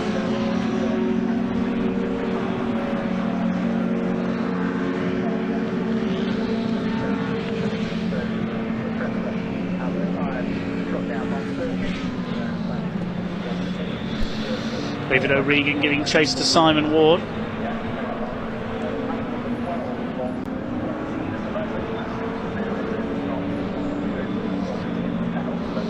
Still Dale Gent up there in 4th position. Tompkins family still hold 5th and 6th. So not quite the frantic slipstreaming we've seen in the past here at Donington for our pickup truck racers. The lead gap increases this time to 4 seconds.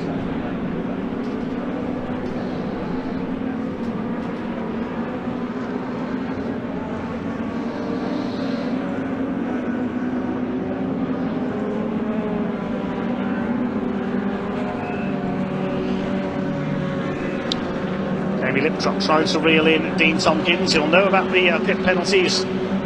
Crew or spotter may have told him.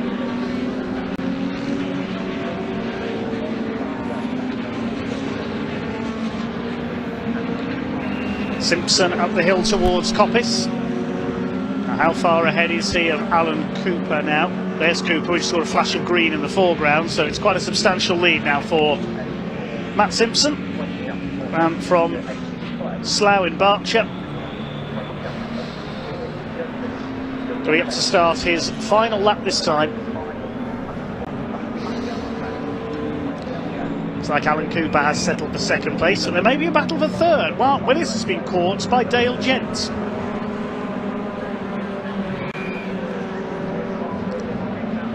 Still Jamie Liptrot unable to do anything about Dean Tompkins ahead of him. 6th and 7th. Dale Gent up the inside, and as Mark Willis turns in, there's contact.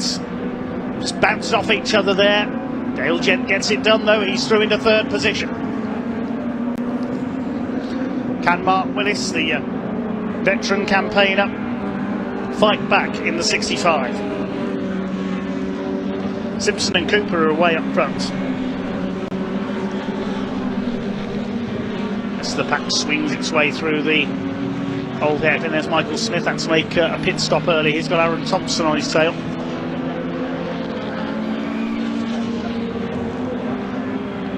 Through goes Simpson, through the right-hander.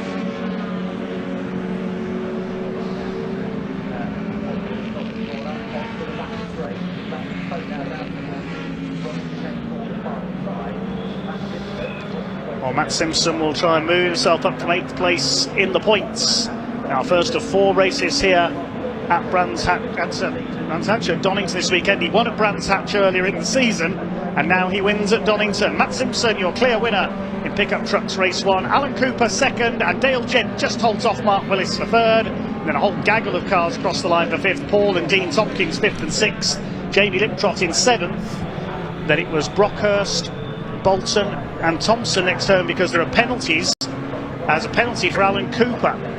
5-second time penalty for Cooper, 5 seconds for Liptrop we knew about, and 5 seconds for Simon Ward. I presume they're all for exceeding track limits. Yes, Cooper's is confirmed as being for exceeding track limits, so he loses that 2nd place. So Dale Gent up to 2nd, and with Rhys Jones finishing 3 laps down after his pit stop, that will help Dale Gent extend his championship lead. Run you through the full results in a moment.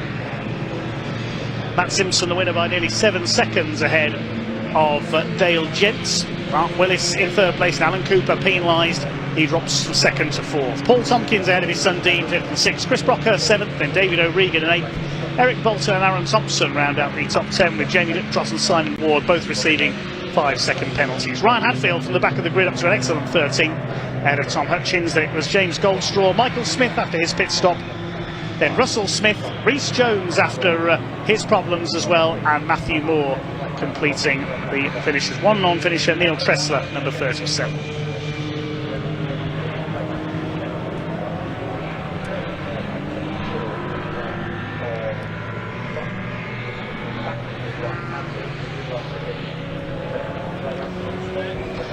Okay, that concludes the first race for the pickups. Second of them scheduled for the end of today. And it's the race that previously took place, scheduled to take place at Thruxton.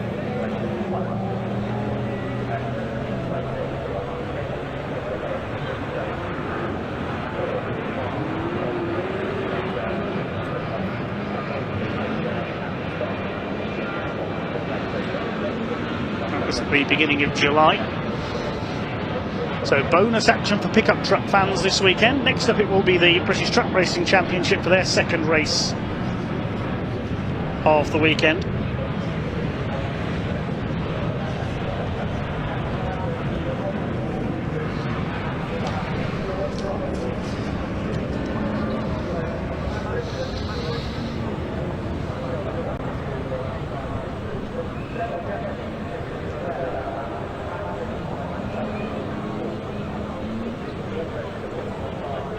Okay, let's head down to Park Ferme with Ian Waterhouse to talk to our podium finishers.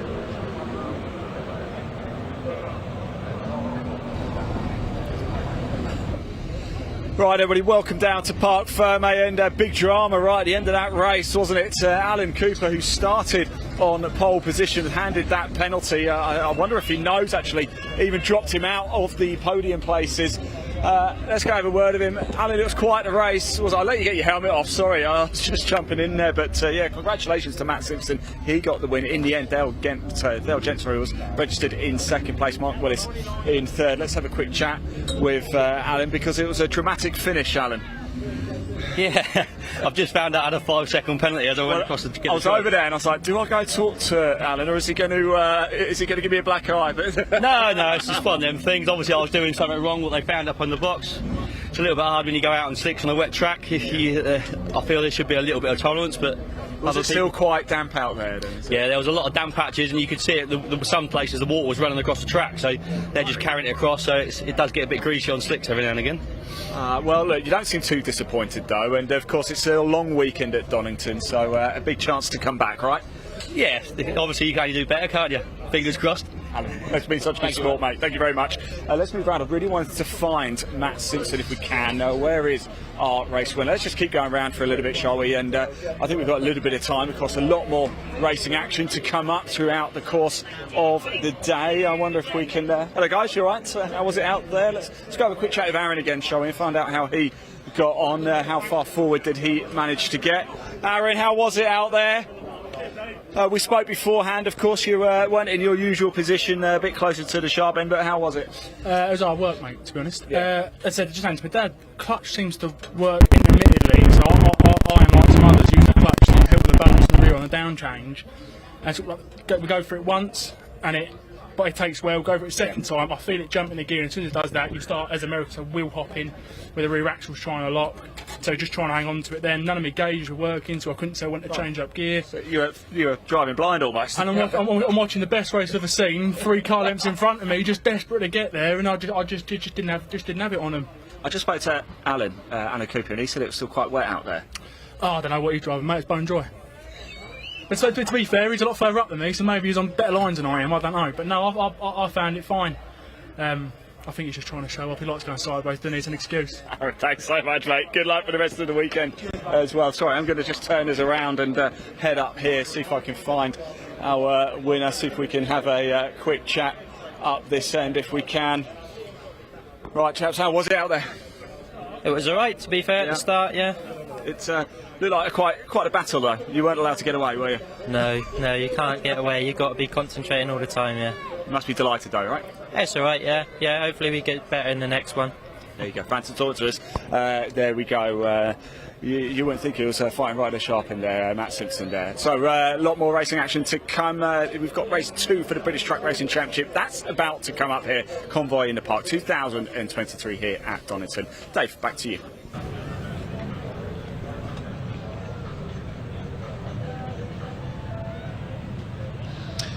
Yes, thanks Ian. The truck's in position on the grid, ready for race 2 for the British Truck Racing Championship here at Donington this weekend. This grid set by the second fastest time by each driver in the qualifying session earlier today. And the grid with a very similar look to that of race 1. Ryan Smith on pole in the number 1 Daimler Freightliner. Alongside him, number 69, David Jenkins. Second row, number 7, Stuart Oliver, and 46, Bradley Smith. Third row, 89, Simon Reed, number 12, Michael Oliver. Row 4 is John Bowler, number 14, on the World Series Gravelly excursion in the International Truck Pre-race earlier on. Starts alongside Tom O'Rourke in the 86. Craig Reed is next in the 68, alongside 95, Ricky Collett. And then Simon Falk, number 92, and number 3, Stephen Powell, after problems in qualifying, rounding out Division 1. Then again back to Division 2, Paul Rivett on pole position, the number 22, alongside the number 6 of John Powell. Then number 5, Adam Bint, and 10, Craig Evans. 28 of Jim Bennett is next. 41, Simon Cole, and 33, Neil Yates. I think Simon Cole might be starting from the pit lane in the 41. Neil Yates in the Division 1 33 truck, starting from the back, of course, as he's new to that truck this weekend. And Paul Rivett has struck lucky because he was able to rejoin after reattaching his turbo boost pipe in race 1. Finished at the back of the Division 2 runners, which gives him pole position for race 3. That's tomorrow, because great results of race 1 sets the grid for race 3. He's qualified on pole here as well, so effectively a hat-trick of pole positions for Paul Rivett. Adam Bint has fixed his turbo problems by the look of it as well from race 1. I did see a truck heading down the pit lane, so I think Simon Cole will be starting there with his new Iveco. So it'll be a 15-minute race. We're looking back from the number 95 of Ricky Collett in the HGV Direct Collett Haulage MAN. See what he can bring us from this race 2. Starting P10 on the grid. Conditions almost dry again now, I would say. Craig Reed alongside. There's Stephen Powell, hoping for a better run this time. Not been his weekend so far, sadly. Nor is it Simon Reed. He had a bit of a wallop in testing on Friday. Paul Rivett heads Division 2. Next Clio champion. John Powell, the winner of race 1 for the division.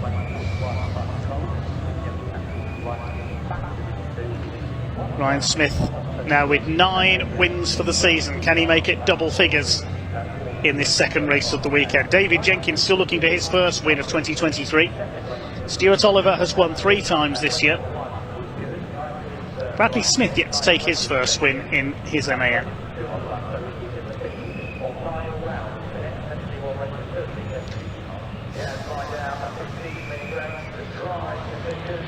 The GT Tyres MAN making its way towards the pit lane here at Convoy in the Park 2023, our third truck race of the weekend, second for the British Truck Racing Championship, about to get underway. Revs beginning to rise, these near 1,000 horsepower engines. Power starts to come on, and here we go. Down towards Redgate for the first time. Ryan Smith gets away well, so does Stuart Oliver on his tail. Ricky Collett trying to get up the outside. Smith will just about have the advantage into the first corner. Michael Oliver caught in the middle slightly there, further back, and John Powell around the outside, leans on Paul Rivett's contact there. Powell's going to run out wide over the curb. A bit of contact again between the two of them. They bounce off each other. Surprised that at least one of them wasn't sent spinning. Something flew off. I don't know whether that was from Rivett or Powell. And side by side further ahead, John Bowler and Ricky Collett. So a bit of a frantic start to this one. Paul Rivett's smoke off the left front of his truck. I wonder if he's had a tyre let go there. Let's have a look. Yeah, he's going off. It's the rear tyre, not the front. Yes, I think he's got a puncture there, Paul Rivett. So is that going to be another pit visit for the 22? There was contact there, definitely. And I wonder if John Powell's wounded as well. Yes, he's slowing down. So they're both wounded as a result of that contact. Yeah, Paul Rivett, you can see him sliding about there. There's the punctured tyre, damaged rear wheel. And he's going to be heading for the pits. I wonder if that truck's dropping fluid as well. John Powell we saw slowing up as well in the number 6, so they've both come to grief as a result of that collision. There's John Powell at the back.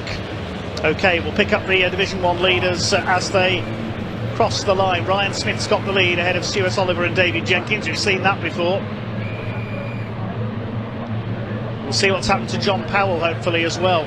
Over the line they go. Here comes David Jenkins having a look for second place. Stuart Oliver closes off the door on him into Redgates. It's Daimler Freightliner Volvo MAN at the front.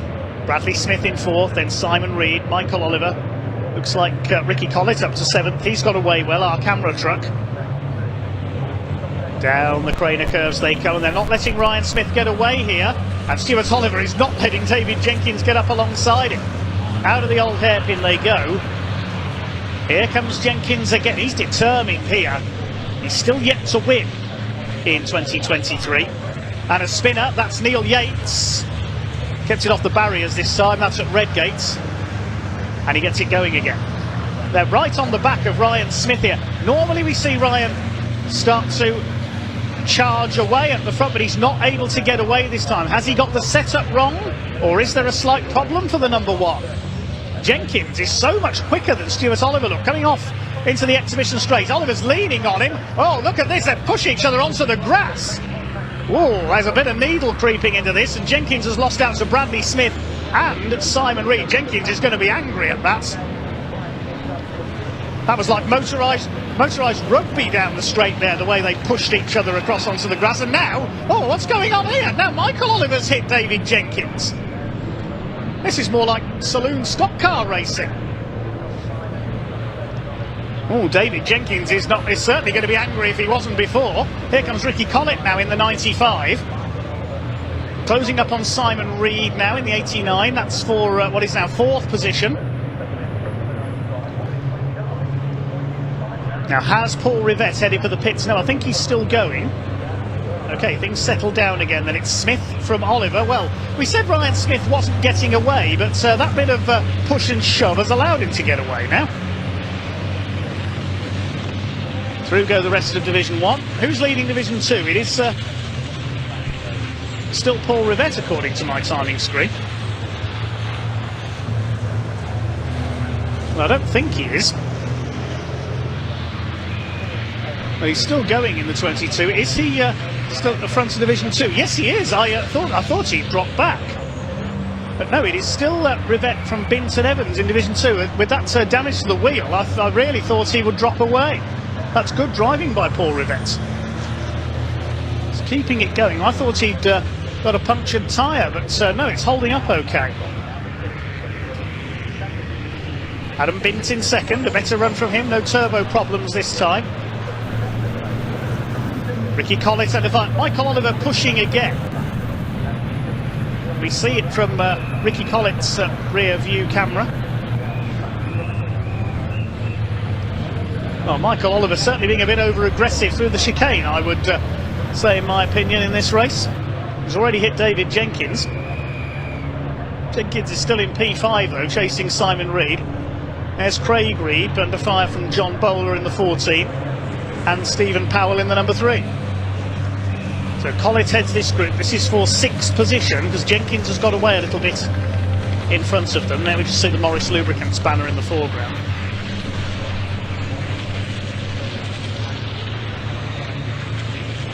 John Bowler got a bit sideways there as he chases Ricky Collett and company.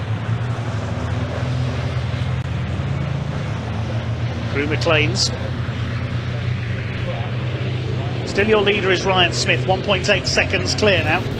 But he wasn't getting away from Oliver and Jenkins until they started pushing each other around.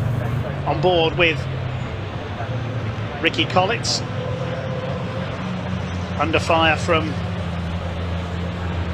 Craig Reed and Michael Oliver. They're lapping John Powell's rather hobbled DAF. Won't be a repeat Division 2 victory for him in this one.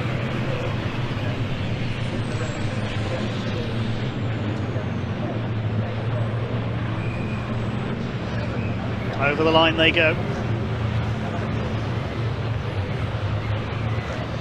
They mentioned Simon Cole was in the pit lane. Unfortunately, he failed to take the start. He went back into the paddock, I can tell you, the 41. He did come out of the assembly area, but didn't start the race, unfortunately.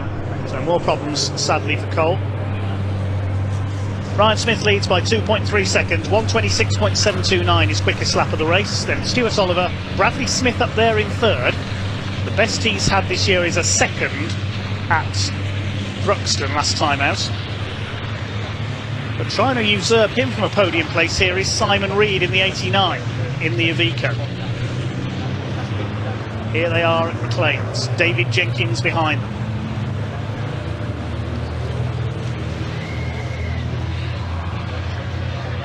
There's Neil Yates, our newcomer, his second meeting in the championship. He's got ahead of Jim Bennett in the Seth Atkinson. Certainly a fan's favourite is Gentleman Jim. Races purely for enjoyment. Well, we say motorsport should be fun. I'm running wide. Adam Bint and Craig Evans. Craig Evans has lost a lot of ground there to Adam Bint. This is for second in Division 2 behind Paul Rivette in his slightly battered MAN. Fourth in Division 2 is Bennett, and of course John Powell is now a couple of laps down. David Jenkins up the inside, can't quite get past Simon Reed.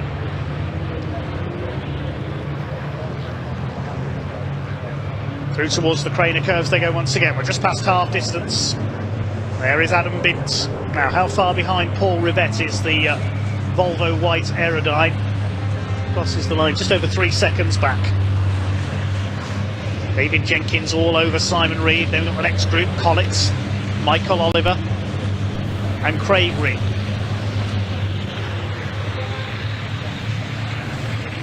Next is John Bowler. He's fighting with Stephen Powell. So nice little battles continuing to develop everywhere you look.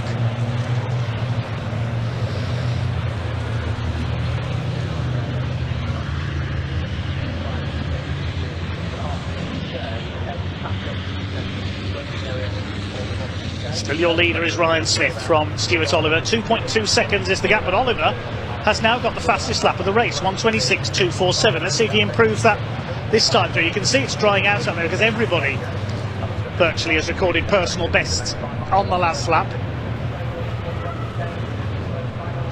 Has the gap come down? No, it's increased again. Ryan Smith responds, 1:26.145 for Flying Ryan. Here comes Jenkins again. No, he's not close enough. Bradley Smith driving superbly up there in third place.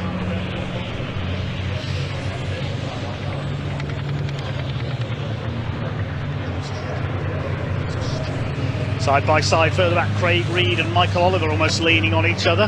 Can they get side by side down the Craner curves? Craig Reed pulls ahead. John Bowler right behind them. Craig Reed holds the place into the old hairpin. You won't get through there. You won't get two trucks side by side through there. Battle for second in Division 2. There's Paul Rivette in the background leading Division 2.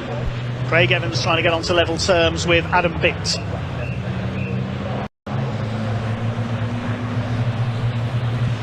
Still this battle for third in Division 1 races on, and Bradley Smith's run a little bit wide there coming off Coppice.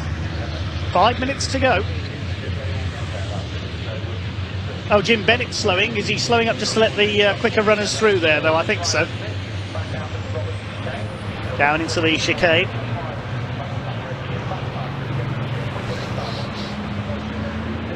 No, Jim Bennett has got a problem. I think he's going very slowly there as the rest of Division 1 gets through. Stephen Powell all over the tail of John Bowler. They've been scrapping all race long. Ryan Smith missing all the fun out front. There's John Powell also going extremely slowly. Oh, we're going to have a couple of retirements on our hands here. They'll want to try and finish, of course, because they'll figure in the reverse grids for race 4. Race 1 gives the grid for race 3. Race 2 gives the grid for race 4. 4 minutes to go.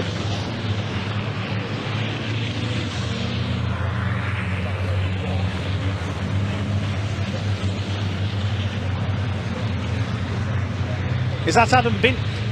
Is he having the same problem as before? That looks like it's, yes, black smoke, and he's slowing up again, I think. What was Adam Bint's lap time there? He's lost second to Craig Evans. Yeah, I think he's in problems with his turbo again. Because there's Evans up the road. Adam Bint's in trouble again. And that smoke looks suspiciously like the same as we saw in race 1 with the turbo pipe having failed. Oh, poor Adam Bint. Now, David Jenkins with a better run on Simon Reed this time, but again Reed holds the line. David Jenkins getting frustrated. He'll be frustrated anyway after that bit of contact with Stuart Oliver earlier on. Is Stuart Oliver, now 3.1 seconds behind Ryan Smith. Then the fight for 6th. Here comes Craig Reed around the outside. We're on board with Ricky Collins.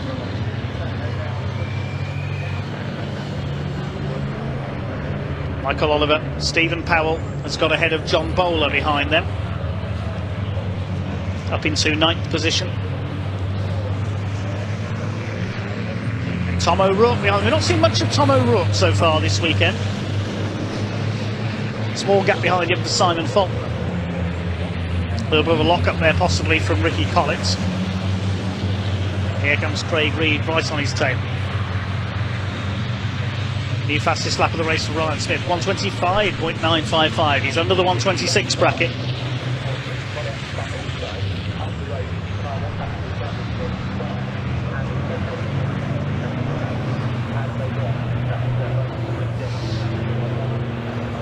Still Bradley Smith hanging on in that 3rd place, 2 minutes to go.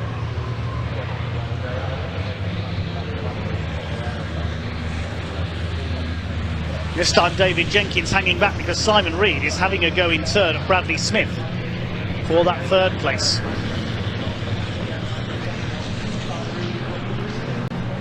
Lead gap is still 3.1 seconds for Ryan Smith, heading for win number 10 this season.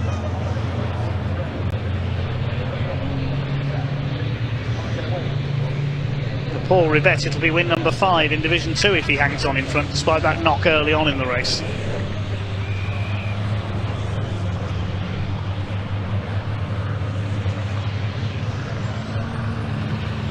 We finally have the change for 6th place there. Craig Reed is through on Ricky Collins at Redgates. Tony Vico ahead of the MAN. We've lost Jim Bennett, unfortunately. He's dropped out of the race. I thought he may have a problem. Less than a minute on the clock now, though, so it could be last lap this time for Ryan Smith. He's checked out once again.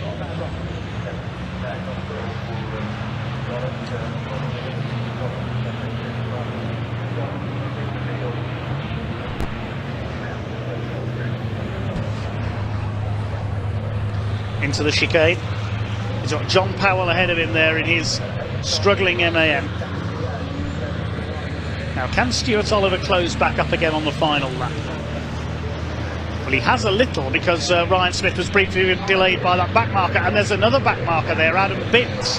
This is exactly what Stuart Oliver wants. He took a second out of Ryan Smith on that last lap, so this is not over yet.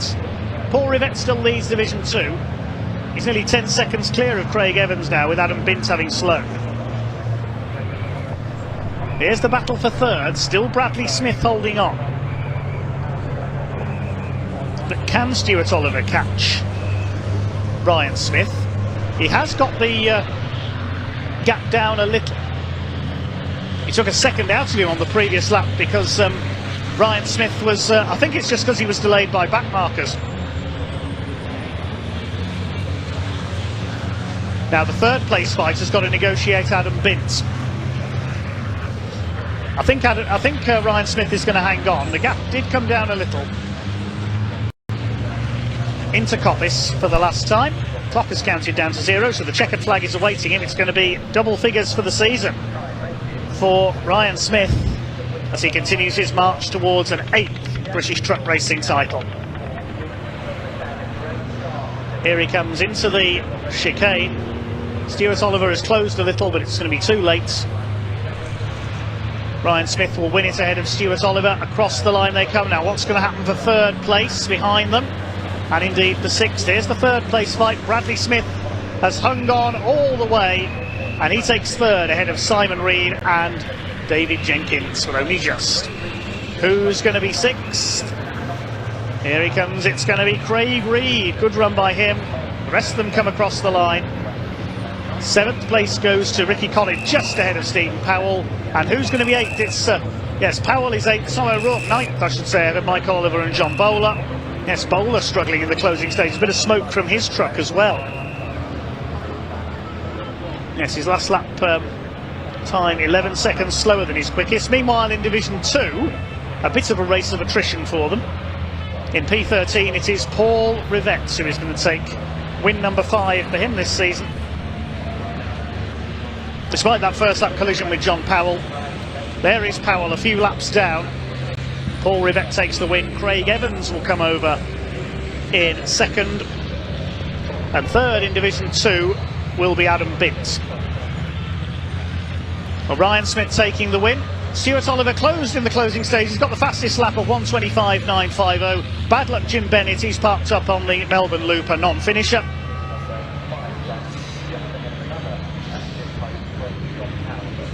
But all the other 17 drivers made it home. Okay, provisional result then on British Truck Racing race number 2. Ryan Smith the winner by 1.9 seconds ahead of Stuart Oliver. Bradley Smith on the podium in third, having held off Simon Reed and David Jenkins all the way. Craig Reed topped the battle for 6th ahead of Ricky Collett and Stephen Powell, so Powell will have pole for race 4. 9th for Tom O'Rourke ahead of Michael Oliver, John Bowler and Simon Faulkner. Paul Rivette wins Division 2 in 13th overall ahead of Craig Evans. Then Neil Yates was 15th, Adam Bint slowing in the closing laps, he was 16th, and John Powell a couple of laps down, the final finisher. Jim Bennett's the only retirement.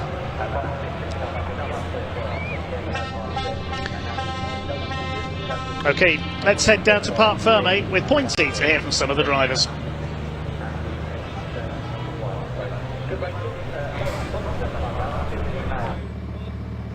Well, what a fantastic result. We had some serious bump and tickle going on in that race, but second race of the British trucks here at Donington Park saw a good result for Ryan Smith, of course, as we would expect. Stuart Oliver in the second place, some fantastic driving from him. He really pushed it to the limit. And then behind him, yes, that's right, ladies and gentlemen, the young Bradley Smith taking his first podium of the weekend, first of many perhaps, only time will tell. We'll wait for some of the drivers to get out of the trucks because I know it takes a little while to unhook them all.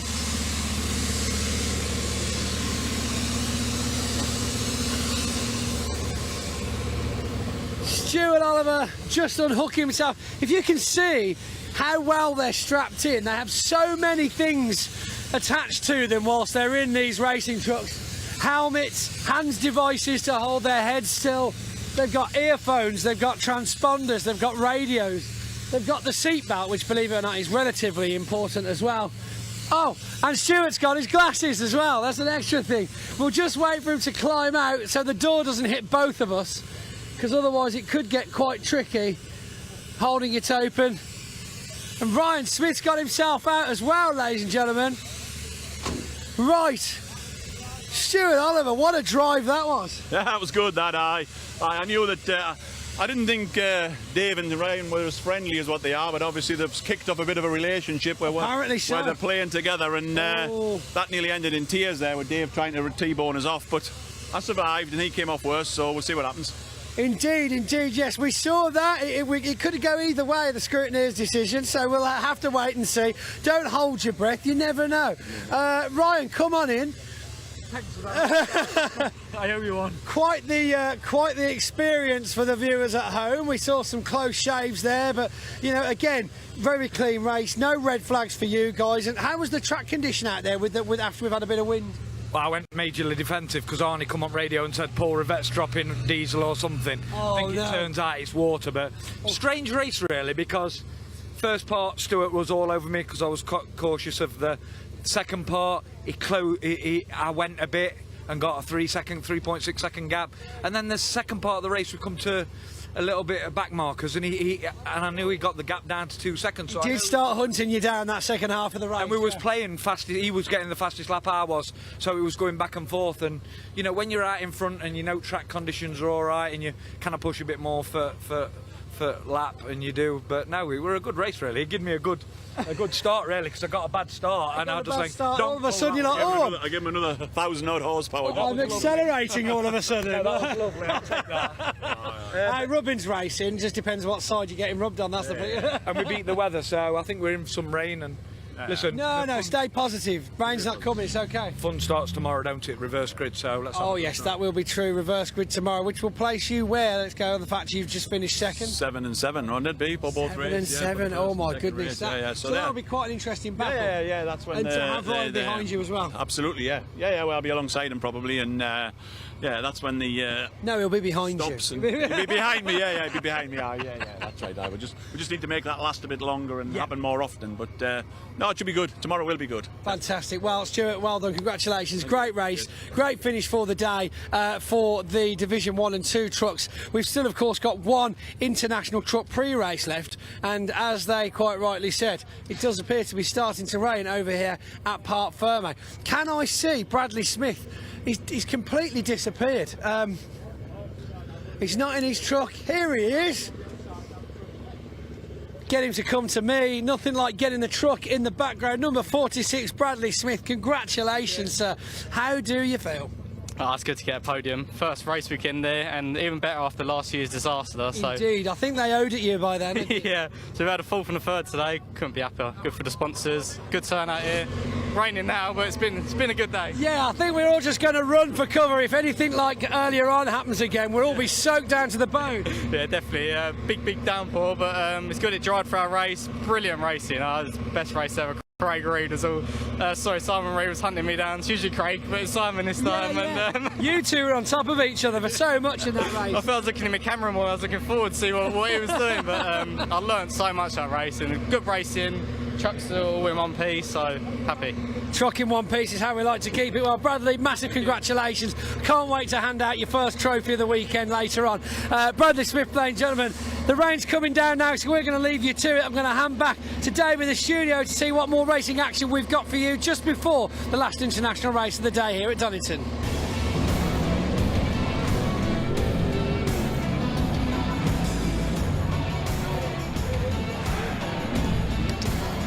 Well, thanks, Pointsy, and you wouldn't believe this. The rain has started to If you have, take a photo when safe and then send it to us. All for a chance to win one of our 5 miniature truck and trailers.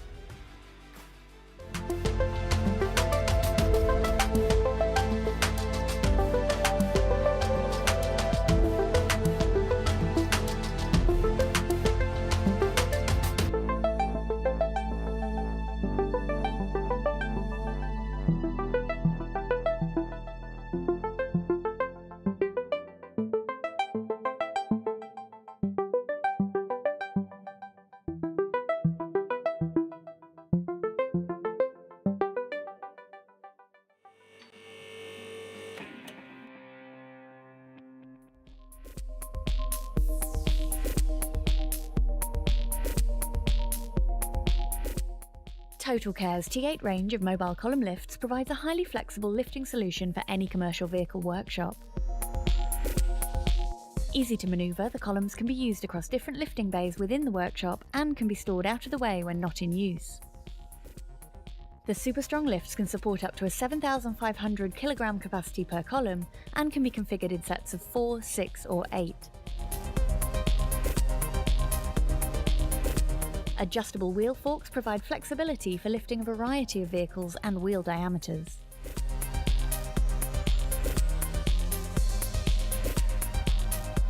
Speak to our team today for more information or a bespoke quote.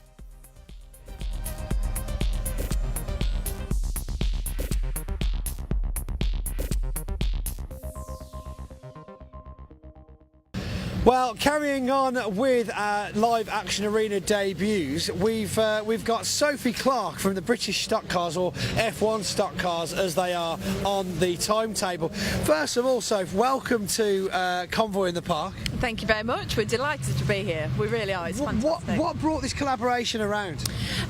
Well, Stuart Oliver is a friend of Darren Clark's, who races one of our cars, and Darren does a lot of radiators for him. And there's been a connection there. And then I met Stuart a few months ago up at Buxton Raceway, and we had a chat, and he said, "Do you want to do it?" And he's like, "Well, yeah." And here we are. It's funny because when you spend so much time around the one championship like I do, it feels strange to think that racing drivers have lives outside of the British trucks. Like, wait, they go to other race circuits on other weekends. Like, yeah. Yeah, well, it's this is our one of 3 weekends off. From March to November, we run every weekend, and it just fell this weekend. But obviously, that has the flip where some drivers can't do it because they've actually got to do some gardening or Yeah, go on life, holiday. like live life, like, families. it's weird. That doesn't normally happen. The lower priority things. That's it. Yeah. That's it. So, tell us more about then the British stock cars. Now, we had some classic British stock cars down at the live action arena at American Speed Fest at Brands Hatch not too long ago. What's the F1 about? What? Tell us about the cars. Well, Formula One stock cars have been going since 1954. We run on short ovals all over the UK. We're also racing Holland. So we've been going a long, long time. Obviously, things have changed, things have moved on, but we run on short ovals. So local to here, we've got Hensford Hills Raceway, we've got Buxton Raceway, and we race on tarmac and we race on shale as well. Oh right, okay. So is there much change in the setup for the cars, or is there much change available for the cars? Well, when you swap from tarmac to shale, we've got a few drivers that have got one car, and there's quite a bit of change between it. So most drivers have got 2 cars, or they just run on the shale, or they just run on the tarmac. So, but it can be done. A dual car can be done. That's a lot of work by the sounds of it, though. Yeah, it's just labour intensive, really. So what kind of speeds are we looking at? What's the engines that we've got in them? Are they all different? I mean, of course, they look quite different to your average racing car, don't they? Well, they're all purpose-built for a start. It's not a road car that's been turned into a racing car. They're all purpose-built chassis. They run a V8 Chevy. It's unlimited, you know, so whereas certain other formulas are limited on power, this is unlimited. So these are the top dogs of the oval racing world. Oh, wow. So the more power you can get out of your car, essentially, the better you'll do in the championship. Yeah, it's not all down to power. That is a main factor, obviously, but because we're running on such short ovals, you've got to have the setup of the car, because you can have all the power in the world, but if it won't turn left, you're not going around the track. It's those 2 ends, isn't it? That you're getting around those and getting back up to speed, ready for the next one. Exactly. Setup is key in these. And how many have you actually got here with you this weekend? We've got 10 cars, and we've also got the 2-seater car here who's doing demonstrations. So it's a normal race meeting. We're 40 to 50 cars. We've got big championships coming up. We've got the World Final coming up at Northampton. We've got over 120 cars at that one. So it varies. So we've actually got a map over here of all of your meetings. So we said we've got Northampton coming up, which is of course not in the north of the country, although it sounds like it. It's just in the down South Midlands, isn't it? South really? Midlands, yeah. So that's our big World Final weekend, 8th, 9th and 10th of September, and we've got over 50 Dutch coming over for that, because we've got good ties with the Netherlands. So there's a lot of cars at these things. Do you have any support races, or is it all just stock cars all weekend? We do have support formulas. On the Friday night we'll run the 2-litre saloons, and then on the Sunday we run the Brisker Formula 2s, which are the smaller brothers of these. Right, I see. Fantastic. So this is your season finale, you said? Oh, this is the World Final. So the World Final, sorry. World Final. Yeah, we've got drivers coming over from New Zealand as well for that, and that's the race for the gold top. So all our aerofoils have got different colours on, and that's grades. So it's how we start the races. But that is the race for the gold, and then the race for the silver is your points, which is season long. Wow, there sounds like a lot of maths involved in your championship. You have to be Carol Vorderman some days. This is insane. 50 cars, just basic 50 cars, then some more 50 cars, and then there's like gold top, red top. I mean, it's like milk. You can get very confused which milk to buy as well, really. A lot of different tops. A lot. So if we want to watch this when we're not at the Convoy event, where would we be looking to view this online, or obviously just come to the circuits? Yeah, come to the circuits. You can't beat live, can you? No, you've got to be trackside. However, some events are live streamed, but if you follow us on social media, we update it. There's videos going on most weeks. So yeah. And it looks like we can find that at BSCDAF1. That's it. Wow, that's a mouthful. British Stock Car Drivers Association. What's the F1? F1. Come on. I failed miserably. Never mind. Clues in the dice. I know. I'm not a professional. I don't know why you're even talking to me. The camera's not even filming. Right, Sophie, thank you very much for joining us. We look forward to getting you out on the live action arena very shortly, and I hope you have a great rest of your weekend. We will. Thank you very much for having us. Thank you very much for joining us. So you join me down here at the live action arena just off the end of Redgate here at Donington Park Circuit with Ollie O'Donovan, rallycross driver. Now, you've got quite a bit of experience in that sport, haven't you, sir? Yeah, I've been around rallycross for a few years now. I've done 1 or 2 events, maybe a few more. Yeah, indeed, I bet. The latest one of which I believe I caught up with you at the Auto Sports Show at the NEC this year. Yeah, we've done a bit of a live action arena in the Auto Sports Show. It's a bit of fun, it gets the boys out, show promotes the cars, you know, so it's like today, we're just promoting our sport. So between, of course, live action arenas that you do, what is the sport? What's it about? What's the main goal of it? Well, we have a very heavy package on because my son Patrick, he's obviously trying to be the European champion this year, and he got excluded from an event last week for pushing, which is a pity. But he's very quick, and obviously the whole team are behind trying to make him priority. Myself, I started off doing a bit of the European Championship and paddling away at the British Championship, doing a bit of rallying in between, so I'm out nearly 2-3 weekends every month. Wow, unbelievable. I mean, do you even own a house? Do you sleep in one very often? Yeah, I own a house, but unfortunately I spend most of my life in a motorhome. So I bet it's a comfortable motorhome then, yes? Yeah, it's alright, it gets by. So obviously I think this is possibly the 3rd or 4th year in a row now that you've joined us down at Donington. Possibly the first time then we've ever had a chance to catch up with you. So can you run us quickly through the cars that we've got with your name on them, obviously? Okay, we got one of the oldest cars here is a Peugeot. Famous car, Will Gollop won the British Championship 3-4 times. It's been a European champion car. I've won the British Championship in it. It went to Ireland with George Tracy and John McCluskey. They both won Irish Championships on it. Behind us here is the Fiesta, which I ran for about 4 or 5 years. Patrick jumped in it last year, first time ever, and won the British Championship. Youngest ever driver, who's only 17. Sat in the car and won the whole championship. Might be in the blood, right? Well, I think he won every round of it, so it's either in the blood or he's dead scared not to win. Yeah, too right.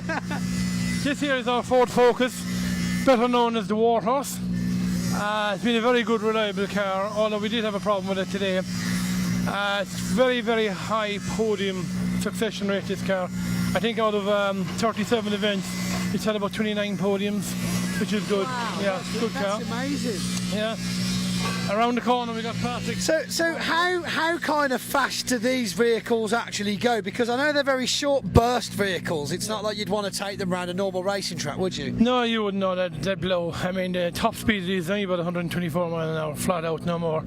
But they're 600 horsepower, 4-wheel drive, so they'll go from 0 to 100 miles an hour in about 4.2, 4.3 seconds. Wow, that's supercar speed, man. That's faster than supercar speed. It's quicker than supercar. I mean, we'll outdrag an F1 car up to 100 miles an hour. But obviously after that, the F1 car is gone. Wow, yeah, of course, yeah. But then, of course, you'd be able to get round the corner faster as well. Yeah, we'll chuck it inside with it. So what's over here then as well? We've got a couple more, quite the selection down here in the live action paddock, but this one's very nice looking. What's this? This is a waddle car. This is my son's Patrick's car, currently in use in the European Championship. It's probably the last spec developed supercar in the world. It was built by the Hansons. Sebastian Loeb had it 2 years ago. Wow. And then it had a rebuild over last winter by the Hansen Motorsport in Sweden. And now my son is racing it.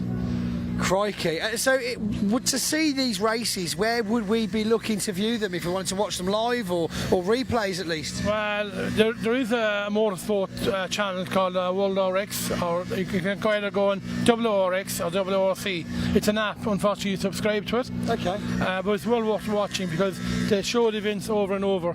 Also Red Bull TV do a lot of coverage on it. Right, yeah, everybody knows about Red Bull TV, so yeah, they've got all sorts on there. Unfortunately, if you want to go, there's a lot of travel because this year alone now, like we've been in Sweden, we've been in Riga, we've been in Norway, we've been down to Portugal, Ireland, Germany next week. But as an event, as a sport to get involved in as a spectator, if you wanted to tie that in with quote-unquote holidays or breaks away, it's quite a good way really to get out and see the world, isn't it? It is a great way. I mean, I meet a lot of people from Ireland. They just rock up to different events. Like, you know, we were doing an event in France 3 weeks ago, and so it's uncanny to meet Irish people abroad. It never usually happens. Never. And finally then, onto this one. I think this is possibly my favourite of the selection, the Ford Escort Whale Tail. Tell us a little bit more about this. Right, this is new to our fleet. A friend of mine, Conor McCluskey, had this. This car was built by Malcolm Wilson, which is the FMC. Done a couple of rounds of the World Championship, and ended up in the hands of Robbie Head. Right. I think he won the British Championship, and then he done a few European rounds. And I see the car about 2 years ago, and I just fell in love with it. So I spent 12 months trying to buy it, and I eventually got it. Dare I ask, am I allowed to ask how much it cost you? Absolutely not. Okay. Because then his other half and the bank manager would both find out, right? Exactly, yeah.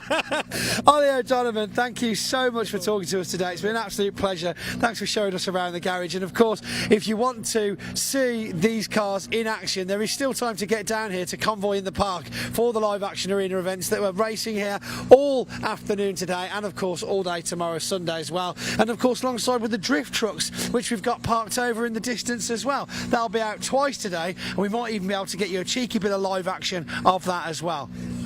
Ollie, thanks for joining us, buddy. Cheers, thank you. Have a good day. Cheers.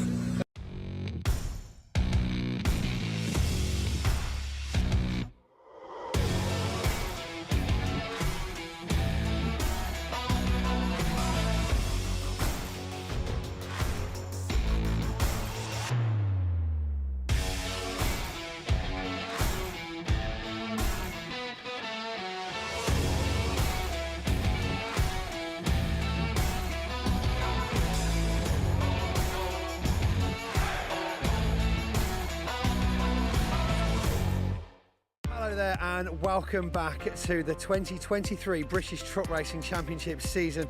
My name's Pointy, and you're about to see some fantastic racing action as we go through the year. Just looking behind me, we've got drivers briefing going on as we speak, as they're all gearing up for the first race of the weekend. Let's have a look at the grid for race number 1 then. Division 1 starts off from the front. It's the reigning 7 times consecutive champion Ryan Smith who will start on pole for the first race of the year alongside David Jenkins, Simon Reed and Stuart Oliver on row 2, the 10 times champion in the number 7 Volvo. Jock Borthwick, new to Division 1 this year, starts alongside Bradley Smith on row 3, Stephen Powell and Michael Oliver on the 4th row. John Bowler making the step up to Division 1 this year. He's on row 5 alongside Simon Faulkner. Then Craig Reed, the former Division 2 champion, alongside Simon Cole, back in the championship full-time this year on the 6th row. And then Ricky Collett rounds out the Division 1 grid in his MAN. Tom O'Rourke, who was fastest in qualifying, will start from the pit lane. Division 2 will start behind Division 1 as always. It's Adam Bint in his Volvo alongside John Powell at the front of the grid, then Craig Evans and welcome returnee Jim Bennett on row 2. No Paul Rivette, he's a non-starter for race 1. Tom O'Rourke starts from the pit lane. The biggest machines in British motorsports. Ready to rumble here at Brands Hatch, a brand new season for the British Truck Racing Championship. There's Jim Bennett in the classic Seddon Atkinson Strata at the back. Great to have the truck racing veteran back after a couple of years away. Here we go then. Pace truck is in pit lane. Ryan Smith and Dave Jenkins, the arch rivals, lead them up towards the red lights. It's time to go truck racing in 2023. Wait for the power to come on. The pack is unleashed, and here we go, down towards Paddock Hill Bend for the first time. Ryan Smith takes the lead from the inside line ahead of David Jenkins. Now, are they all going to get round Paddock Bend okay for the first time? John Bowler running up wide on the outside line. Looks like they've all made it round the Division 1 trucks. It's flying Ryan Smith, who leads up towards Druids Hill Bend for the first time. We go on board with Jock Borthwick in the 32. They swing right through, and he's been hit. Jock Borthwick's tangled up with Stephen Powell. They go off. Oh, Michael Oliver's caught up as well. Bradley Smith's gone off too. Well, 4 trucks involved there. Borthwick's getting going again. And well, it's certainly first day back at school, isn't it? 4 trucks off at Druids. Let's hope they can continue. Ryan Smith leads from David Jenkins, Stuart Oliver third. There's a hole been created in the field there already. The first 4 left clear as a result of that tangle. The Reed brothers in 4th and 5th. There's mayhem at Druids, and not surprisingly, the red flag is coming out. Let's take another look and see what happened there. They charged their way up to Druids for the first time. Watch the 32 and the 3. Stephen Powell just charged kamikaze up the inside there and sent everyone else skittling, I think is what happened. Dear oh dear. 4 of them off. And luckily everybody else was able to get through on the inside. Bradley Smith there, looks like his steering was broken. He went into the gravel. Well, that was just an over-optimistic move, I would say, there from Stephen Powell. Just charged up the inside, clipped Jock Borthwick first of all, sent him spinning around. He went into Bradley Smith, and then they charged into Michael Oliver and sent him into the gravel. Here we go then, let's try again. Ready for a restart. The pace truck is in pit lane. Ryan Smith and David Jenkins ready to lead them off once again. Waiting for the red lights to go out. And we're back underway. Super start by Ryan Smith. David Jenkins moves across to protect second place, but Ryan Smith's away and gone already. He's about 3 truck lengths clear as they head into Paddock Hill Bend for the first time. Side by side between Simon Reed and Stuart Oliver for third. Bradley Smith round the outside into 5th position as they thunder their way up towards Druids. Let's hope they all get round this time.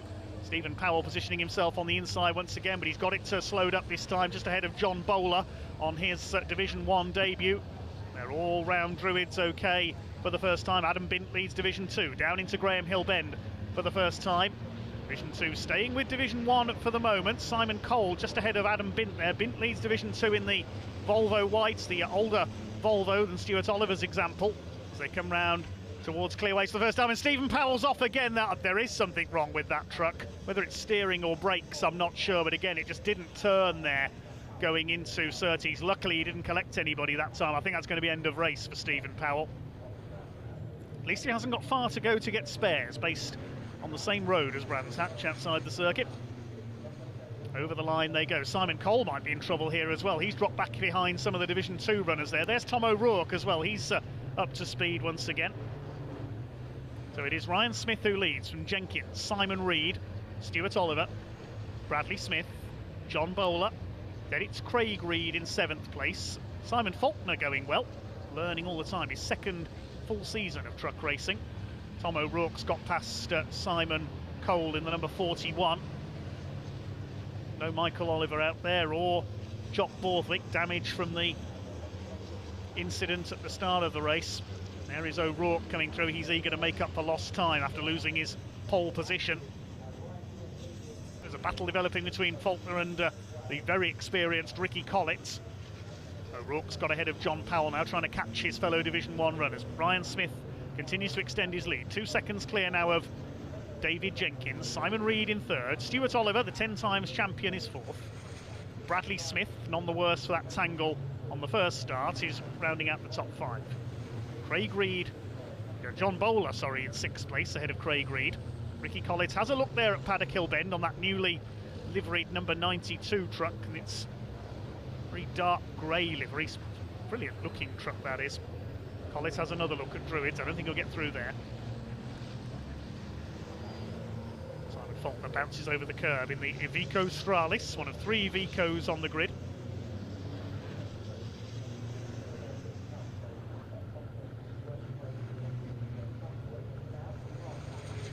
Over the line they go. The lead gap is now up to 3 seconds. Ryan Smith pulled away by nearly a full second that time around. Tom O'Rourke's got ahead of our Division 2 leader. There is the Oxfordshire driver, number 5, Adam Bint, in the Volvo White Aerodyne. Should be a Volvo Black, really, in that livery, shouldn't it? That was the first truck to use the new HVO fuel, as Ricky Collett finally gets past Simon Faulkner. Been trying that for about 5 laps. And moves up into 8th position. Now down to the business of trying to catch Craig Reed ahead of them. They're a couple of seconds back on the Iveco. There it is, chasing John Bowler. Good smooth run on his Division 1 debut. Just looking to get some points on the board. It's 15 points for a win, 14 for second, down to 1 point for 15th place. Bonus point for pole position and for the fastest lap. Fastest lap of Division 1 currently with Ryan Smith. There he is, starting his title defence perfectly, as he always does here at Brands Hatch. Adam Bint continues to lead Division 2. He's the favourite for the title this year, along with Paul Rivette, if he gets his truck up and running. And 4 wins, Adam Bint, last year. Here's the battle for second. John Powell in the number 6, the DAF LF. 6 wins last season, was only 4th in the points in Division 2. Craig Evans behind has yet to win a race. He's had a few podiums though, a consistent driver more than rapid. Made his debut in 2019. There's a battle further back. Ricky Collett has got ahead of John Bowler. Chasing now Craig Reed. It's the fight for 6th position. So Ricky Collett has closed up. Bowler's dropped a couple of spots there. The number 14, the sideways coming off Graham Hill bend. I thought he was going to spin it there. Just getting used to the power of his new number 14 MAN. Simon Faulkner in behind him. 3 minutes to go. Ryan Smith leads by over 4.5 seconds now. Looking set to take his now traditional opening race victory here at Brands Hatch. It's been pretty much a stroll in the park here at Brands Hatch. The first race of this new Daimler Freightliner. It has worked absolutely perfectly for Ryan, the man from Nottinghamshire, in the worldwide truck racing Daimler. Through Graham Hill bend for the last time. Simon Faulkner, I can tell you, may have got ahead of John Bowler further back, but John Bowler having issues with his transponder. No, he is still 8th. But here comes Flying Ryan into clear ways for the final time. A perfect start to the defence of his British truck racing title. Is it going to be 8 in a row? Well, if his luck keeps up like this and his speed keeps up, it's certainly very likely. Ryan Smith opens the season with a victory. Second place will go to David Jenkins. The gap 6.233 seconds at the line. Third place for Simon Reed. And Stuart Oliver a lonely 4th. An equally lonely 5th is going to go to Bradley Smith, none the worse for that spill on the opening lap. And then 6th place across the line will be Craig Reed, but we'll wait to see where that penalty places him. Over the line goes Craig Reed. I don't think he's got 5 seconds clear of those behind him, so 6th will go to Ricky Collett. John Bowler on his Division 1 debut 7th. Craig Reed ends up 8th. Simon Faulkner is 9th, and Tom O'Rourke will round out the top 10, having started from the pit lane. In Division 2, meanwhile, the win goes to Adam Bint in the Volvo White Aerodyne in 11th overall. John Powell holds off Craig Evans for 2nd, and a lap down, Simon Cole will finish 14th, and Jim Bennett, the final finisher, in 15th.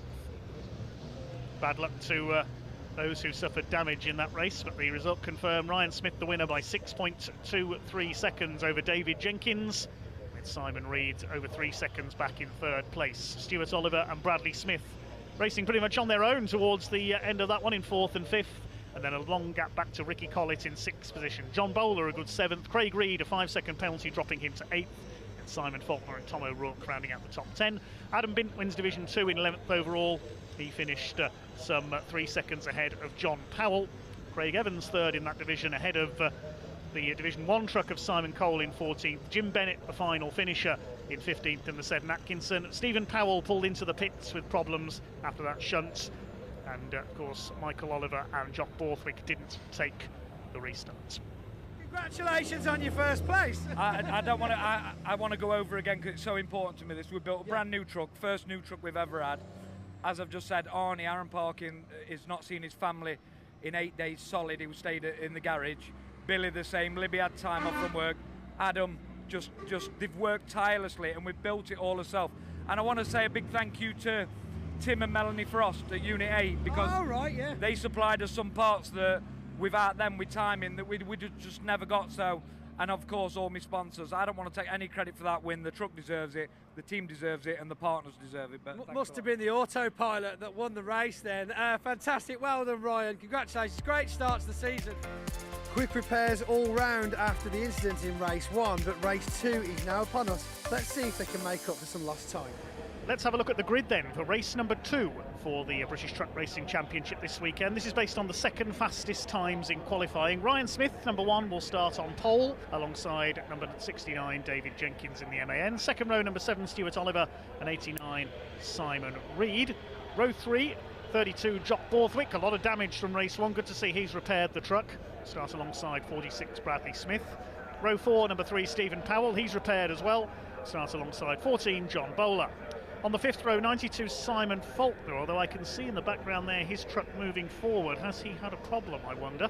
Start alongside number 12 Michael Oliver. Hopefully he'll get to start this race. Row 6, 68 Craig Reed and 41 Simon Cole. I didn't see him as the trucks came up to the grid, so we'll wait to see if Simon's there. And completing the Division 1 field, number 95 Ricky Collitz. Then we move back to Division 2. Craig Evans, number 10 on pole, alongside number 6 of John Powell. Then number 5 Adam Bint, the winner of race 1, and 28 Gentleman Jim Bennett. 86 Tom O'Rourke, as explained, will start from the pit lane after his qualifying times were disallowed due to that infringement where he exceeded the 100-mile-an-hour speed limit. The speed recording device was not activated in his truck during qualifying. Ryan Smith looking for 2 wins out of 2.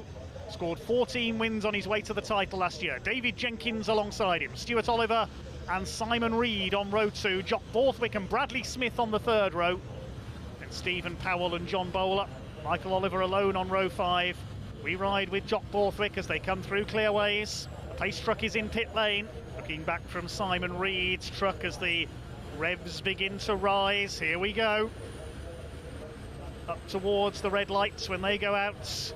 Get ready to feel the thunder as the power comes on from these 1,000 horsepower engines. Here we go with race 2 of the weekend for the British Truck Racing Championship. Ryan Smith will take the lead as they go into Paddock Hill Bend for the first time. Stuart Oliver trying to get through on the inside there. He can't quite get alongside David Jenkins. We ride with Jock Borthwick alongside Bradley Smith. Looking back now from Simon Reed as they head up towards Druids for the first time. Will they all make it round Druids Hill Bend this time? Smith leads from Jenkins. Oliver side by side for 4th between Bradley Smith and Simon Reed. Reed moves through on the inside. We look back from Simon Reed. There's Bradley Smith behind us. Then it is Jock Borthwick, the Scotsman. Then Michael Oliver. He's got away well. Stephen Powell just behind him as they file their way down to Cooper Straight for the first time. It's called Cooper Straight. It isn't quite straight.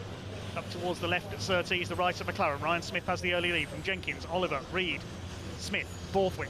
Oliver Jr. is next in the order. Division 2 is being led by the look of it by John Powell. There's Paul Rivett, just waiting for the right time to make his move from the back of the field. They complete the first lap then with Ryan Smith already over a second clear of David Jenkins at the front of the field. Over the line they go. Let's see where Tom O'Rourke can get up to around this opening lap. It's at the tail of the field at the moment, I think. Make sure he comes through on this lap. Yes, he has. On board with Jock Borthwick, chasing Bradley Smith on the run up towards Druids. You can see the heavy roll caging in the cab of these trucks. 5th place is Bradley Smith, then Jock Borthwick, then it's Michael Oliver in his rather battered MAN after the contact earlier on. Seemed to be a bit of a damage magnet over the last couple of seasons, unfortunately. And hang on, the red flag is coming out. What has happened? Oh, that's what's happened. It's Tom O'Rourke. He's in the gravel at Paddock Hill Bend. It's quite a long way up Paddock Hill Bend towards Halewood Rise. So what has happened there? See if we can see what's happened. Back of the field, coming down Paddock Hill Bend. He runs wide. Yeah, the truck just straightened up in the middle of the bend. I don't know whether something broke in the steering perhaps there. Great shame for the Scotsman. Here we go, ready for 12 minutes of truck racing. Well done to the recovery teams there. Getting Tom O'Rourke back to the paddock. Hopefully we'll see him back out tomorrow. Smith and Jenkins lead them up towards the red lights. The power comes on and away they go. Quick start by Stuart Oliver. Watch the number 7. He could get past David Jenkins here in the second place. He won't get ahead of Ryan Smith. But I think Oliver's got the inside line. Yes, he's up into second place as they head down Paddock Hill Bend for the first time. 1 or 2 trucks running wide. We've got one into the gravel. That's Michael Oliver. John Bowler's run wide as well. Oliver keeps his foot in. He keeps it going at the back of the Division 1 group. Will they all get round Druids? Okay, Bradley Smith running wide in the 46 truck. It's Smith who leads from Oliver. Jenkins. Jock Borthwick is in 4th place. Then it's Simon Reed, Stephen Powell, Bradley Smith, Next through is Craig Reed, then Bowler, Collett, Michael Oliver recovering from that off, missing the side panel you can see on the number 12 truck as they start to sort themselves out around this Brands Hatch Indy circuit. We'll look back quickly to see who's leading Division 2. It's John Powell who's got away best in the DAF, number 6, ahead of Craig Evans and Adam Bintz. Oh, Michael Oliver's incident pack weekend continuing. I had a bad feeling he was going to get bogged down in the gravel there, but he kept it going. Ryan Smith will lead as they complete the first lap, then he's already over a second clear of Stuart Oliver in second place. Now into Paddock Hill Bend we ride with Jock Borthwick chasing now David Jenkins. Good start from Borthwick, up into fourth place ahead of Simon Reed. Craig Reed in behind Bradley Smith. Looking back to see the leader of Division 2 is still John Powell ahead of Craig Evans, Adam Bintz and Paul Rivett. Jim Bennett in the older Seddon Atkinson has already dropped away. It's good to have Gentleman Jim back in the championship this year. Certainly one of the friendliest teams in the paddock, the Team Bennett squad. Up the hill towards Druids, and Jock Borthwick a little bit wide there over the curve. He almost drops onto the gravel, holds it together, swings it in. Up on the inside there's Simon Reed, and he goes through, forces Jock Borthwick to go wide. It's a good move by Simon Reed. Good aggression from the Iveco pilot, up into fourth position. Down to fifth goes Borthwick in the white and tartan liveried MAN. The colours of My Name's Doddy. Ricky Collett staying ahead of Michael Oliver. Ricky Collett with a down on power engine this weekend. He's had a few engine problems, that truck, over the last couple of seasons. Had a nasty crash with it at Thruxton back in 2020. Oh, and say engine problems, a great flash of flame. Goodness me. Ricky Collett needs to get out of there. He slides it to a halt against the barrier. Well stopped, Ricky Collett. I hope that truck is not going to burst into flames. Something blew up there. I hope that was just the turbo and not the engine going for a Burton. Ricky Collett very much out of the race. Let's have a look again there as they came down the straight. Watch the back of Ricky Collett's truck here. Bang! Something went up in a big way there. Hopefully that's not the engine detonating, hoping it's just the turbo. Yes, the red flag has come out, presumably to deal with Ricky Collett's truck. So we'll see if things are okay down there on the entry to paddock, and we'll wait to see what will happen with this race. Such a shame for Ricky, he doesn't have much luck, unfortunately. Well, with the large amount of oil that has gone down from Ricky Collett's truck, the race has been declared at this point. Ryan Smith given the win ahead of Stuart Oliver, with David Jenkins completing the podium. Simon Reed in fourth place ahead of Jock Borthwick and Stephen Powell. Bradley Smith in seventh place, then Craig Reed, John Bowler and Michael Oliver complete the top 10. John Powell wins Division 2 ahead of Craig Evans and Adam Bintz. Paul Rivett in fourth place, and it is Jim Bennett who completes the 15 finishers in our second race of the weekend, curtailed early due to that engine failure for Ricky Collett, and that will be, I think, the end of his weekend. Well, it seems to be a plethora of red flags this weekend so far, with Ricky Collett exploding his engine into more pieces than it's meant to be in. But of course, Ryan Smith and John Powell taking first place for their consecutive championships. We're now going over to race 3, the first one of Sunday here at Brands Hatch. So the grid lines up as follows. It's Division 1 newcomer John Bowler who will start on pole in number 14, his MAN, alongside the Iveco of number 68, Craig Reed. Second row, number 46, Bradley Smith in his MAN, alongside the 10 times champion, number 7, Stuart Oliver in the Volvo VNL. Row 3, the Iveco of Simon Reed, number 89, alongside 69 of David Jenkins with his MAN. On row 4, it is the reigning 7-time champion Ryan Smith in the Daimler Freightliner number 1, alongside 92 Simon Faulkner with his Iveco. Row 5, 86 Tom O'Rourke had a tough day yesterday, ended up in the gravel in race 2 and broke the steering on his MAN. Lines up alongside Simon Cole, number 41, with his MAN, graduating to Division 1 this year. Row 6, number 32 Jock Borthwick picked up a fair amount of damage in a collision with Stephen Powell in yesterday's first race, but managed to repair his MAN. Stephen Powell does line up alongside him, and number 12 Michael Oliver with his MAN, son of Stuart, completes the Division 1 grid. Then there's a gap, and we move to Division 2. The grid reversed from the results of race 1, so it's Jim Bennett, number 28, in his venerable Seddon Atkinson, who lines up on pole alongside number 10 Craig Evans with his MAN. The number 6 of John Powell in the DAF, he had a win yesterday, as did the man alongside him, number 5 Adam Bint with the Volvo Whites. And completing the grid, number 22 Paul Rivette. Here we go, the big rigs ready to rumble on the Brands Hatch Indy circuits. Jim Bennett alongside Craig Evans looking for his first Division 2 win. There's Adam Bint in the Volvo. John Powell alongside him, they had a win each yesterday. Paul Rivette behind them, the ex-saloon car star. Here we go. John Bowler and Craig Reed lead them up towards the red lights. Over 19,000 horsepower about to be unleashed. Here we go, the power comes on and they're away down towards Paddock Bend for the first time. Good start by Stuart Oliver, good start by David Jenkins, but it's the two front row men who have the advantage into Paddock Hill Bend for the first time. John Bowler, is he going to keep his nose in front as they go towards Druids, and off wide goes one of our front row men, that was Craig Reed. He's dropped back, just ran over the gravel there, but he's kept it going. There's a bit of slip and slide in the pack, and Stuart Oliver has come through, as I expected, into the lead. Stuart Oliver leads in the Volvo from 4th on the grid. It's side by side for 2nd, John Bowler and David Jenkins. Great cloud of dust in the background where Craig Reed ran wide. A bit of grass tracking there for Jock Borthwick. 3 wide through Graham Hill Bend. That doesn't work in cars, never mind in trucks. 92 of Simon Faulkner got squeezed in the middle there. Bradley Smith has dropped back a little in the 46. He's battling with the Reed brothers. Wait to see what the order is as they come round to complete the opening lap. Looks like it is Stuart Oliver who's got the lead, and Ryan Smith is in heavy traffic there in the midfield. Stuart Oliver's away and gone in front. David Jenkins having a go at John Bowler for 2nd place. Then it's the first of the Reeds.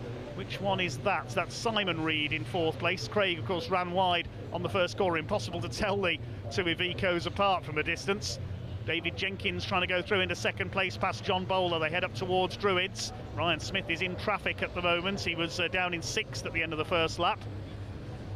Side by side for 3rd, Simon Reed trying to move past John Bowler. David Jenkins has already gone through up into 2nd place. There's Flying Ryan, that's a stunning looking Daimler Freightliner, the bonneted number 1, just ahead of Jock Borthwick in the 32. But look at the lead Stuart Oliver has built up already. He needs to build a good lead, because in case Ryan Smith does get through this traffic, he's having a go at Bradley Smith and John Bowler now. John Bowler holding him off. New to Division 1 this year. 10 times champion, still leads. And John Bowler's still holding off Ryan Smith, who now gets a run on the inside up towards Druids Hill Bend. Here he comes. On board with Ryan as they go round the right-hander. Steering the truck one-handed, keeping his other hand on the gear lever through there. He's got through past the number 14. I think Bowler's lost another place. I think Jock Borthwick may have come through as well. We look back from David Jenkins in 2nd place, at Simon Reed's Iveco in 3rd. A spin at the back of the field, that's Jim Bennett, the veteran in the Seddon Atkinson, sliding off at Surtees. Just under 11 minutes of the race to go. Jim Bennett's got going again, just being lapped there by David Jenkins and Simon Reed. Gentleman Jim is trying to stay out of the way of the Division 1 trucks there. Bradley Smith had to go wide around him there. That could let Ryan Smith in for an attack into Druids. Yes, he's got the inside line. Ryan up the inside, squeezes through and up into 4th place. Now, next target, a little way up the road, is Simon Reed. Here's the battle further back for 9th place between John Bowler and Stephen Powell. Stephen went straight on into Druids for the first time in yesterday's race, unfortunately. Never mind that, because look at the way Simon Reed is going. He's right up alongside David Jenkins, but that's left the route through for Ryan Smith. He left the gap there, and Ryan says, thank you very much, I'll go through for 3rd place. Now, it won't take him long to have a go at David Jenkins. They are arch rivals, these two. Here's the battle in Division 2. It's close between Evans and Powell. Powell only half a second behind now. Can the DAF, the Dutch machine, get ahead of the MAN? Look at this, the leader's weaving between the back markers. That looked pretty spectacular. Hasn't helped Ryan Smith's lap time, though. He's lost a couple of seconds there. Well, in fact, they're all slower because of getting through the traffic. Less than 3 minutes to go now. Craig Evans still hanging on in the lead, looking for his first Division 2 win. Cloud of dust there, someone's been off. Here they come. Is it going to be checkered flag this time for Stuart Oliver, the man from the northeast? 10 times British champion, 1 time European champion. Here he comes then in the GT tyres Volvo. Is it going to be checkered flag this time? It certainly is. There's the checkered flag. Stuart Oliver wins our first truck race of the day. David Jenkins second. Ryan Smith has to settle for third. Fourth, it is Simon Reed. Bradley Smith takes a good 5th position. Well done, Jock Borthwick, a fine 6th. His fellow Scotsman, Tom O'Rourke, in 7th. 8th, it is Michael Oliver. 9th over the line is going to be John Bowler, just ahead of Stephen Powell, Craig Reed and Simon Faulkner. What about Division 2? Where are the Division 2 trucks? They'll be coming round the final corner now. Is it going to be Craig Evans or John Powell who takes the victory in Division 2? Coming towards us now, it looks like John Powell's got ahead of Craig Evans. In fact, they come over the line. Yes, it's John Powell. Powell has won it. Craig Evans, a slower lap there on the last lap. Was it Evans who ran wide? We saw that cloud of dust at Paddock. It was. Oh, what a shame for Craig Evans. Losing the class win with just a couple of laps to go. What a disappointment for Craig Evans. Let's check out the results of that one then. Stuart Oliver taking the win, while Ryan Smith was given a 10-second penalty for an out-of-position start. He drops down to 6th place behind David Jenkins, and Simon Reed, Bradley Smith and Jock Borthwick now rounding out the top 5. Tom O'Rourke turns his weekend around somewhat in 7th, ahead of Michael Oliver, then John Bowler, Stephen Powell, Craig Reed and Simon Faulkner completing the Division 1 finishers. John Powell snatching the win late on in Division 2 from the unlucky Craig Evans. Adam Bint completing the podium among the Division 2 trucks. Disappointment there for Craig Evans. Paul Rivett in 16th place, Simon Cole a lap down in 17th, and Jim Bennett completing the finishers, all 18 trucks going the distance. Incredible result. I completely, it's almost like I blinked and all of a sudden you were seconds ahead of the pack. Yeah, had a great start, you know. The start at Brands is always a little bit touch and go, and all credit to the boys in front. They maybe haven't got the experience as this old lad, but I managed to get a good start, get through and kept in tight, because the outside on Paddock Hill is not the place to be, so over the moon with that. Fantastic, Evans. So it's a good start to Sunday. Not your first trophy of the weekend though, so that's good news as well. Absolutely, yeah, that's right. We've got a big trailer to take them all home in, so we'll just keep piling them up. I'll say you got a few from last year as well, I think, so plenty of room left, yeah. Stuart, thanks very much for talking to us. Congratulations. Well, what an action-packed race that was, with Stuart Oliver back on top. That's the 10-time British champion, of course, taking his first place for the season. We're heading to race 4 now. Let's see if he can do it again. It is Craig Reed, who finished 8th yesterday, who will take pole in truck number 68. 46 Bradley Smith alongside. Second row, number 3 Stephen Powell, the local man, and 32 Jock Borthwick, the Scotsman. Row 3, 89 Simon Reed, and alongside him David Jenkins in the 69 truck. Row 4, number 7 Stuart Oliver, winner this morning, and number 1 Ryan Smith, double winner yesterday. He's got to come through from 8th this time. On row 5, it's number 14 John Bowler, number 12 Michael Oliver. Row 6, 86 of Tom O'Rourke. He failed to finish yesterday's race, went off into the gravel and suffered broken steering, unfortunately. Simon Cole missed race 2 yesterday. He starts alongside, as did number 92 Simon Faulkner. He failed to take the restart, so he starts at the back in the 92.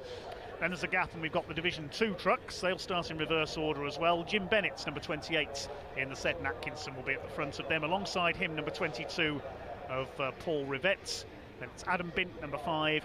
Number 10, Craig Evans. And number 6, John Powell, going for his 3rd win of the weekend from the back of the grid. Craig Reed minus his front bumper after a bit of contact in, the front valance after a bit of contact in the race earlier on. Race 4 of the weekend then for the British Truck Racing Championship. Bit of steam coming from the water-cooled brakes on Adam Bint's truck. There is the DAF of John Powell at the back. The pace truck is into pit lane. Craig Reed and Bradley Smith on the front of this partially reversed grid. Can one of them hang on to take their first win of the season? 15 minutes of truck racing coming your way here at Brands Hatch in the sunshine on this Easter Sunday.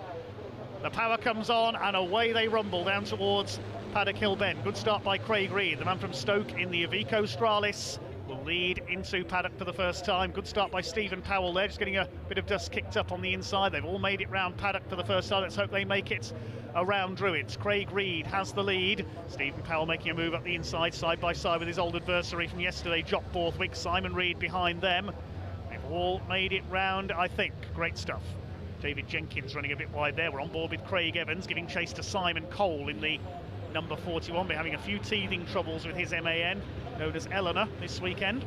He certainly hasn't gone in 60 seconds just yet, though. Craig Reed has the lead, though. Over the curve, and straight off goes Simon Reed. Goodness me. Straight on he goes, misses the tyre wall. And it's a good job he stopped. They got the truck stopped there and didn't cannon back into the pack on the other side there as they came out of Clark Curve. That would have been disastrous. Somebody else running wide there, Jock Borthwick, kicking up the dust out of Clark Curve there. He's lost some ground. Now, was there contact between Jock Borthwick and Simon Reed? We'll wait and see if we can get a replay of that. Bradley Smith is in third place behind Stephen Powell. Stuart Oliver's up to fourth, and Ryan Smith is fifth. Now, something broke there. There was no contact. That was either a steering or brake failure. The truck just charged straight on. That was a scary moment indeed for Simon. Just went straight off there. No way he could slow the truck down, and he was very lucky. There was a lot of open space for that truck to come to a halt in. That could have been very nasty. On board with Craig Evans, back in the Division 2 pack. He's currently showing us fourth in Division 2 with John Powell ahead of him. Coming up on Simon Cole in the Division 1 machine. Yeah, Simon's still just getting used to his new MAN as Craig Evans goes through. Here comes David Jenkins up the inside into Paddock Hill Bend, up into fourth place. Now Stuart Oliver looking ready to attack, but he's got to be mindful that Ryan Smith is there as well. Smith dodges to the outside. Stuart Oliver moves to cover. Here comes David Jenkins. Oh, Craig Reed's run wide, coming out of Druids. This is Oliver's opportunity. If he can get up alongside, he'll never go round the outside of Graham Hill Bend, surely. Still side by side. If Oliver keeps his foot in, he could take the lead down the straight. Yes, he's done it. Stuart Oliver leads. Craig Reed moving to cover there, but I don't think he'll stop Ryan Smith getting through at Surtees. No, Smith's going to go through into second place, and Jenkins could get third as well. No, Reed able to defend from Jenkins. He's down to third, and it's Oliver versus Smith for the lead now. Still plenty of time to go in this fourth race of the weekend for the British Truck Racing Championship at Brands Hatch. See how much time there is to go as they come up over the line. Just over 7.5 minutes, so we're coming up towards half distance. And here comes Ryan Smith. Here comes David Jenkins up on the outside as well. Ryan Smith is not holding back. He's going for the lead. Round the outside of Stuart Oliver, back to the inside. He's driving that truck like a touring car. David Jenkins to the inside on Craig Reed. He's surely going to go through here for third place at Druids. Yes, he's done it. Achievement to get two cars side by side successfully through Druids, never mind two trucks. Here's the Division 2 leader, Adam Bint, looking for win number 2 this weekend. On board with Craig Evans. He's fourth in the division, behind John Powell ahead there in the DAF. Second ahead of them, Paul Rivette, a better run for his MAN this time, the Napa Racing truck. The other Division 2 runner, of course, is Jim Bennett. He's been lapped. I believe Simon Reed is still running as well in truck number 89. He did get going, but he's a lap or two down as Ryan Smith. Oh, he tried a move there by the look of it. He's gone wide at Graham Hill Bend. What happened there? David Jenkins up alongside him. I saw something fly up into the air. Was there contact there between Oliver and Smith? Yeah, Smith's still on the wide line. Throws the truck back across in front of David Jenkins. You know these two are deadly rivals. He does not want to let Jenkins by, but he's going to have to through Clark Curve there. Yeah, Jenkins up alongside. He's going to go through. Is there damage to Ryan Smith's truck? It suddenly seems not to be handling as well. Was there contact there with Stuart Oliver? We didn't see going into Graham Hill Bend. Ryan Smith was up behind Stuart Oliver coming down to Graham Hill Bend. I think he almost clipped the back of him, but he didn't expect Oliver to go so wide into the corner. It's enough to drop him back. He's back up the inside though on David Jenkins into Druids. He goes through. He'll be fired up now, Ryan Smith. Stuart Oliver, you can see him moving to defend as they come down towards Graham Hill Bend. Is it going to be win number 2 for Stuart Oliver? This would tie the score at 2 wins apiece for the weekend. The decider will be race 5. With Craig Evans over the line and challenging John Powell for a podium place in Division 2. Here they come into the final Couple of corners. I don't think Ryan Smith's going to do it. I think he's going to have to settle for second place. Stuart Oliver gets his foot down. Ryan Smith will try and get up alongside. He'll try the outside run, but he's not going to do it. Stuart Oliver takes win number 2 of the weekend. Ryan Smith second, David Jenkins third.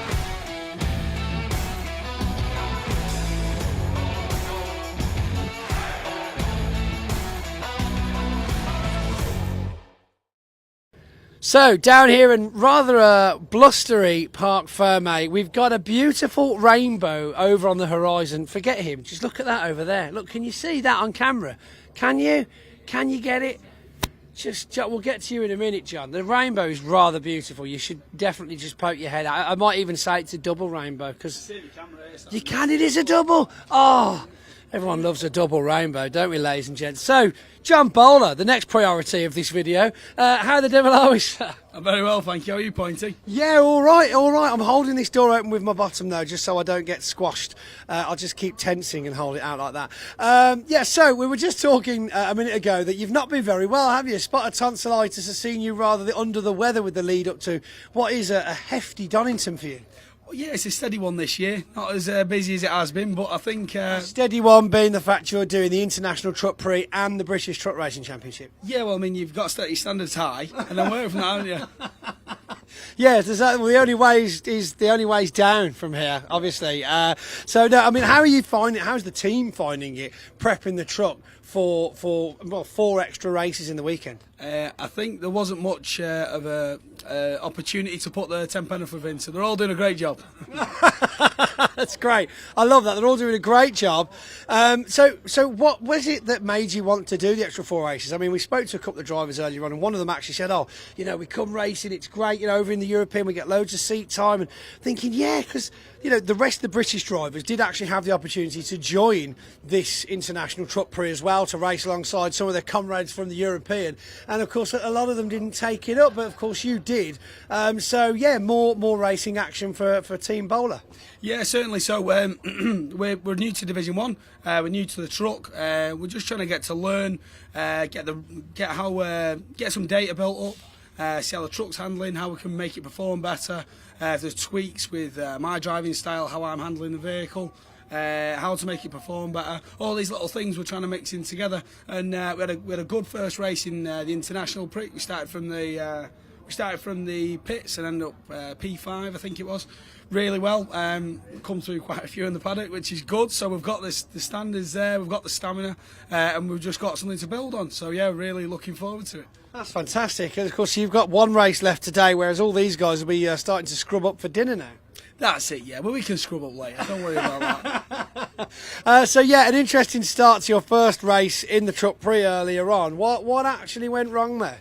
I was behind Mark Taylor, came past, I think it was in P3 or P4, and I'd seen him come across, and I'd seen there was a wet line down the track, and my line, I was coming across the wet line, whereas Mark was coming into it, and I think just the way he had accelerated and came round, it just put me into a spin, and put me straight into the gravel, so couldn't have been helped. Well, fingers crossed, the sun is coming back out now after a brief shower, so I'm hoping that we don't get the same starting conditions that we had for your first Truck Prix race this morning. But if I don't speak to you again until later on, good luck for your second race of the Truck Prix this afternoon. But well done for the result in this race, of course, which was your third race of this afternoon. Yeah, this is so confused. Imagine if everybody had done it, I'd have no chance. John Powell, how the level are we, sir? Very good to see you. John, I'll speak to you later. Thank you very much. Well, whilst we've got the other John, hi John, how are you doing? I'm very good. That's good. You were out on the bikes on Friday, did I hear correctly? No, I tried to, but unfortunately it's like a silent day, so Harley Davidson, slightly too many decibels. Oh dear, I see. The level was 90. Right. And I think we got something like 130 on tick over. On tick over. Yeah, that's a little bit louder. Harleys are well renowned for being a little bit loud. Yeah, well, Ricky had an Augusta in the trailer, he said I could borrow it, but then the overalls weren't, the overalls were too old, so I went round there to try and buy a set of overalls from the Superbike Factory. Yeah, discount overalls. And lo and behold, I couldn't get on with them, so I decided against it, but I was going to definitely have a go. So next time it's on, we're going to come along with a better bike, have a go. But yeah, Don't blame you. Yeah. But of course now, until then, you. Mr. McGuinness how to do it, really. Yeah, that's it. Yeah. Well, this is it. I mean, we've got a bike rider in the trucks, and we want a truck racing driver in the bikes. Well, I was going to ask him a few tips, but I couldn't find him. So. Well, I'm interviewing him later on, so hopefully, if you watch that live on the stream on YouTube tomorrow, you'll be able to take some pointers from him. Oh, well, I was just sending him down and asked him to see shots how it's done. Yeah. He'll just say, yeah, go faster, lean more. lean more, brake harder. John, thanks for talking to us, buddy. We'll catch up with you later on. Thank you. Right, that's all we've got time for. I think we might be going to another race now, so I'll speak to you all very soon down here at Donington. Right then, ladies and gentlemen, thank you for joining us down here on the podium. The weather is much nicer than it was earlier on, and it's time to hand out some trophies. I love it when the plan comes together. Right then, as tradition dictates, let's go straight into the Division 2 race. And in third place, with a fantastic effort, can we please make some noise for Adam Bent, ladies and gentlemen.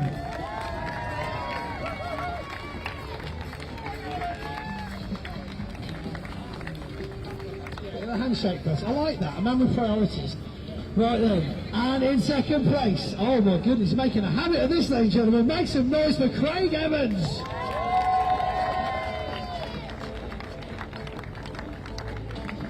Phenomenal effort, up onto the second place, which means, in first place, let's make sure I'm giving you the right one. Put your hands together for the Blue Army of Horwell Ret, ladies and gentlemen. Very good job, sir. Very good job. Hot yourself up there. Hold on. Do this for him.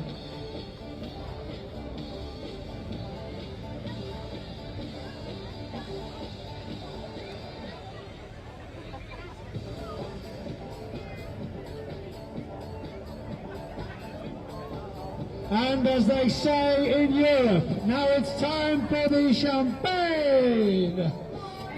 Hey, there we go! Oh yes, an entire gang of alcoholics in the making. Thank you very much, ladies and gentlemen. Another round of applause for Division 2 Top 3. This smells quite like a nice vintage. It's a good vintage. With his first trophy at Donington, a much different result than what we had here last year. In third place for Division 1, put your hands together for Bradley Smith.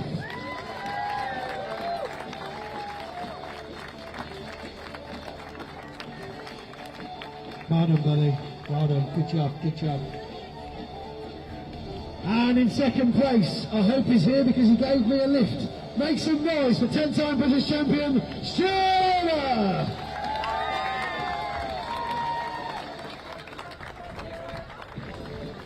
Well done, buddy. Thank you. You can go on this one here. No buffer for you, though, sir, I'm afraid. No show.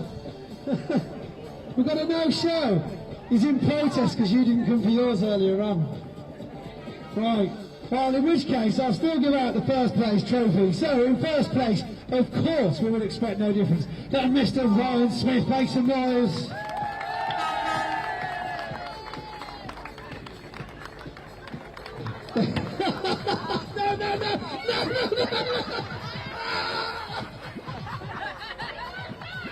Oh, round of applause for Division 1, ladies and gentlemen.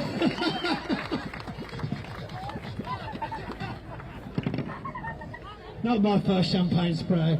Right then, thank you very much. Cheers, guys. Fantastic effort from all the drivers.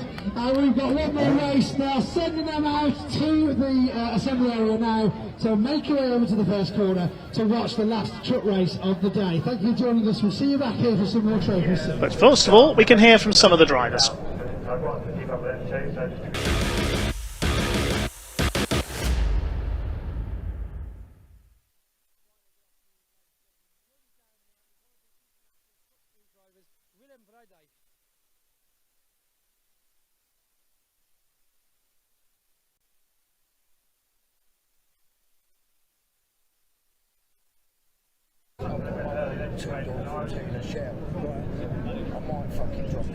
Apologies there, we've seemed to have lost audio there on our interview with the Flying Dutchman, Willem Bredek. Our producer will attempt to fix that and we'll aim to hear from him. I was explaining that the grid for this next race is formed by the results of race 1, but with the top 8 finishers reversed, although only 7 trucks made it home. So we'll see the top 7 reversed from race 1, and that puts a certain John McGuinness on pole for our next race. The Isle of Man TT legend. Continuing the tradition, it seems, of truck racers making the move from motorcycling, or motorcycle legends moving into truck racing, following the likes of Barry Sheen and Steve Parrish. Whatever next. Carl Fogarty racing trucks. Jonathan Ray, the World Superbike 6-time champion, perhaps? Who knows? So John McGuinness will be on pole with Ray Coleman alongside him in the number 2 MAN. Second row will be number 14 John Bowler and number 12 Michael Oliver. Row 3 Michael Oliver, Martin Gibson, number 12, sorry. Getting my races mixed up there. Row 3 will be 81 Mark Taylor alongside the 18 of John Newell. Jamie Anderson, our earlier winner, will be on row 4. Thankfully, Willem Braddock's Volvo did not blow its engine. He's okay, the truck is there on row 4 of the grid. On row 5 we should have Luke Garrett and Mika Mackin, and Luke Garrett I think was in the assembly area, but he hasn't come out onto the grid outside my commentary box. Has that thing refused to fire up again, the MAN?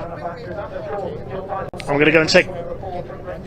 While I go and take a quick look to see what's happened to Luke Garrett, let's see if we can hear from Pointy down in the paddock.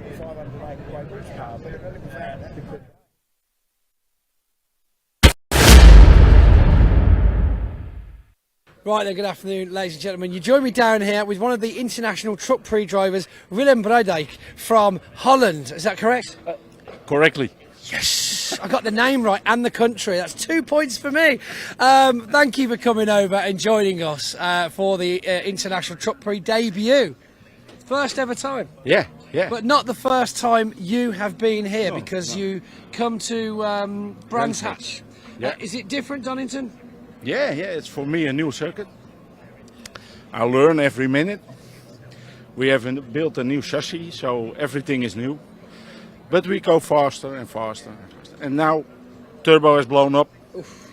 So we have a new turbo, so I can go faster. Faster and faster. Faster and faster. Brake, do turbo, next turbo. So you can practice my name because the podium is coming. Podium is coming, and Willem is coming for the podium. That's right. And how long did it take you to get here? We take the night vessel. Oh, right. So we left Thursday 2 o'clock in the afternoon, and we'll be Friday at noon over here. Wow, so a whole day. A whole day. A whole day of driving. Yeah. Well, thank you for taking the time and making the effort. We'll leave you to get back to your turbo repair. Willem Braddock, ladies and gentlemen. Yeah, got it twice in one video. Look at that. Yes. It's only taken me about 4 years to get that down, so you're welcome. Thank you, Willem.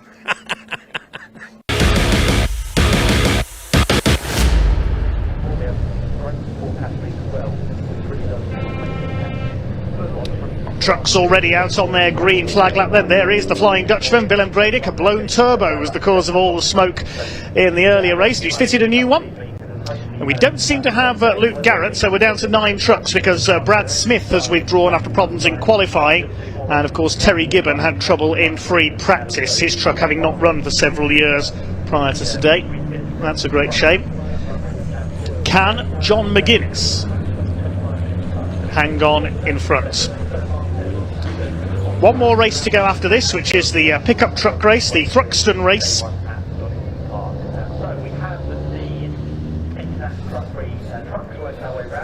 Race truck heads them round. There's Mika Mäkinen in the Sisu at the back. There's Luke Garrett, he's starting from the pit lane. The truck wouldn't fire up in the assembly area. Hope he gets away from there.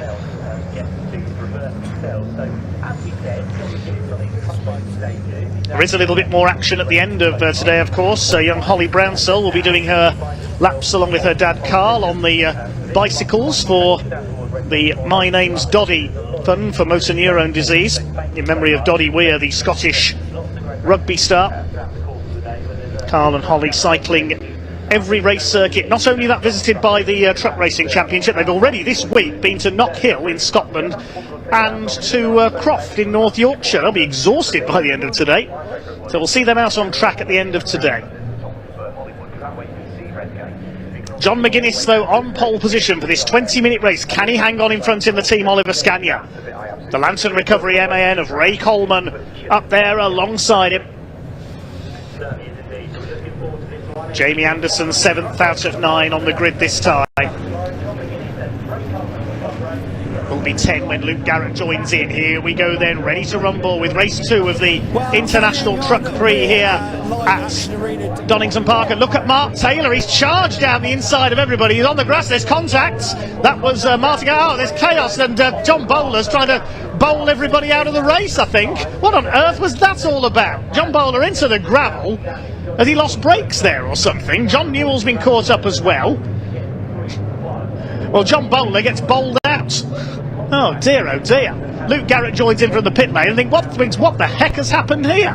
So I don't know who's leading after all that has happened. It's Ray Coleman, I think. Coleman's got the lead. Well, Mark Taylor just went for broke and went down the grass on the inside. I wouldn't be surprised if he gets a jump start penalty for that. It's the number 12 of Martin Gibson in second place. Mark Taylor is third. John McGuinness down to fourth. That's completely shaken up the order because John Newell nearly got taken out of the race. John Bowler, I thought, was going to skittle everyone. Jamie Anderson's up to fifth behind John McGuinness.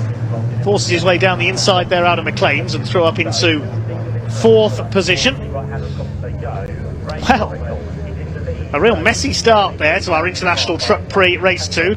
Keep it cool, we've got 2 more of these races to come yet. Mark Taylor's charged his way through into the lead. The European Championship regular, he's got ahead of Ray Coleman. See a bit of damage on Martin Gibson's truck there as well. Taylor third to first around the opening lap, then after that blitz down the inside at the start. Here comes Jamie Anderson. He's the quickest in practice and qualifying. He's going for second here. He's already alongside Gibson. He's alongside Coleman. With a bit of luck, he could get P2 here into Redgates. Into the right-hander. Straight round the outside, and the European Championship regulars go 1 and 2. Returnee Ray Coleman third, under fire from Martin Gibson. Saw him in action last season. Now here's a replay of that chaotic start. I think it was because John McGuinness was a bit slow away. John Bowler moved across, hit John Newell, then moved back across and hits McGuinness again. That forced Jamie Anderson down the grass as well. Taylor was already on the grass. And poor old John Bowler, he was so busy bouncing off everybody else, I think he just forgot to brake. But that was... Oh, we've got somebody off. I can't see who it is, there's too much dust. Right, we'll have to work out who that is. I couldn't tell who that was. Let's have a look down the order. Well, Bowler's there, Newell's there, there's Mackinnon. So who has binned it into the gravel?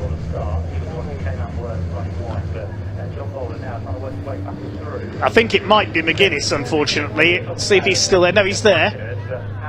It's Willem Bredick, the Dutchman, he's missing. So the Flying Dutchman has flown into the gravel.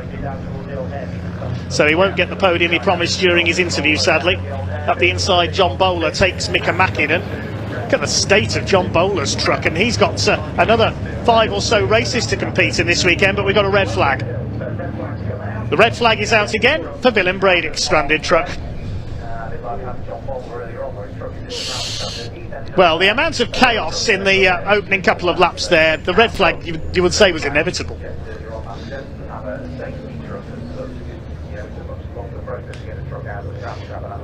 We'll try and see what happened to Willem Bredick there, if we can. But already plenty of trucks with bodywork damage, and the red flag out with some just under 17 minutes to go. There's Ray Coleman coming under fire, but it was in the background, I think, that Bredick went off. Yeah, it's on the outside of the old hairpin. It just went spinning off into the gravel. Yeah, there he is. Lost it down the Craner curves. He said he was learning Donington, his first visit here. And the Craner curves have caught him out. Okay, red flag. With just under 17 minutes left on the clock. The trucks will be back to the grid. And we'll bring you news on a restart.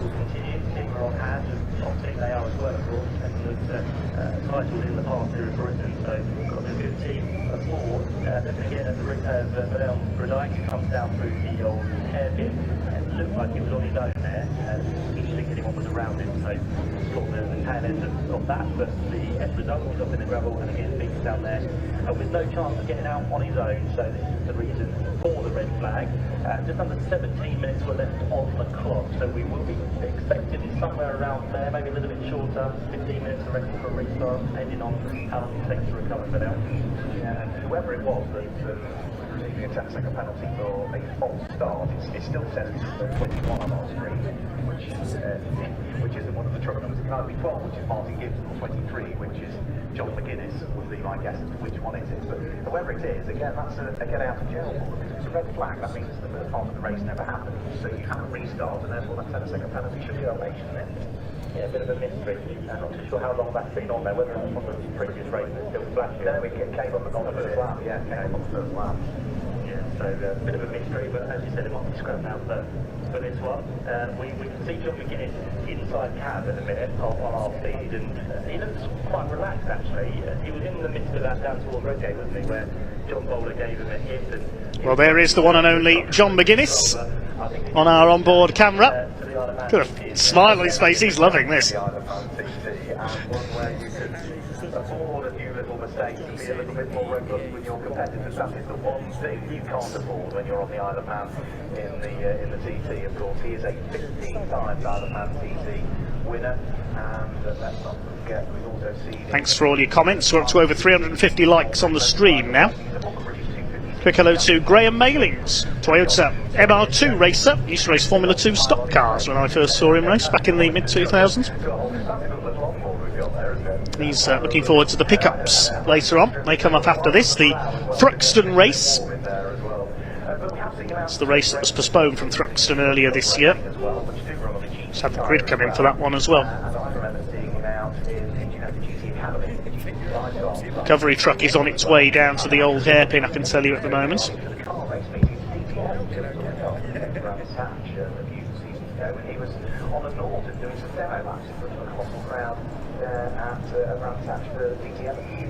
He does love his racing, doesn't he? Every weekend he gets to kind of go somewhere, he will be there. As I said earlier, he was with us at MotoGP last weekend as one of the dignitaries on the podium. He's a lovely guy to talk to. Nice guy. Always give you time. I said to him about this weekend, he was like, yeah. So just awaiting news on a restart. I imagine it will be over the full distance because there's only them 2 laps. He's like, oh, okay, that's absolutely fine. But yeah, fine. And to be fair, Andy Prideaux was there as well, so kind of a little bit of banter amongst how many titles that won between them, and it was good fun. Yeah, a lot more titles than you or many other people will ever get as well, yeah, absolutely. But it's good, you know, the fact that under the ownership or the promotion of Transport UK, you know, it hasn't moved on again. All things in life need to continually move on, and I think there's a slightly different dynamic to it. That's not criticising any previous promotion or anything like that, but it seems to have gelled well, and when you've got a good network of contacts, it's nice to be able to bring in people like this. Paul is one of them, you know, it doesn't affect anybody's championship. It's a series of one-off races that we'll see out there, and it'd be nice to see a few sort of stars dipping their toe in the water again, a bit like these champion truck racing in the early stages, you know, Barry Lee, all out there competing sporadically to start with, and then become a fundamental integral part of truck racing. Yeah, they're probably all watching this weekend, aren't they? All these kind of big stars, see how it goes, and maybe the chance to rise it again, and we'll come and have a go, because there is potential for this to be an even bigger thing, isn't it, going forward, with this being the third international truck prix, and building for the future, as you said, Stuart there. Well, while we have this short pause in the action as the grid is reformed, Pointy has been checking out a sport that I commentated on for many years on TV, Formula 1 stock cars.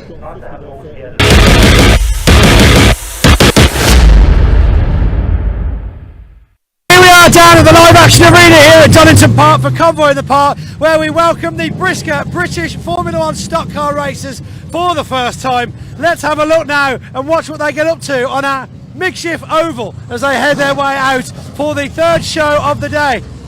Well, you really can hear those Chevy small block engines, V8s in these custom built frames. We had a chance to catch up with those guys earlier on. Now let's watch them out on the circuit, shall we?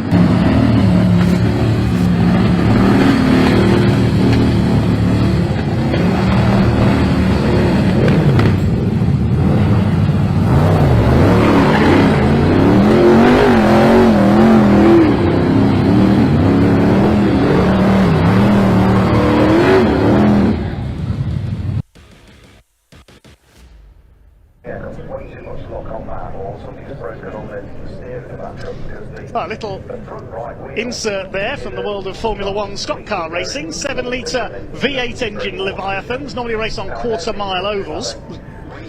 And that was a bit tame by F1 stock car standards. There's no barriers around that live action arena to let them knock 8 bells out of each other like they normally do, as we've seen recently in a few title meetings. British Championship at Hensford was their most recent title. Finn Sargent won that. We've got a barrier, as you can see, being rebuilt down at the chicane, putting one of the tyre walls back in place. So that's the reason for the slight delay. But yes, Formula One stock cars, as we heard from Sophie Clark from the BSCDA earlier on our coverage today. Their World Final coming up in September. That's at Northampton Shaleway. They race on tarmac and shale ovals. And some 120 cars set to race at Northampton, including a huge contingent from the Netherlands.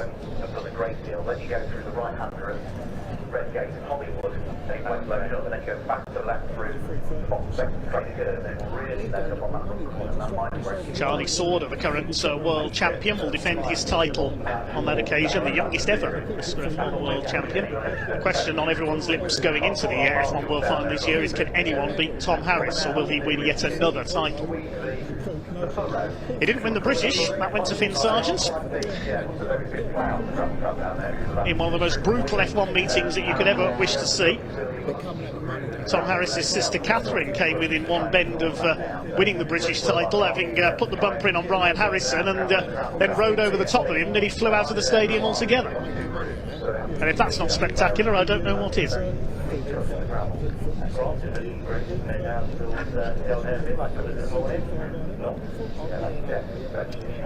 There's the trucks lining up on the grid. All the fun of the fair still going on in the background. Absolutely sideways towards the chassis, isn't it? That's the right wheel. Yeah, so big work to be done on that truck. And at the moment is that as well. Alison Sharrett comments, at least show the rallycross down in the arena. That's just as good as the F1 stock cars. Yeah, we had a look at Ollie O'Donovan's collection of rallycross cars earlier on. Hopefully we'll see those in action over the course of the weekend as well. Alison, a regular rallycross marshal. Thanks again to all our volunteer marshals here this weekend. We couldn't go racing without our volunteers. They've been out there in all weathers this weekend, quite literally.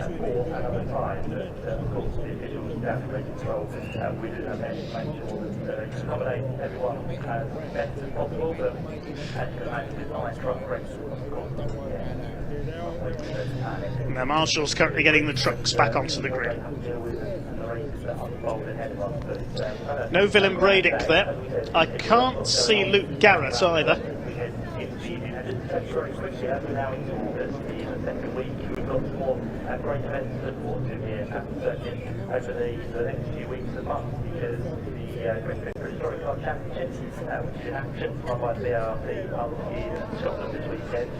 So John McGuinness is back on pole alongside Ray Coleman, based in Ware in Hertfordshire. And spot his base of Lantern Recovery just next to the M25.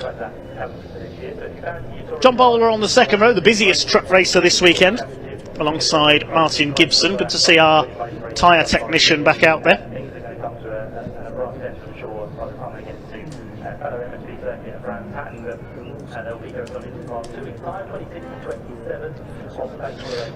Mark Taylor and John Newell on row 3 in their MANs. Jamie Anderson and Mika Mäkinen completing the grid at the moment. Again, I can't see Luke Garrett down there, so maybe his Gremlins with his new MAN have struck again. Just some teething troubles.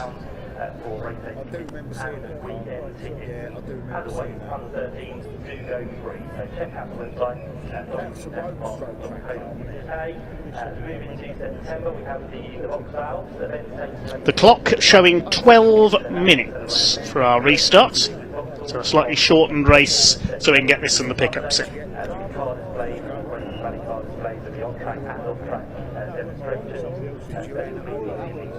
in-car displays from the likes of Donington Park, Cavalier, I think it was back in the day, and of course the Big Bertha, Terry Marshall as well, which will pay tribute here on that day as well. So that's going to be a lovely meeting. And I think they've just announced that Mega Bertha is going to be out for London as well. Bridgeport, who we saw racing earlier on in the Pickup Skyline, also has built up Mega Bertha, which was the infamous car that was never built by DTV, the Dignity Vauxhall.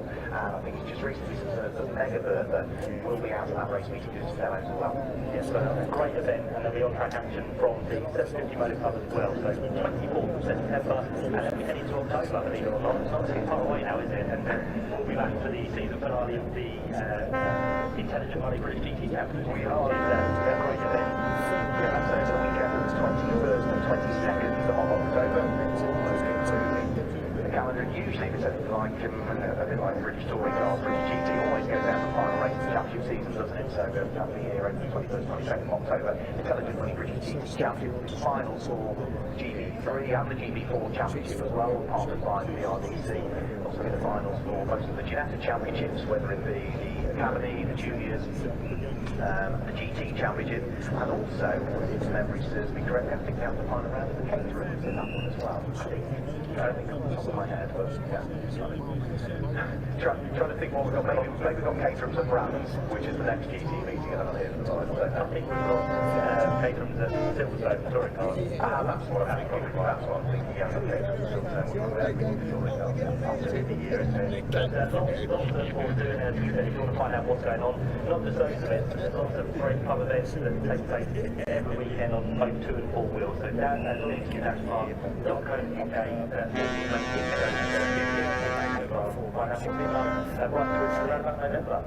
a year and a bit ago, I was dating for 3 or 4 months, a year and a bit ago, we've got to get one out, and then, to get one out, I'd live to get one out, we've decided that this is us and that's it, let's just go for it. I'll do the show.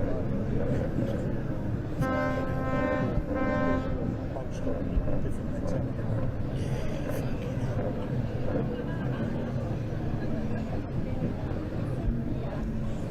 Yeah, so he's back on top. Yes.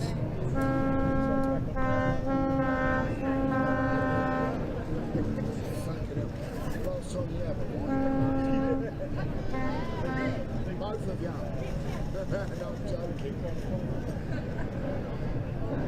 I'm joking.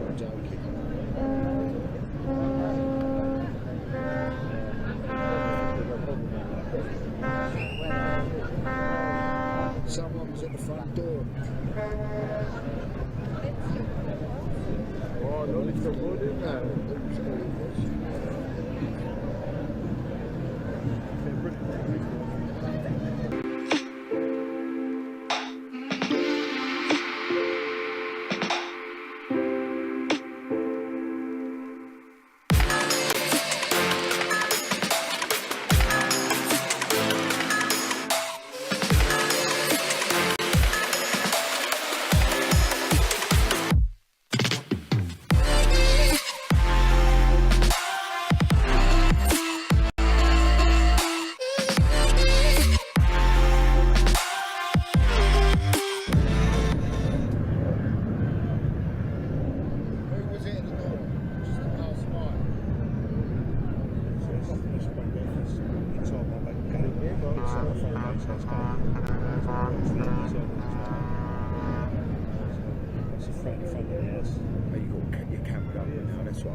That's what I want to get. Because you've got to get because you just don't need one. It's got to be under certain measurements of local council. Well, there we see the truck of Willem Bredig being recovered back into the paddock before we can get this race back underway. That's the reason for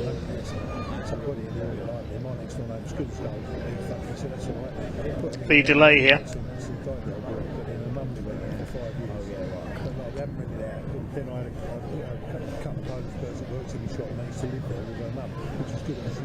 And once this truck is off track, we'll have the reduced distance 12-minute race. The reason being that we have to fit the pickup truck race in as well. They don't want that postponed again.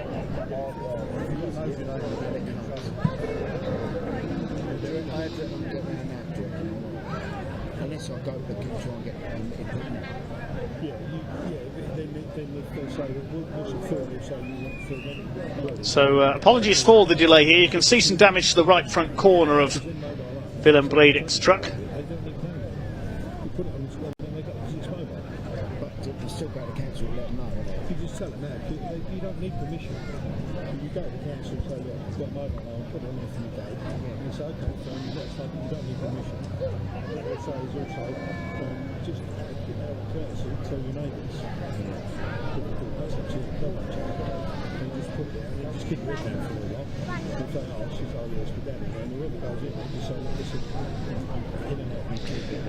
Looks like the front axle broken there on the Volvo. So the change of turbo sadly only lasted just over a lap. Oh well, hopefully we'll see Willem back out tomorrow for the second leg of our International Truck Prix. They have a separate qualifying session tomorrow as well. And the schedule tomorrow kicks off with qualifying, a warm-up session for the International Truck Prix, followed by qualifying for the Kumho BMWs. Our first race is at 10:10, race 3 of the weekend for the British Truck Racing Championship. Qualifying for the International Truck Prix takes place at 5 to 12, so in the middle of the morning's races. I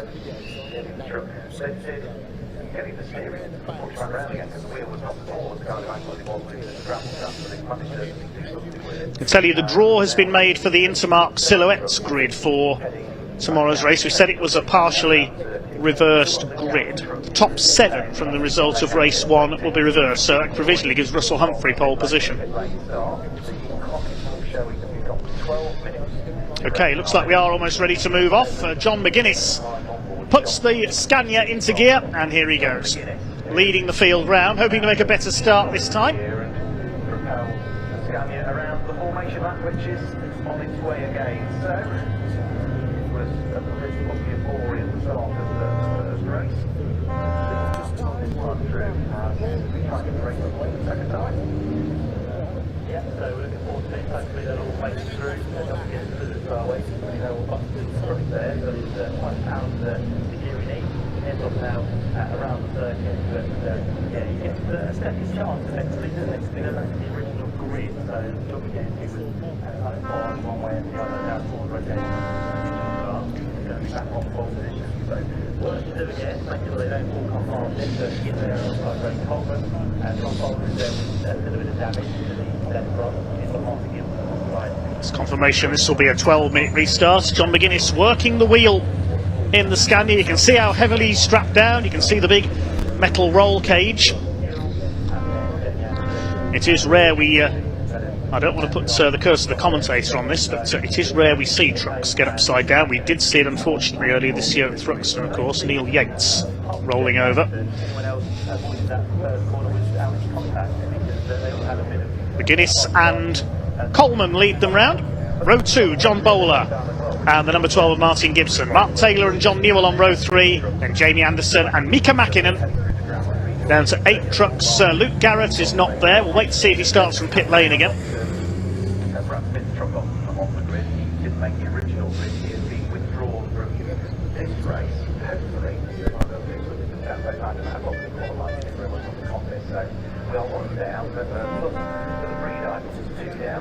Keeping it steady along the exhibition straights.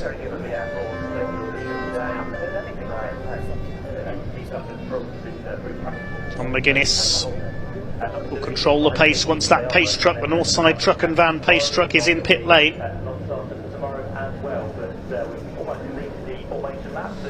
Can he get it right this time? He was a bit slow off the mark at the first running, causing a bit of chaos behind. Here we go then, the revs rise. Pack about to be unleashed. Here they go.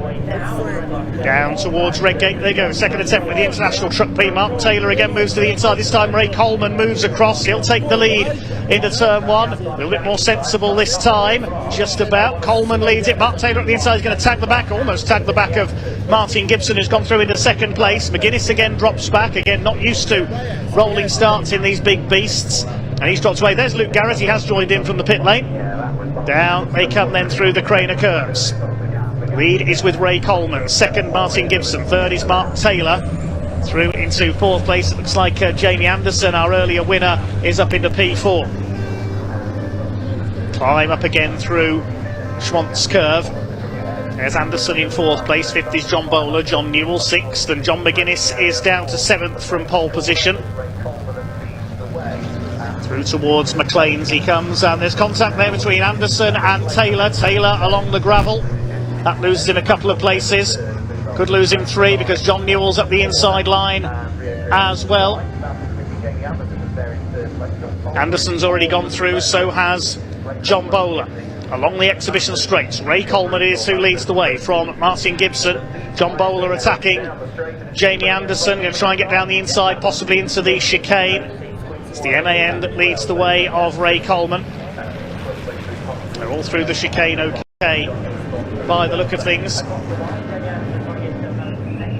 The only Scania currently competing in UK truck racing is the machine handled by John McGuinness. We saw Michael Oliver race that a couple of times over the last couple of years. Here comes Jamie Anderson round the outside on Martin Gibson, but he'll find his route blocked by Ray Coleman. Martin Gibson could fight back on the inside. No, Anderson's got it done, I think.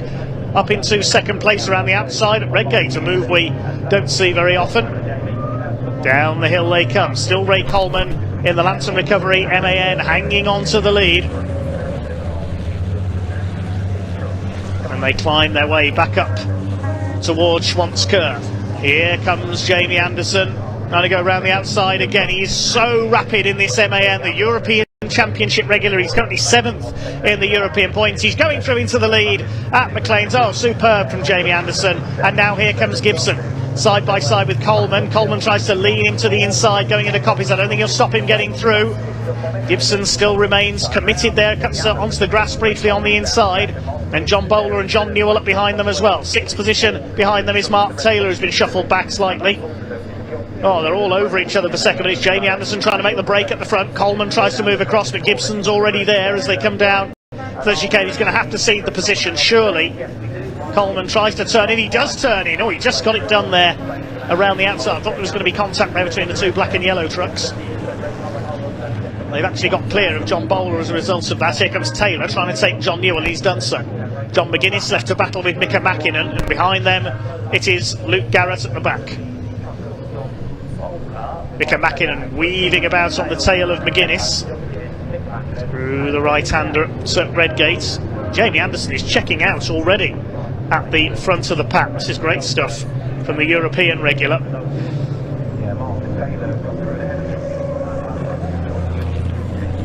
Ray Coleman under fire as they come down the hill. That's number 12 of Gibson on his tail. The battle for second place. But there's look at the lead that Anderson has built up already.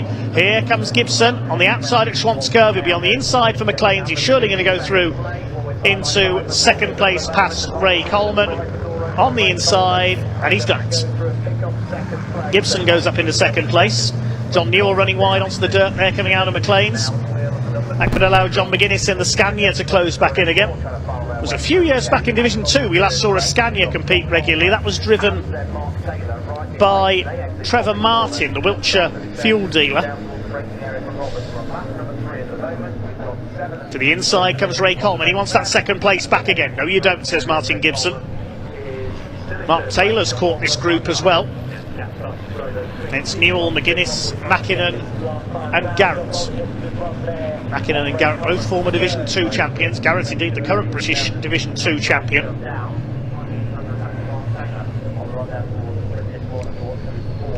Lead gap is over 3 seconds now. Anderson is running away with it.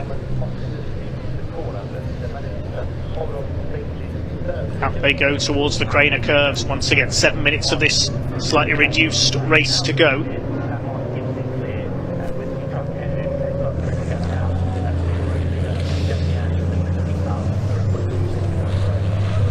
It's the battle for fourth place. John Bowler and Mark Taylor fighting out. I think Taylor may have got through though. It's a bit tricky to see due to the glare of the sun. No, Bowler's still there, just ran a bit wide coming through Schwantz curve. Up to the left, the right-hander at McLean's. Line up to Coppice. Coleman runs wide, so does Bowler slightly. Here comes Mark Taylor, the 81. Through Coppice. Mark Taylor from Sutton in Ashfield in Lancashire. Chasing down John Bowler from Stockport. John Newell, the Yorkshireman, in behind. Taylor weaves about on the back of the 14 of Bowler. Needs to be careful, John Bowler, not to knock his truck around too much, because he does have British Championship points to fight for this weekend.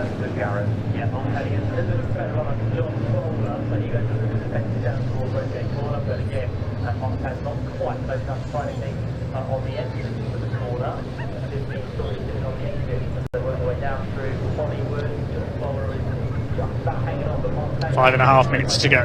John McGuinness dropping into the clutches of Mika Mäkinen slightly now, and Garrett's closed up on the fin as well in the Sisu SL250, similar to the truck that Tony Smith, Bradley Smith's father, used to compete in. Somebody's off at the old hairpin.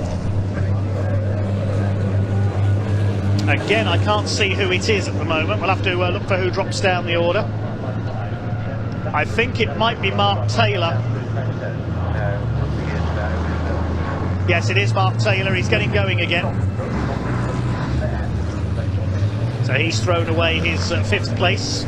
Maybe tried an attack on John Bowler and it went wrong. We'll try and see what happened as Luke Garrett's maybe mounting an attack here on Mika Mäkinen. To the right-hander at Coppice. See if we can see what happened to Mark Taylor. Was chasing John Bowler for fourth place. And there was contact between the two of them. And Mark Taylor gets pushed off. He did well to get the truck stopped there, helped by the gravel, before he hit the tyre wall. 2 into 1 didn't go through there.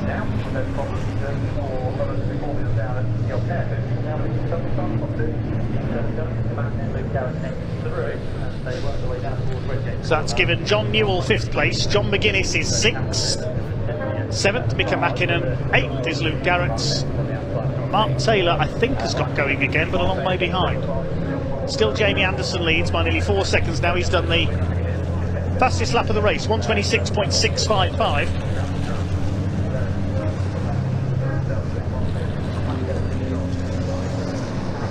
Average speed of 82.8 miles per hour around Donington Park.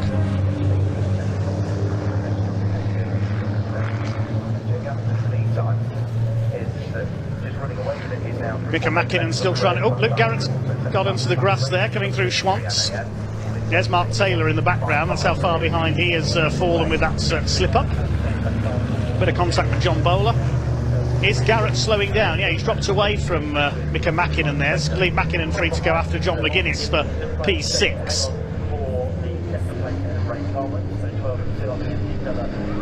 Black and white flag being shown to number 18 of John Newell. That's the driving standards flag. I imagine that's for exceeding track limits.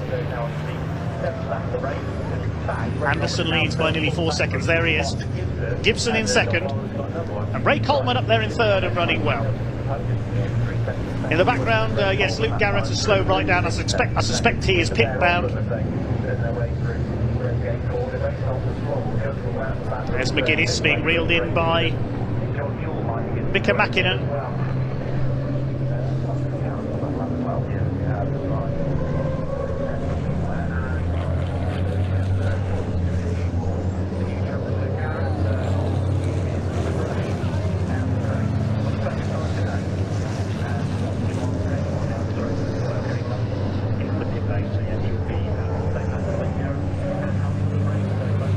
Very well spaced out now, the leaders. Anderson leads Gibson by 4 seconds. Gibson 2 seconds ahead of Coleman. And Coleman just under a second ahead of Bowler. Mark Taylor has pulled into the pits, I can tell you, in the 81. So some damage from that trip into the gravel earlier. I don't think Luke Garrett has come through on that last lap. He may have stopped in Parc Fermé on the Melbourne Loop. So it could be down to 7 runners here. We're coming towards the end of this International Truck Prix Day 1. Here comes Mika Mäkinen. He's making his move on the 23 of John McGuinness. Can he get the inside line into the chicane? No, he can't. Close enough. A couple more laps to go. Borbin McGuinness, he heads past the pits. Down into Redgate on the brakes. He's in.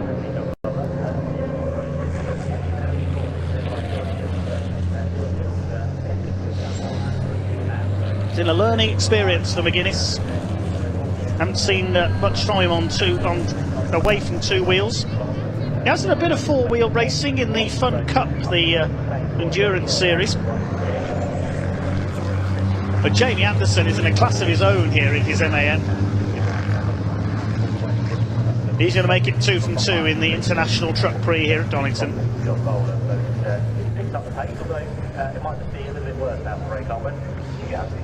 Down towards the start of the final lap.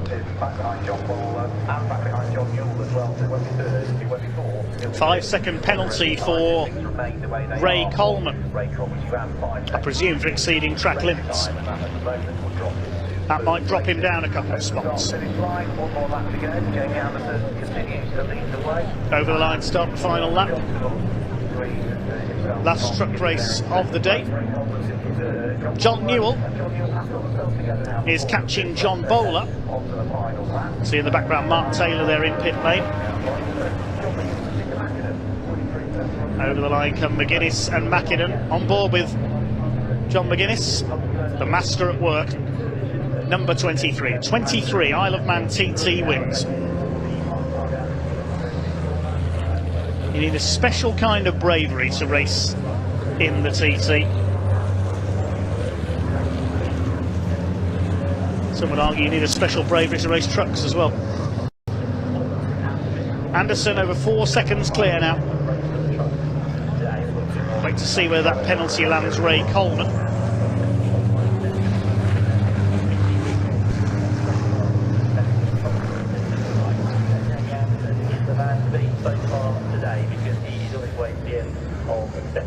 Well, the checkered flag is in sight then. He's into the exhibition straight now.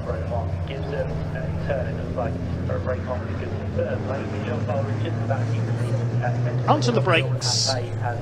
2 from 2 for Jamie Anderson. Started 7th on the grid. Didn't take him long to make his way through the front. He power slides out of the chicane for the last time and scores a double. Jamie Anderson wins at Donington. 2nd over the line, Martin Gibson in the MAN. Ray Coleman comes over in 3rd, but will have the penalty dropping back. And is Mika Mäkinen going to make a last corner lunge on John McGuinness? I don't think he's quite going to do it. The Sisu closes up on the Scania, the 2 Scandinavian machines. Mäkinen closes up. They're going to finish side by side, but I think McGuinness will just get there on the line by 0.1 of a second. Well, Coleman gets a penalty and John Bowler does as well. They both get 5-second penalties, so that's promoted John Newell up into 3rd place.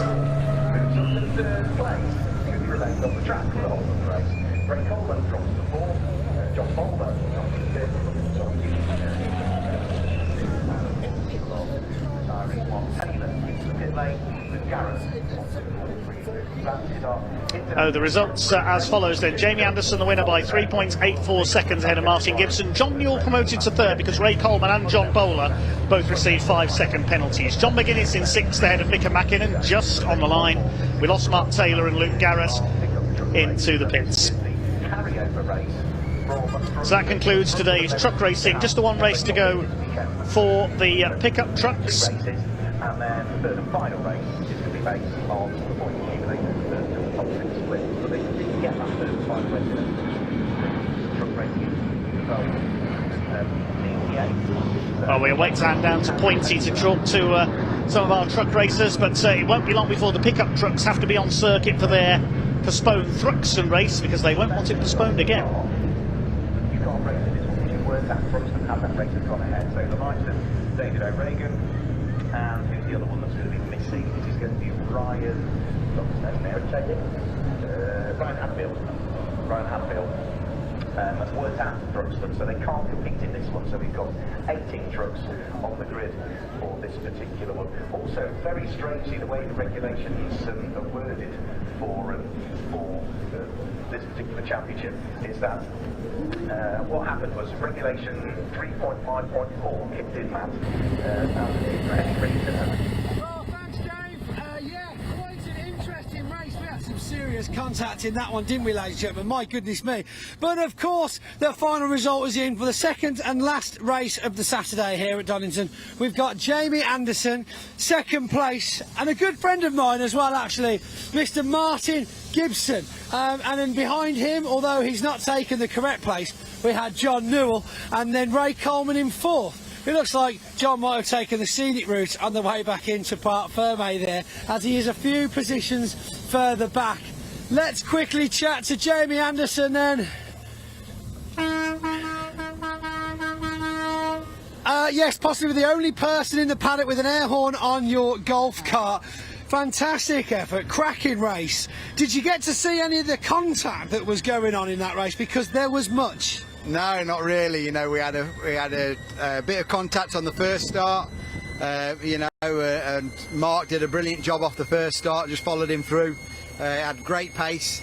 And then second race start, you know, we had a real good go. I knew we had to move fast, especially with Mark, and we probably had a bit of contact at the back. You know, and but other than that, no. Other than that, I'll just keep my head down, just keep plugging away. Clean air, clean track, and much better conditions than you had for your first race of the weekend. Yeah, we was touching to see whether it was going to have a bit of rain again, but you know, and it's good for the crowd, you know, to see that. I know it ain't brilliant about damage, you know, but that's truck racing. That's what brings people here. It is quite popular with the crowds, it is, isn't it? You know, and as the famous saying goes, rubbing's racing. Just when these rub, they rub hard. They do rub big time, March. Jamie, well done. Fantastic to hand you out another trophy very shortly. Thanks again. We're going to speak to Martin Gibson. Martin Gibson's first trophy of the weekend. Is he still in his truck? I bet he's got out and wandered off. Martin! Hello, Martin!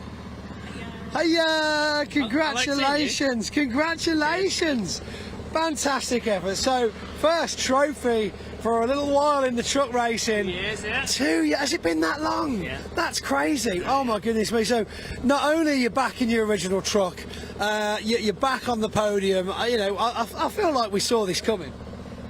I didn't this morning when I was going towards the barrier, but now I really enjoyed that. This morning I was a bit like, oh god, but that was good. Really good battle with Ray.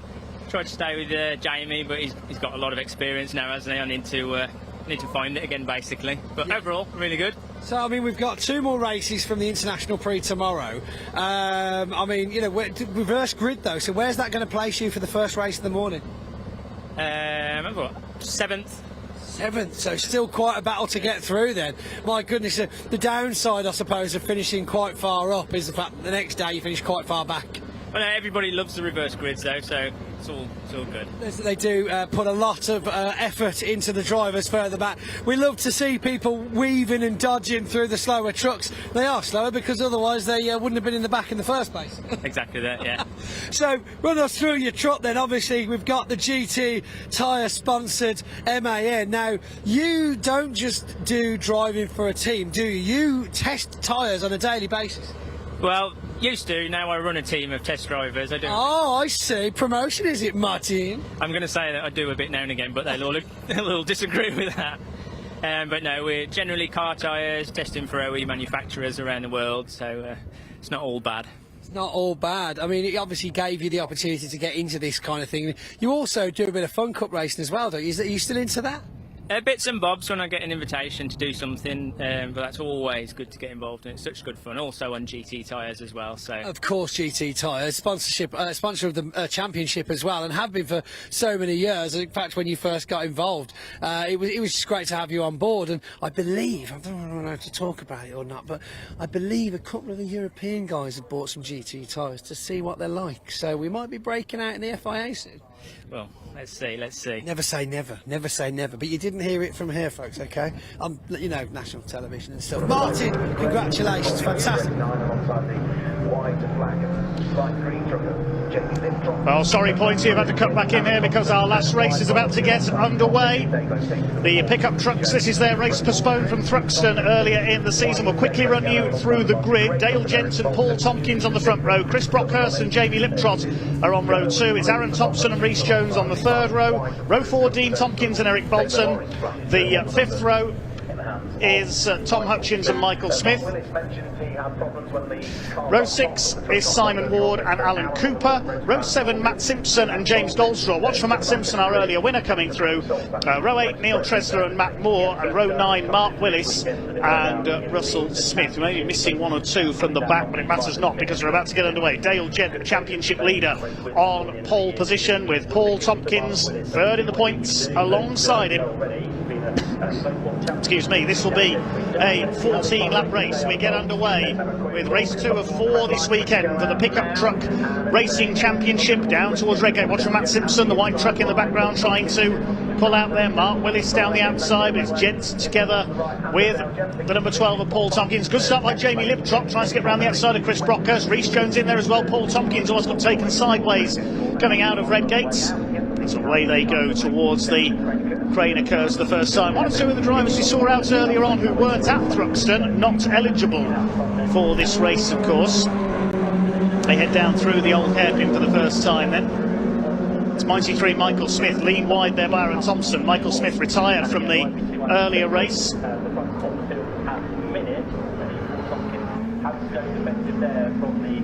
Up towards McLean's, then it's Gents from Tompkins. Jamie Liptrot up into 3rd, looking for his first podium of the season. Michael Smith there on the outside of Dean Tompkins as they head into the right-hander at Coppice. It's Gent who leads the way. Another graduate of the short ovals, his father Mark, likewise, he's raced on the UK and the Dutch short ovals as well. 29 Tom Hutchins attacking the number 30 of Matt Simpson. Let's see where he's got up to in the opening lap from back on the 7th row of the grid. He's only made up a couple of places. Aaron Thompson, the ex-Renault Clio racer under fire. His father Steve Thompson raced in the original incarnation of the pickups and Eurocar as well. Remember those? Space Frame Ford Mondeos. Neil Tresler there at the back in the number 37. And through the old hairpin. Chris Brockhurst under fire. It's Thompson up alongside. He could get through here with a bit of luck on the run into Schwantz Curve. It's the fight for 5th place. Dale Gent leads from Paul Tompkins. Rhys Jones in the pink truck in 3rd. He's got ahead of Jamie Liptrot. Then it's Brockhurst. Here comes Dean Tompkins on the inside of the 41 of Aaron Thompson. Then behind them, Michael Smith, Eric Bolton in the grey truck, number 68, and Alan Cooper, runner-up earlier on, rounds out the top 10.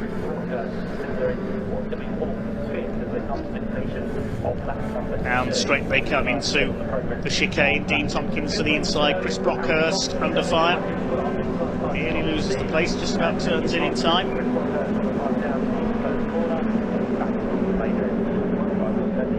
Over the line they go.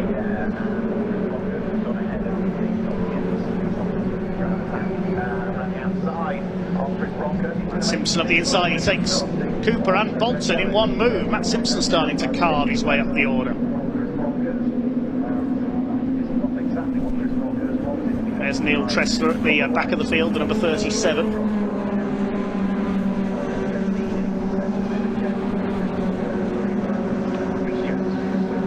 Dale Gent is starting to run away at the front now. The gap was less than a second at the line, but he's pulled away since then. Here he comes, in the Dale Earnhardt look-alike. Then the next 3, Tompkins, Jones and Liptrot. Dean Tompkins heads the next group. Michael Smith, the man from Hartlepool, up the outside, the former 2-times champion.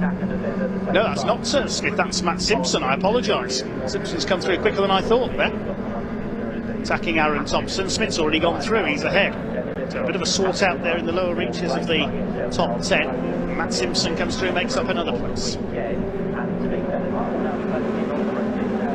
Across the line they come. 3 laps completed. Simpson up into 8th place now. There's Rhys Jones under fire for 3rd from Jamie Liptrop. Best we've seen him run so far this year. All 17 starters still running in this second of 4 races this weekend for the Pickup Truck Championship. Placing the race they lost after the incident involving Neil Yates' truck at Thruxton, which meant the race had to be postponed due to lack of time.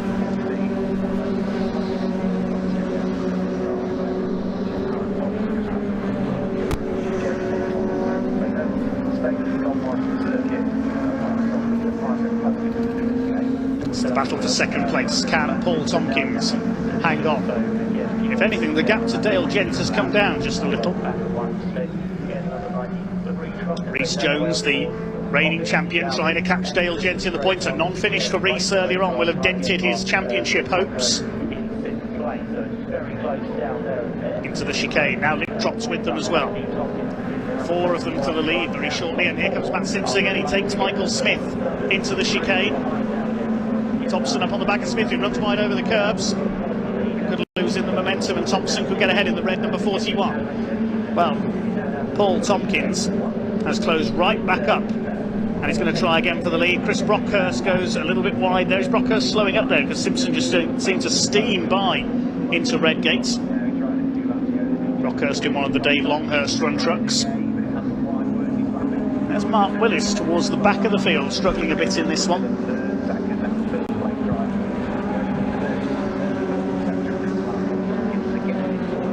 Towards the top of the circuit once again, and Paul Tompkins is in attacking mode, the former World Banger champion. He's raised 2-litre hot rods as well. Goes for the inside on Dale Gent. He's having a good look here on the run towards Coppice.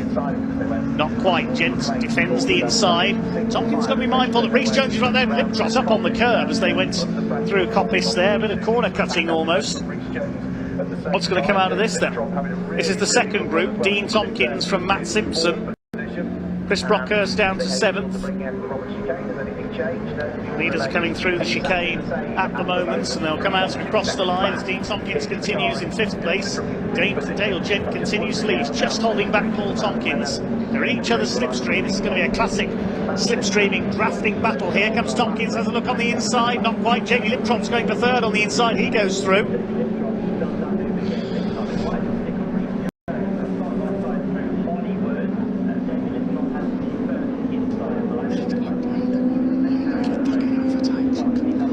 Down the hill through the crater curves, Rhys Jones retakes 3rd place.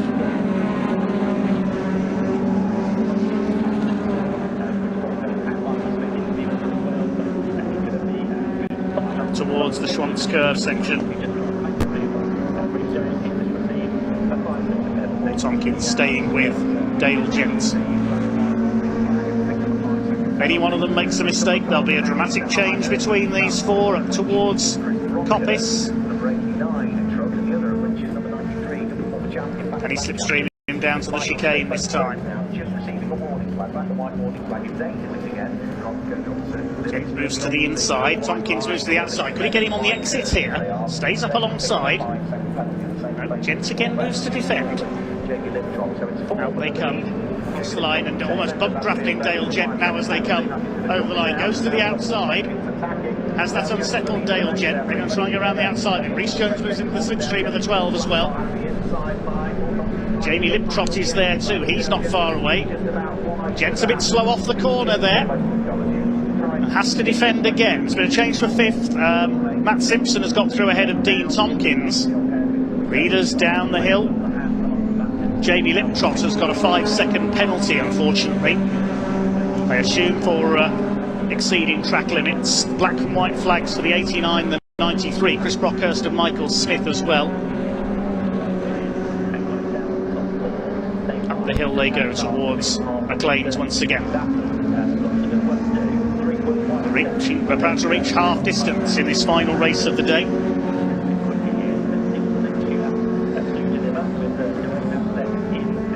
Although So the race may be checkered flagged early if the curfew is reached. We'll have to wait and see.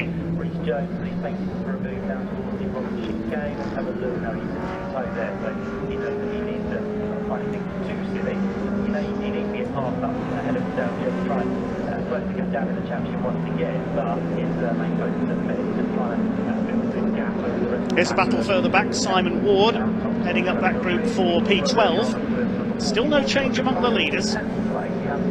Aaron Thompson has got a 5-second penalty as well. The red, number 41. Again, we presume for track limits. Here comes Eric Bolton, 68, having a look at the back of Michael Smith, who's dropped back a little into P8.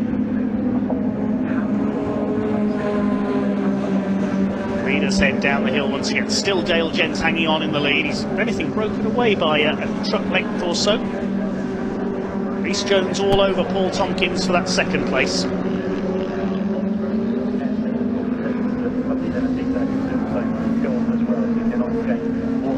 The hill to Coppice once again.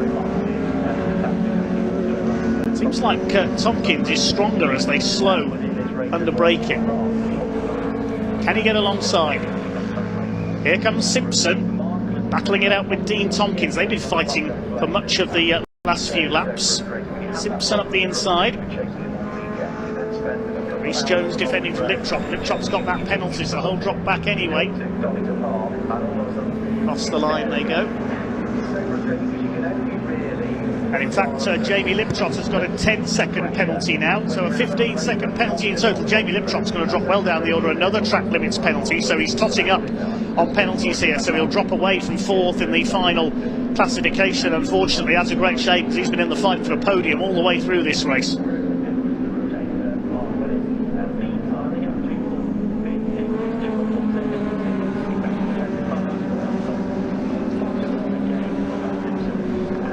Dale Jens hanging on still ahead of Paul Tompkins. Rhys Jones in third. All 17 trucks are still running. Mark Willis has dropped off the pace. He had problems at Thruxton as well. He's at the tail of the field. Matt Simpson still holding off Dean Tompkins in the battle for 5th position.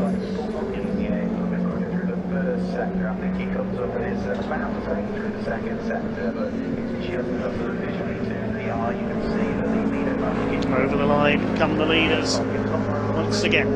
The gaps have opened up slightly. Jamie Liptrot has dropped back slightly from the top three.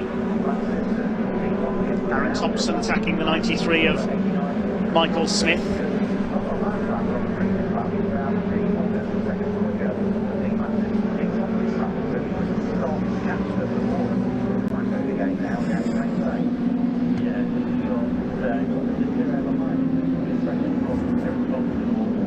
There's Aaron Thompson up the inside, attacking Michael Smith. He gets through on the inside at the top of Hollywood, I think, there. Pick that up as they come down the hill. So still a few fights going on for the minor placings. Yes, he's got through. He didn't quite manage to complete the double on Eric Bolton as Smith runs wide coming off the hairpin. Dale Jens still leads by just under half a second from Paul Tompkins. He's held on in front all race long.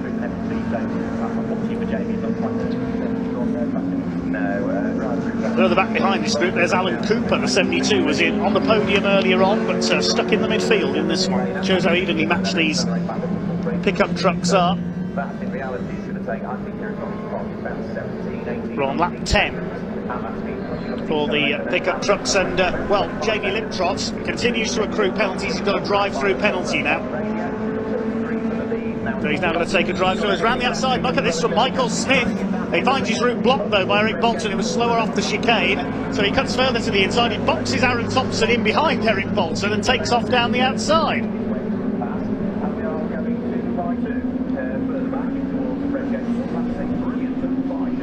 Side by side there, Thompson up the inside. Something's got to give here, and that something is Michael Smith. He gets knocked wide. I don't think that was intentional there. It was just too many trucks going for the same piece of tarmac, and Michael Smith loses more places because Tom Hutchins has come through. So has Simon Ward. James Goldstraw has pulled into the pits for what sounded like a misfire in the number 52. And here are your three leaders. And And here comes Rhys Jones. Yes, Paul Tompkins not attacking Dale Gent because his mirrors are full of that pink number 40, and he's forced him into a mistake. Tompkins has gone wide. Rhys Jones didn't need asking twice. He goes through. Now it's time for the two championship protagonists to fight to the finish. 3 laps to go. Here they come into the chicane. Gent, Jones, they've got ahead of Tompkins, and now Rhys Jones is going to go hell for leather to attack Dale Gent for the lead. The pit crew's willing them on from the pit wall. Tompkins fights back. Matt Simpson, meanwhile, has caught Jamie Liptross, but I don't think he's going to catch these 3. Jones side by side with Tompkins. Here they come down the hill. Can Tompkins get back ahead here on the left-hand side? He does go through. Nothing between these two for second, but of course the more they battle, the more that Dale Gent's going to get away. Tompkins back into second place. Michael Smith fighting back, has got back ahead of Tom Hutchins. Oh, Aaron Thompson's hit problems at the chicane. Now I'd imagine he's had a spin there. Still the second place fight goes on, but this is letting Dale Gent get away. They lap the struggling truck of Mark Willis, number 65.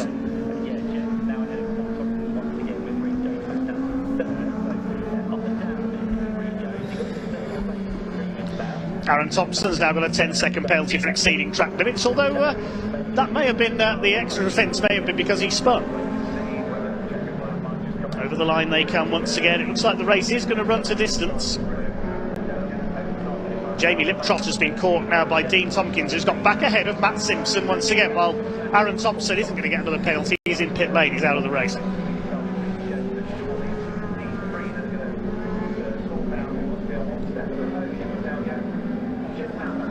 Fourth, fifth, sixth and seventh together, but Liptross will drop down the order because he's got a number of penalties to continually exceeding track limits, we believe. There is the number 2 truck with Dean Tompkins and Matt Simpson behind. This is the second group. The 3 leaders are well clear of them now, to the tune of 3.5 seconds. They're trying to reel Gent back in again. They'll have one more lap to go.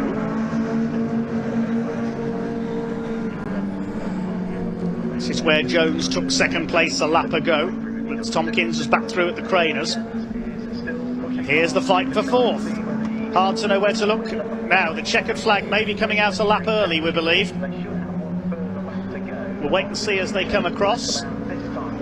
Leaders coming through the chicane for the final time. And yes, the checkered flag has come out a lap early. It goes to Dale Gent ahead of Paul Tompkins and Rhys Jones. So the checkered flag comes out 1 lap early as we reach the circuit curfew. So it is a win for Dale Gent ahead of Paul Tompkins, Rhys Jones, then Simpson, Dean Tompkins and Chris Brockhurst, because the multiple penalties for Jamie Liptross have dropped him down to about 13th place.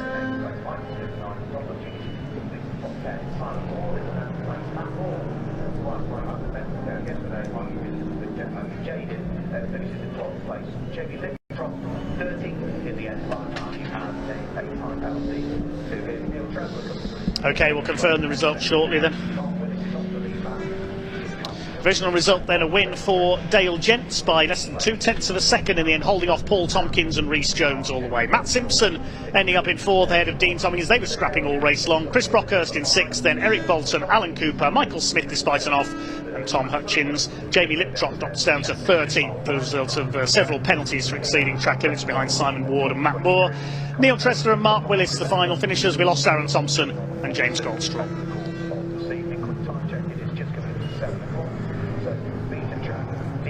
We'll hand down to Park Ferme shortly before we sign off for day 1 here at Convoy, the park. Stage is the place to go. You don't want to walk around the show trucks or get involved in the fairground. There's more live music at 9:30 this evening, the final set, which will be that 80s rock show. That again will be on the live music stage. Quick look at the schedule for tomorrow's racing. Meanwhile, we kick off with the first race at 10 past 10 tomorrow morning, British Truck Racing Championship Race 3, followed by more from the pickups. Second race for the Avon Tyres and Image Wheels Intermark Silhouette Series, and then our second race for the CNC Heads Sports and Saloons. Race 4 for the British Truck Racing Championship is followed by the first of 2 races after lunch for the Convoy BMW Championship. Then we have the International Truck Prix backouts, more pickups, more British Truck Racing, more Convoy BMWs, and a final for the International Truck Prix to round off Convoy in the Park 2023.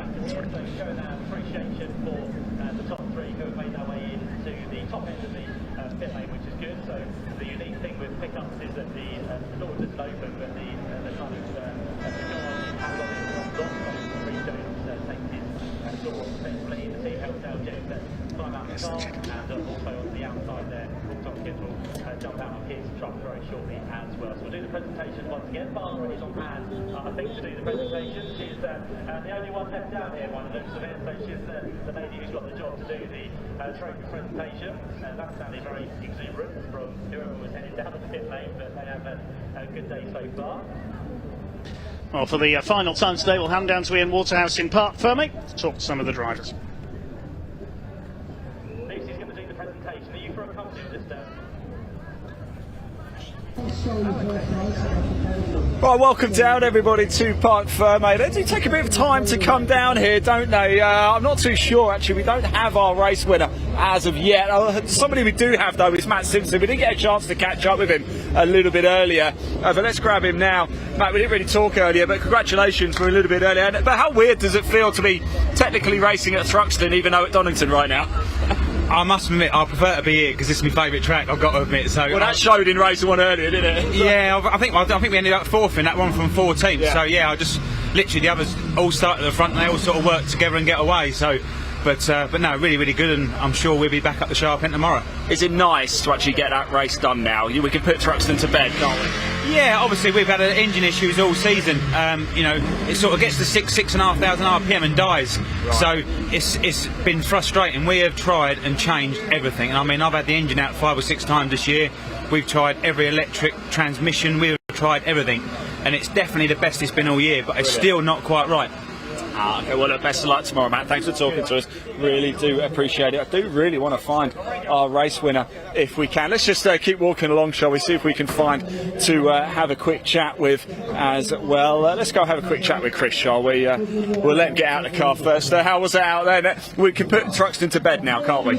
Yeah, that's finally sorted that one out, hasn't it? And we had a reasonably good meeting at Thruxton as well, so it's a shame to sort of cut that short up there. But yeah, it's nice to finish it off here, and yeah, we had good pace in that one. We stayed with the front runners, so yeah, happy with that.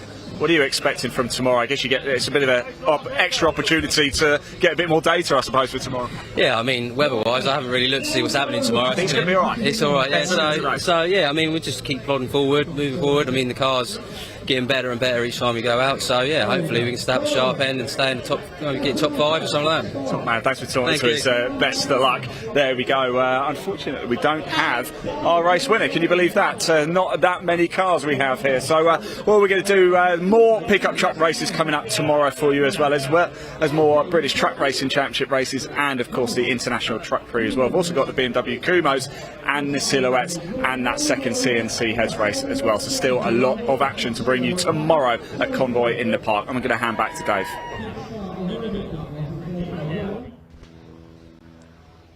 Well, thanks very much, Ian. Thanks very much, Pointy, as well, down on the ground today. That's about all for day 1 here at Convoy in the Park. Now a chance for perhaps a barbecue and 1 or 2 drinks before we kick it all off again tomorrow at 10:10 tomorrow morning. We get back underway with day 2 here at Donington. We'll see you back then, but for now, get plenty of rest. We'll see you bright and early tomorrow. Bye for now.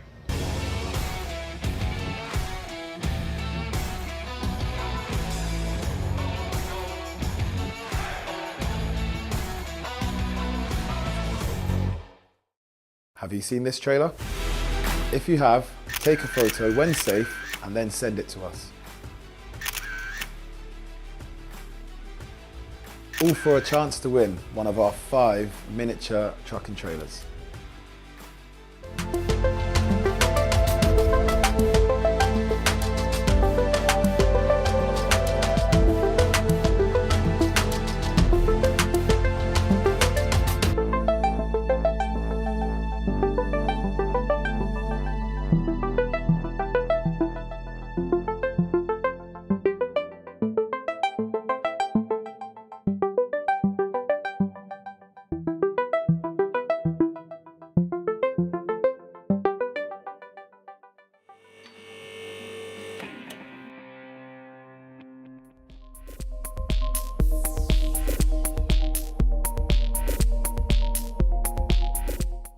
Total Care's T8 range of mobile column lifts provides a highly flexible lifting solution for any commercial vehicle workshop.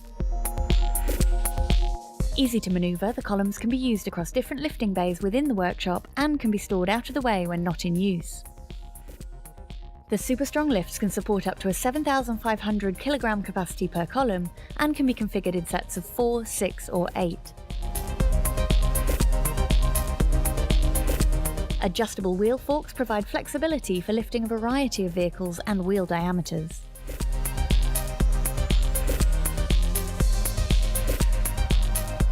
Speak to our team today for more information or a bespoke quote.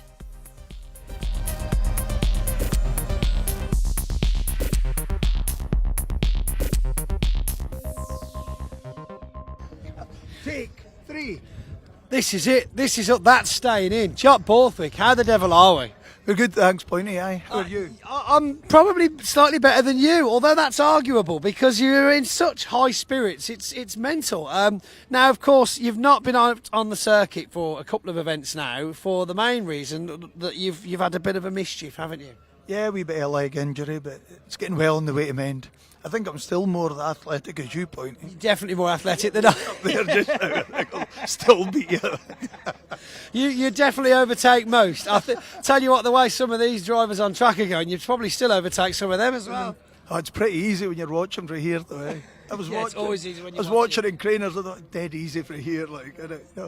I'm enjoying it, but missing it. Yeah, I bet it's a double-edged sword, isn't it? Because a lot of the drivers, when they're not racing, they really enjoy watching the racing, which I think a lot of the guys have mentioned this weekend about having the International Truck Prix on the circuit for the first time here at Donington. It's great being able to watch some truck racing as well as be part of it. Yeah, it's fantastic, and you're learning watching others, whereas normally you're in the middle of it, you're not seeing what's going on. But no, it's great. I love Donington. Eh?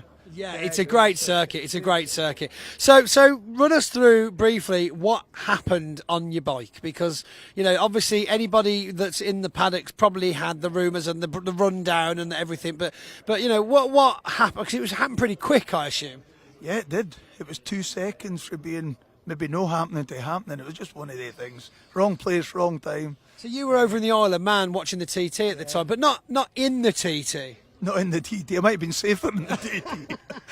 No, I was just watching, and just one of the things got in the corner and just clipped the wall, and that was it. As quick as that, and just happened. Just happened. So when they brought you back over, which hospital did you go into? Because you've had quite a bit of skin graft surgery now, haven't you, to put you back together essentially? Yeah, it was across the Isle of Man. They were great across there.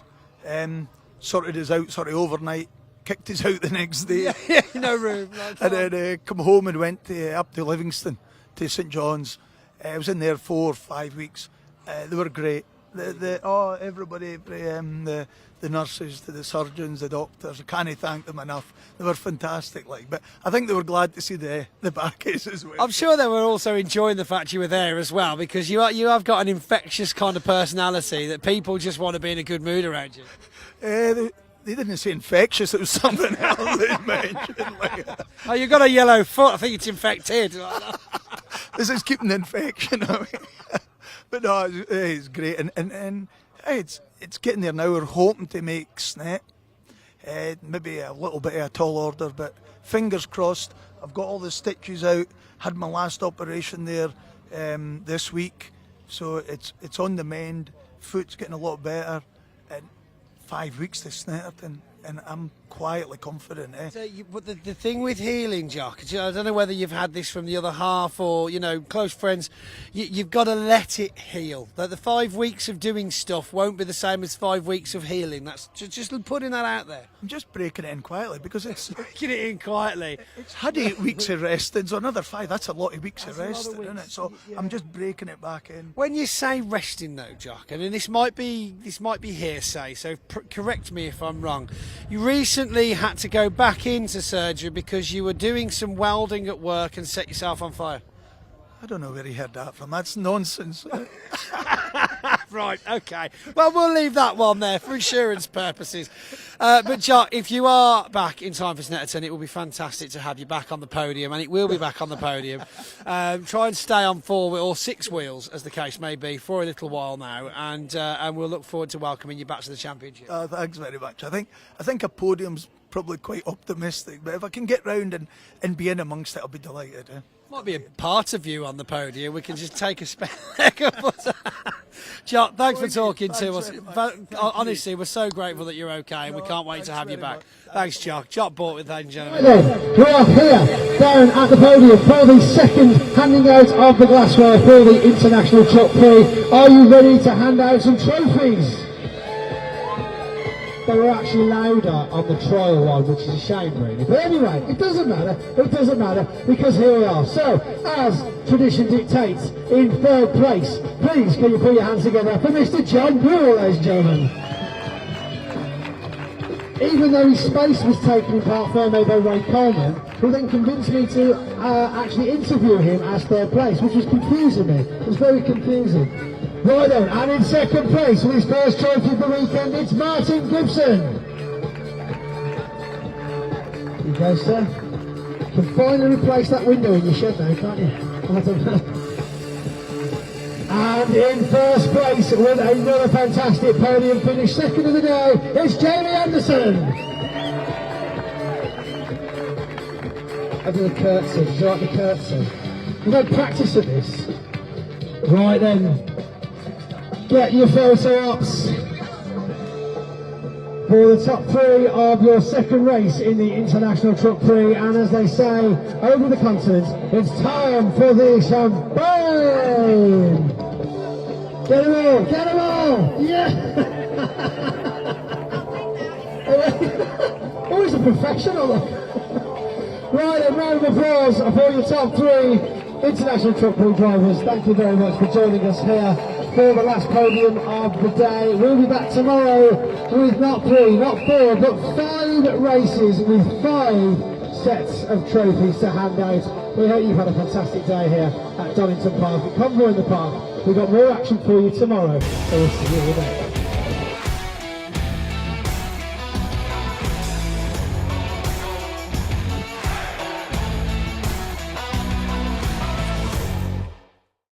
Have you seen this trailer?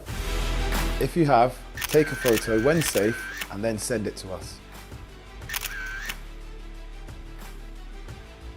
All for a chance to win one of our 5 miniature truck and trailers.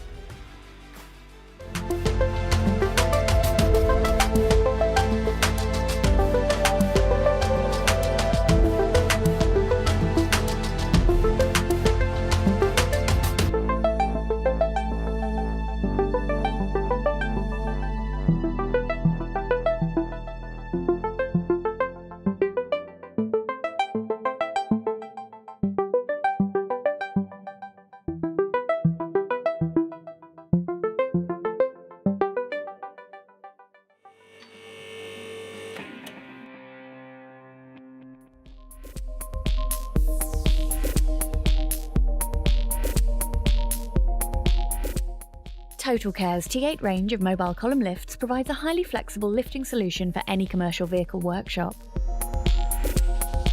Easy to manoeuvre, the columns can be used across different lifting bays within the workshop and can be stored out of the way when not in use.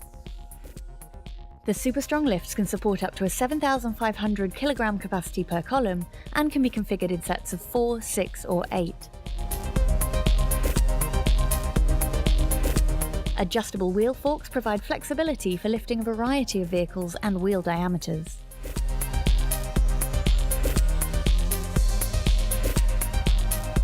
Speak to our team today for more information or a bespoke quote.